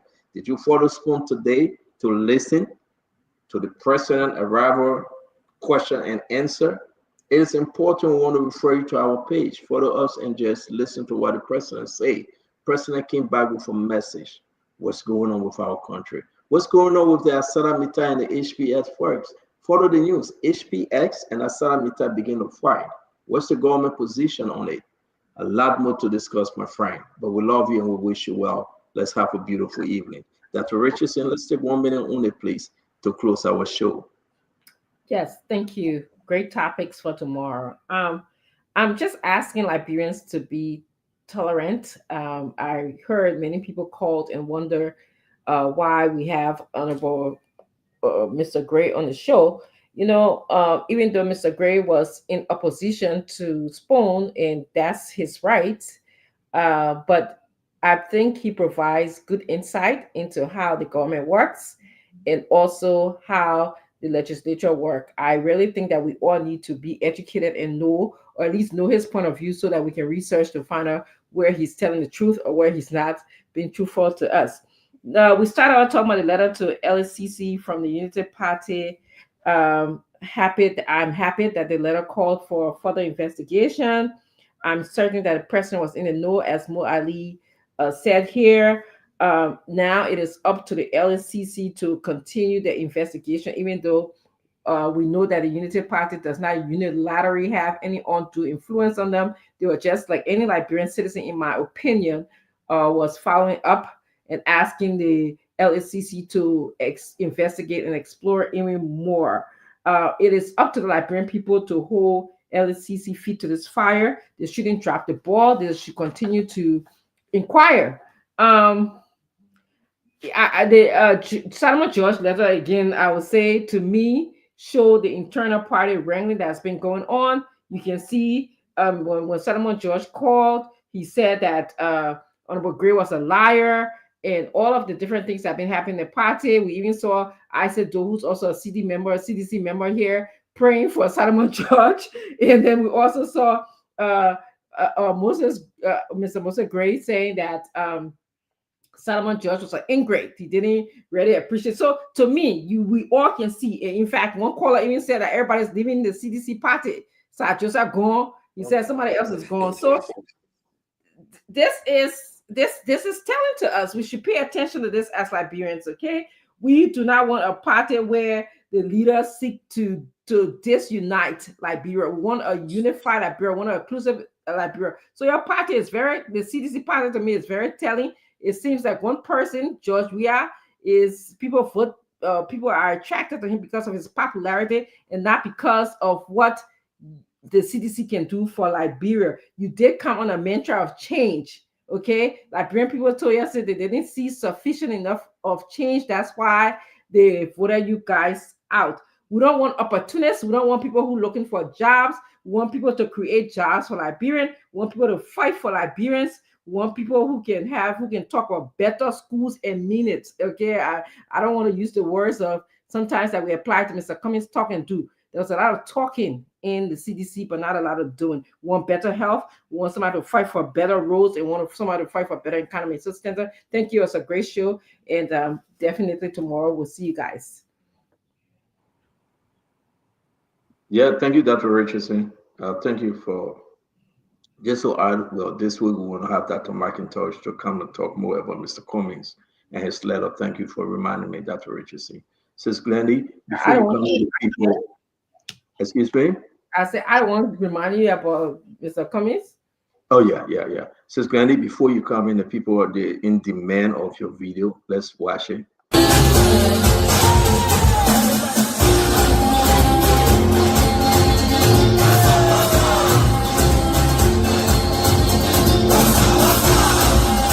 Rocking it, my girl. You rocking it. I enjoy it. All right. So I cannot do that. Facebook, we got no copyright to this song. I didn't know, guys. Listen, that's just a light moment over here. I didn't know that she could shake it. She's rocking it. Again, if you want to see it, we're going to post it on our page. James Nelson, please put it on our page. If you want to see it, it's free. If you want us to play now, you have to pay.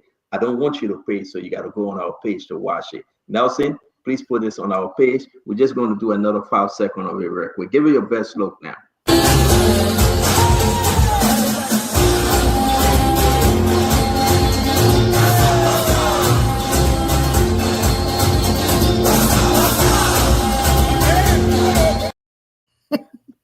That's my man, Timothy. Since I don't even know what to say, but great show. What's the show, Glendy?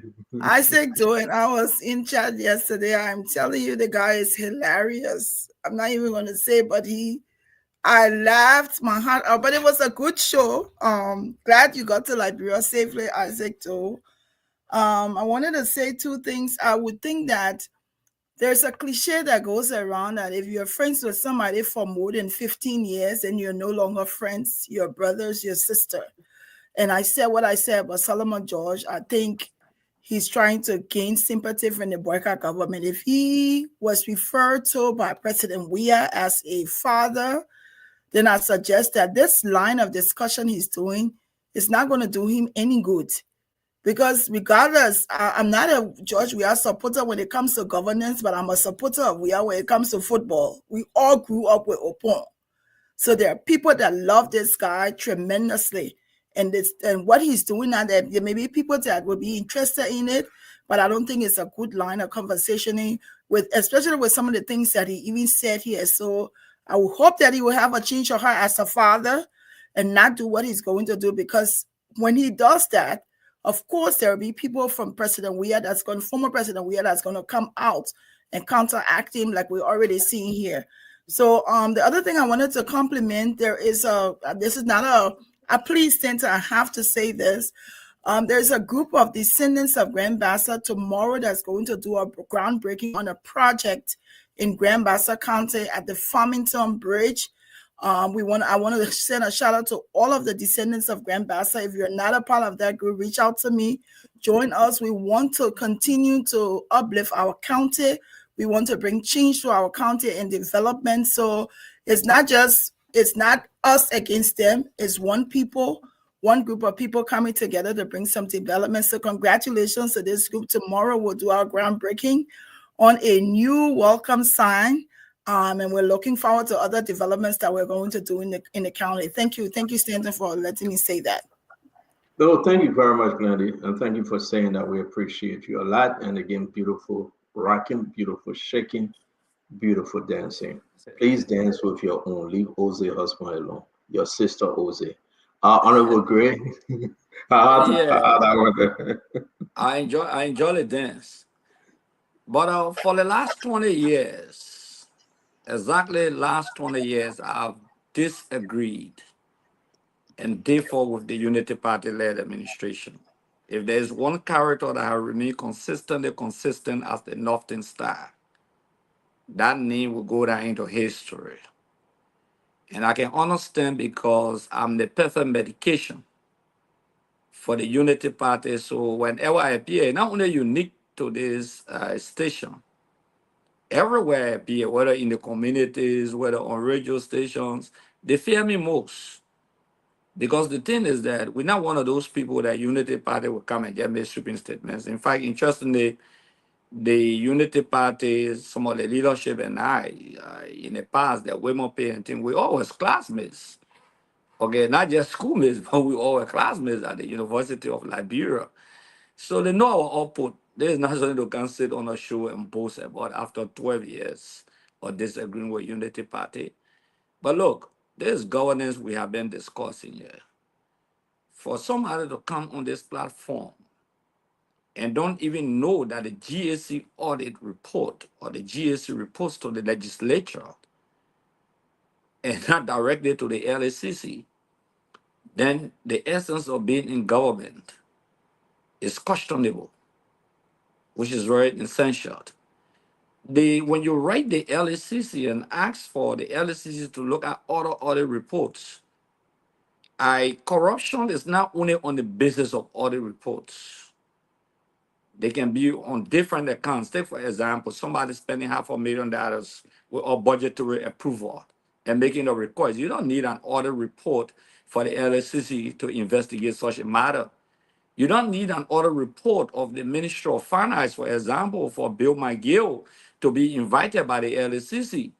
So the guy smartly wrote a communication to say other audit reports. But what happened to the other aspect of corruptions? That has nothing to nothing to do with audit reports, for example. That's why I don't take them serious when it comes to the communication that was written to the LACC instead of requesting that Standard Bearer to go after these people. The next point here is that I think, in my kind of opinion, like I told Stanton today, I don't think I feel comfortable sitting on a show, in fact, and trying to dignify Solomon George. I think those of us who hail from the CDC should just allow him to just say what he wants to say tomorrow. It's a normal thing. Make no mistake. For anybody to tend to believe that if one person leave the CDC, it has an impact on the disintegration of the mighty Congress for Democratic Change. It's unfortunate. We've been there, we've done that. CDC is a phenomenon. It's a movement. Okay, we have what it takes. As a political institution, we are like the Brazilian national team, where there is no Kimpere, there will be a Maradona. I mean, there will be a Ronaldinho, or there will be Romario, there will be Ronaldo, there will be Rivaldo. So people will go, people will come. There are Neymans or the Brazilian team. The CDC is the Brazilian national team around the world. Maradona from Brazil? Or you from Argentina? I took a name off. Maradona, I took a name off. There will be Romario. I meant to say Romario. I meant to say like Rivaldo, Ronaldo. Okay, Ronaldinho, Brazilian Kaká. So people will come, people will go. There's a political phenomenon, even to the ANC. There were people who left the Unity Party, like George Wisner, Louis Brown, who supported Ellen Johnson. They went to the ANC. People left, and the Unity Party in March, Victoria, we recognized the fact that they won the election and we gave in. So all of these things about alignment and realignment that people will do is something that is not strange. But all that I will say is that when I recount the days, Akaros Ray coming from Raspberry Valley, Solomon George coming from West Point, Mona Peno coming from what the place name in District 9. You talk about Sir Joseph. Okay, you talk about Tomo Fada coming from the playing field, and all of us who the CDC and seditions, revolutionary young men and women stood in the ring, shine and whatsoever, and gave us power to show maximum ingratitude to them and neglect them. I would not be there. I would not. No, nothing will force some of us here to leave the CDC because of that. For me, I see that as ingratitude. 12 years after power, you cannot sustain yourself. You cannot take care of yourself. And you allow yourself to be driven economically like you're better in a wheelbarrow. These are the things we're talking about. Ingratitude. People in Unity Party, the masses who stood up in the people water one job. It's not about Solomon George wanting job or somebody from the CDC who disintegrated wanting job from the Unity Party. There are other people in the party who fought, who stood up. So I'm not excited about President Boyka calling somebody or Vice President Kun calling somebody like Akaros Gray. That's not my excitement. My excitement is on the basis of what I stand for and the principles for which I've stood for the last 20 years. These things are very important and go a long way. The greatest disloyalty to a friend is to betray a friend. That's the greatest disloyalty to any friend on earth. You see Mo Ali? I always tell people say, oh, you saw for Mo Ali. But I have a soft spot for Mo Ali because the historicity and where we come from. Even in the CDC, when people stood against Mo Ali and people were talking, I said, no, Mo Ali is my son. I cannot allow him to go down the drain like that. Okay? That's what they call friendship. That's what they call loyalty. But today you come and say, my friend, after 3 years, eh? Nothing. No, sorry, it's okay. Oh, yeah. No, Mo and I lived together. That he graduated from the University of Liberia in 2006. Okay, he was campaigning in 2005 for Ellen Johnson Sirleaf. We were in the same house. Okay? We lived together. Many of the young guys you see in the Unity Party today. There's history. Friendship matters a lot. Okay? Gratitude matters a lot. Solomon John Major ended up to be another Henry Costa who said the words about Joseph Boyka at the end of the day. Today you got to go and call tower and bow down and surrender to him. Okay, these are the things we talk about. Our innocent says it's wrong. You can't. This young man cannot say these things about President Boyka, the medical situation, the kind of proximity you had to him, for example.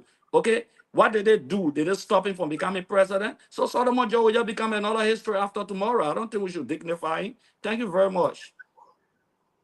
Thank you for your contribution. Isaac Joe, please. Well, today the Supreme Court brought into question again the fate of Liberia's Justice Minister to understand the simple law of our country. Thank you for that, Isaac. Thank you. We slid that. Thank you. Right, and I hope we can discuss it more because the Supreme Court ruled in favor of MDMC, putting a prohibition against the Liberia transport management system or whatever they call it. And this was the same opinion that the so-called justice minister that I call Minister of Injustice rendered last time. So why is it that the Supreme Court is always at odds with this justice minister?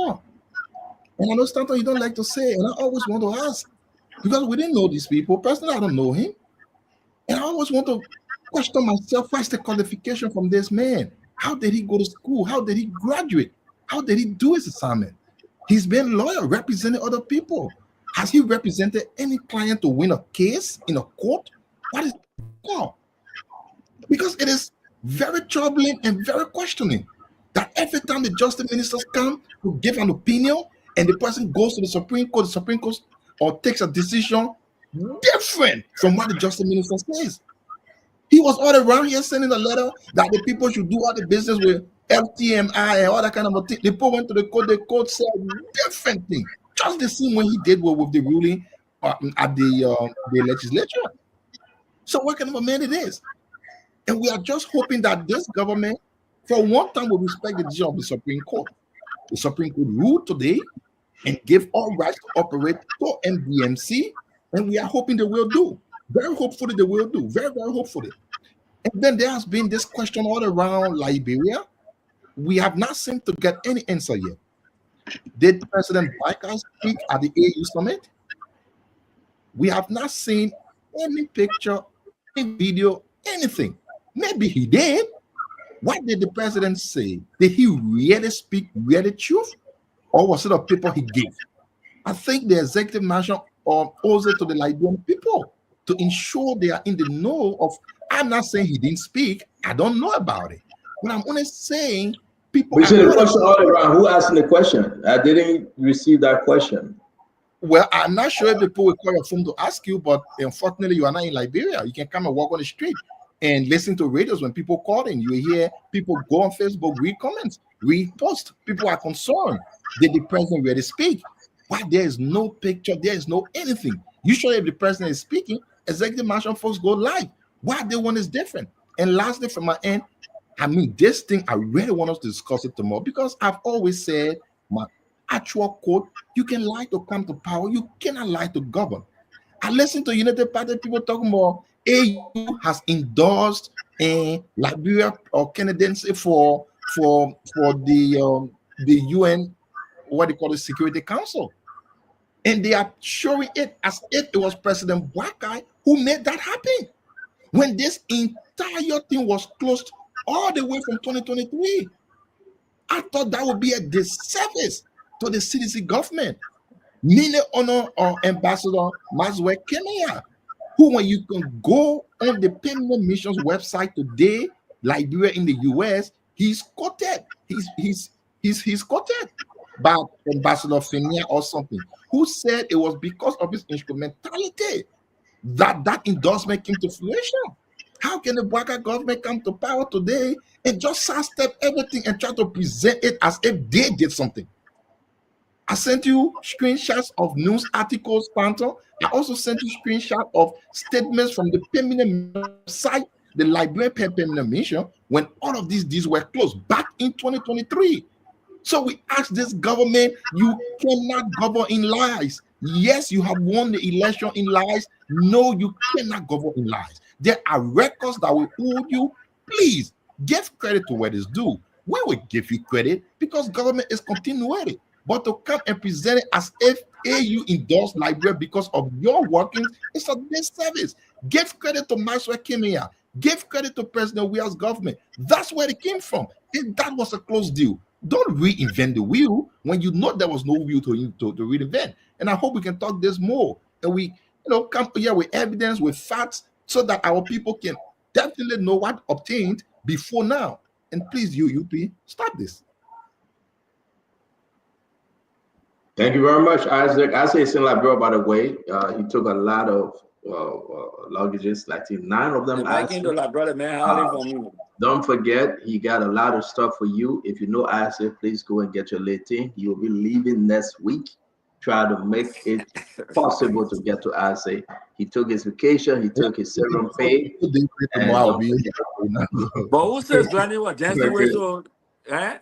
That Oze. Oh my God, don't follow Stanton. You and myself were good friends, so don't follow Stanton. That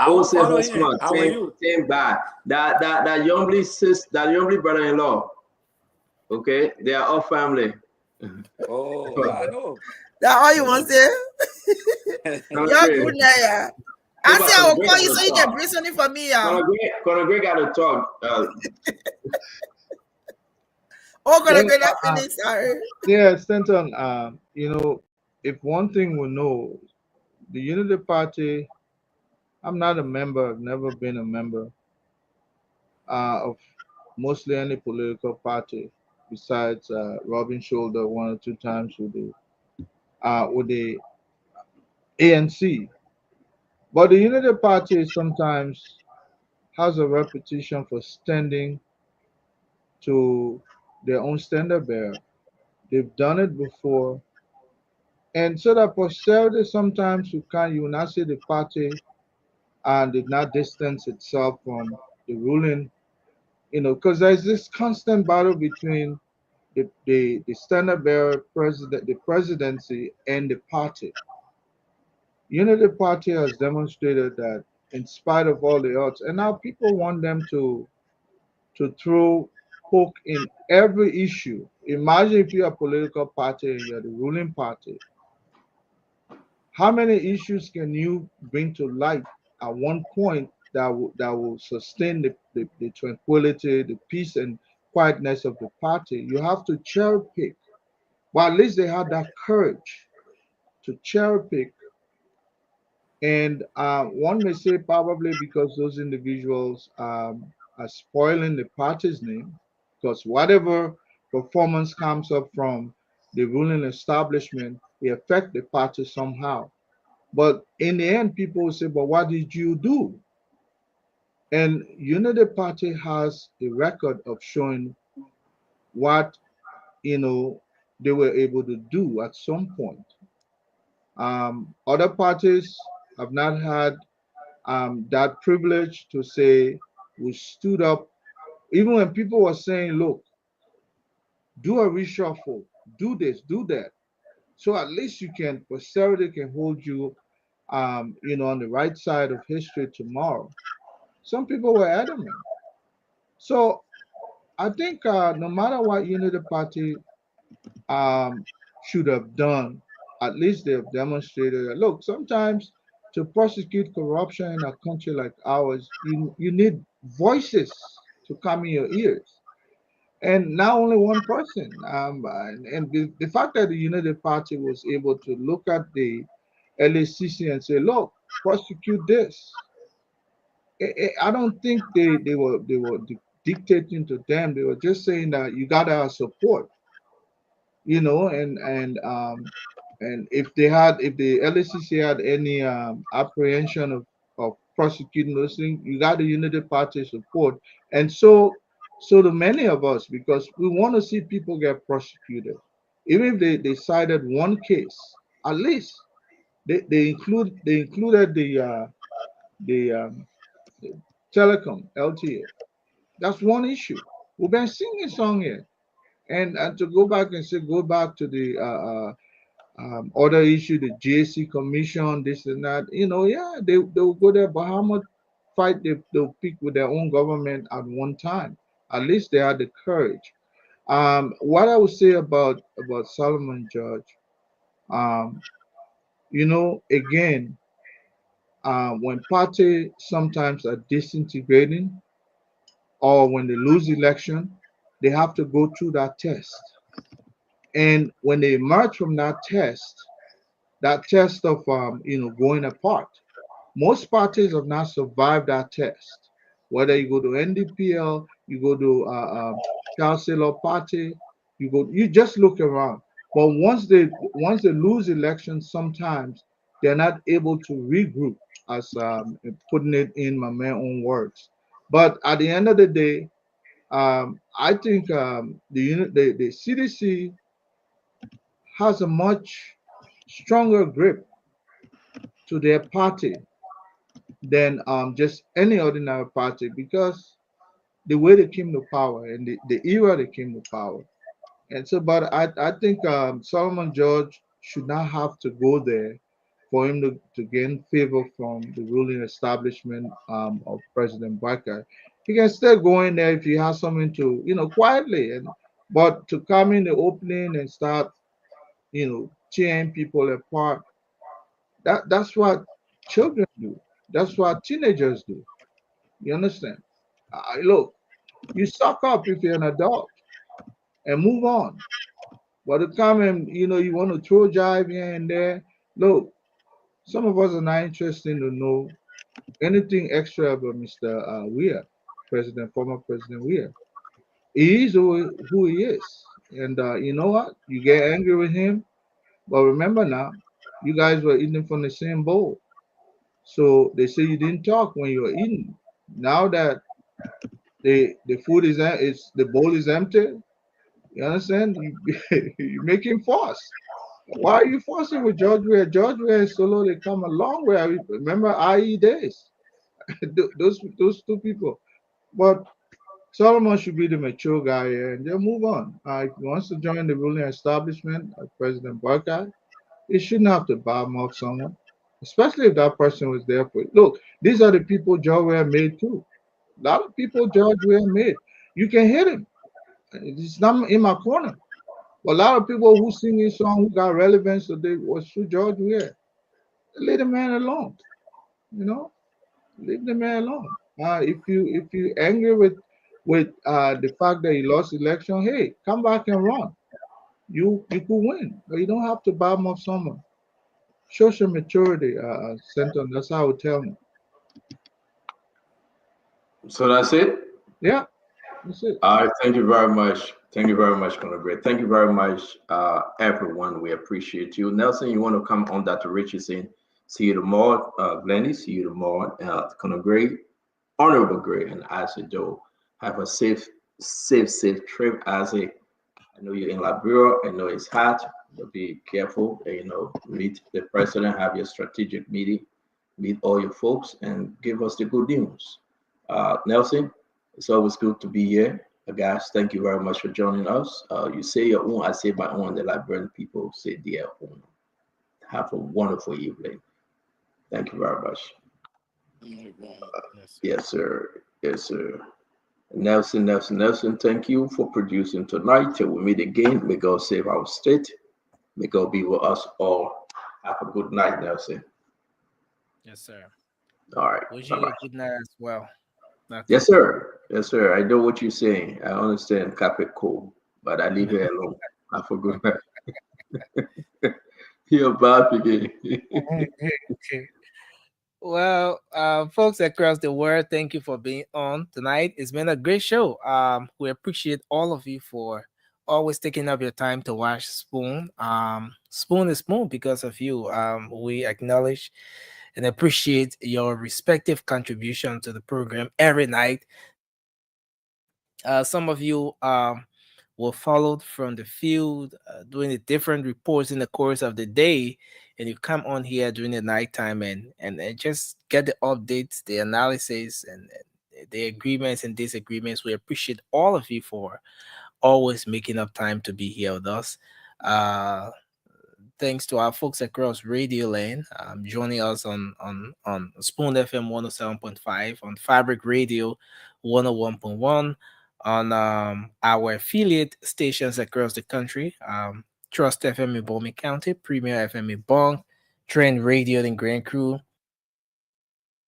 Radio Yalaman is there in Seclipia, Nimba County, and you have Gibi FM in Kakatama, Gibi County, and a host of other radio stations across Liberia that are always there, relaying the program. We appreciate all of you for making sure that we can get this going on, moving on together. And thanks to our online audience, we appreciate you as well. Those of you joining us on Facebook, Spoon TV, Fabric TV, Super TV, our folks on YouTube, Spoon Talk Live, we appreciate you. Just to recognize a few of you in the comment section, Henry Yango, thanks for being here tonight. I see Samuel Bokai Hollywood, thanks for coming on. Delvin, I don't know what you're talking about, Delvin. Thanks for being on tonight. We appreciate you. Mr. Philip Bala, and he's always doing the countdown. He says 4 hours, 26 minutes. No, I think your gadget is a little bit behind. From what I see here in the software, it's 4 hours, 51 minutes. Yeah. But we appreciate you for being on here, Mr. Bala. Paul Matthew, thanks for coming on. Isaka Mayamu Sharif, Peter Hermer, thanks a lot. We appreciate you as well for joining us here tonight on the program. My dear sister Lavette Bondo, thanks for joining us. Johnny Musa Jr., thank you for being on tonight as well. Bill Carson, Mr. Carson, we appreciate your time here tonight. Natania Cahill, Famanta Gay, Charles Russell, Lee Hammer, Marjorie's son, thank you for being on here tonight. We appreciate all of you for coming on. Tano Jala, Alex Dolo, I see Fumba Sisi is here as well. Lincoln Morris, Bill Yeshen, thank you as well. We appreciate all of you for joining us on this edition of the program. The show Spoon Talk will be back on the radio tomorrow. Yes, you can make up time to join us. Until then, have a good night to everyone, all of you across. All right, all of you across the world joining us. We appreciate your participation tonight on this edition of the program Spoon Talk. And we want to say our sincere apologies that we wouldn't be able to bring you the late night show tonight. That's due to some adjustments we have to make. But your favorite late night show will be on tomorrow. You can make up time to join us tomorrow for the late night show. A special birthday greeting to the Inspector General of the Liberia National Police, Conor Gregory Common, happy belated birthday to you. The IG of the Republic of Liberia, you celebrated your birthday yesterday. That's the Inspector General of the Liberia National Police, Conor Gregory Common. Happy belated birthday to you as you celebrate another year of life, of contribution to your country. And we wish you all the best as you celebrate another milestone. And yes, to all of you across the world, those of you celebrating birthdays today, happy birthday to you. We wish you all the best. And let's look forward to having a great show tomorrow. Josh Morris Jr., thank you for being on. Everyone, we appreciate you. I'm Nelson Coletti. We'll come your way again. Have a good night and bye-bye for now. Riding the South on the to get your information. To the spoon to get my pressure.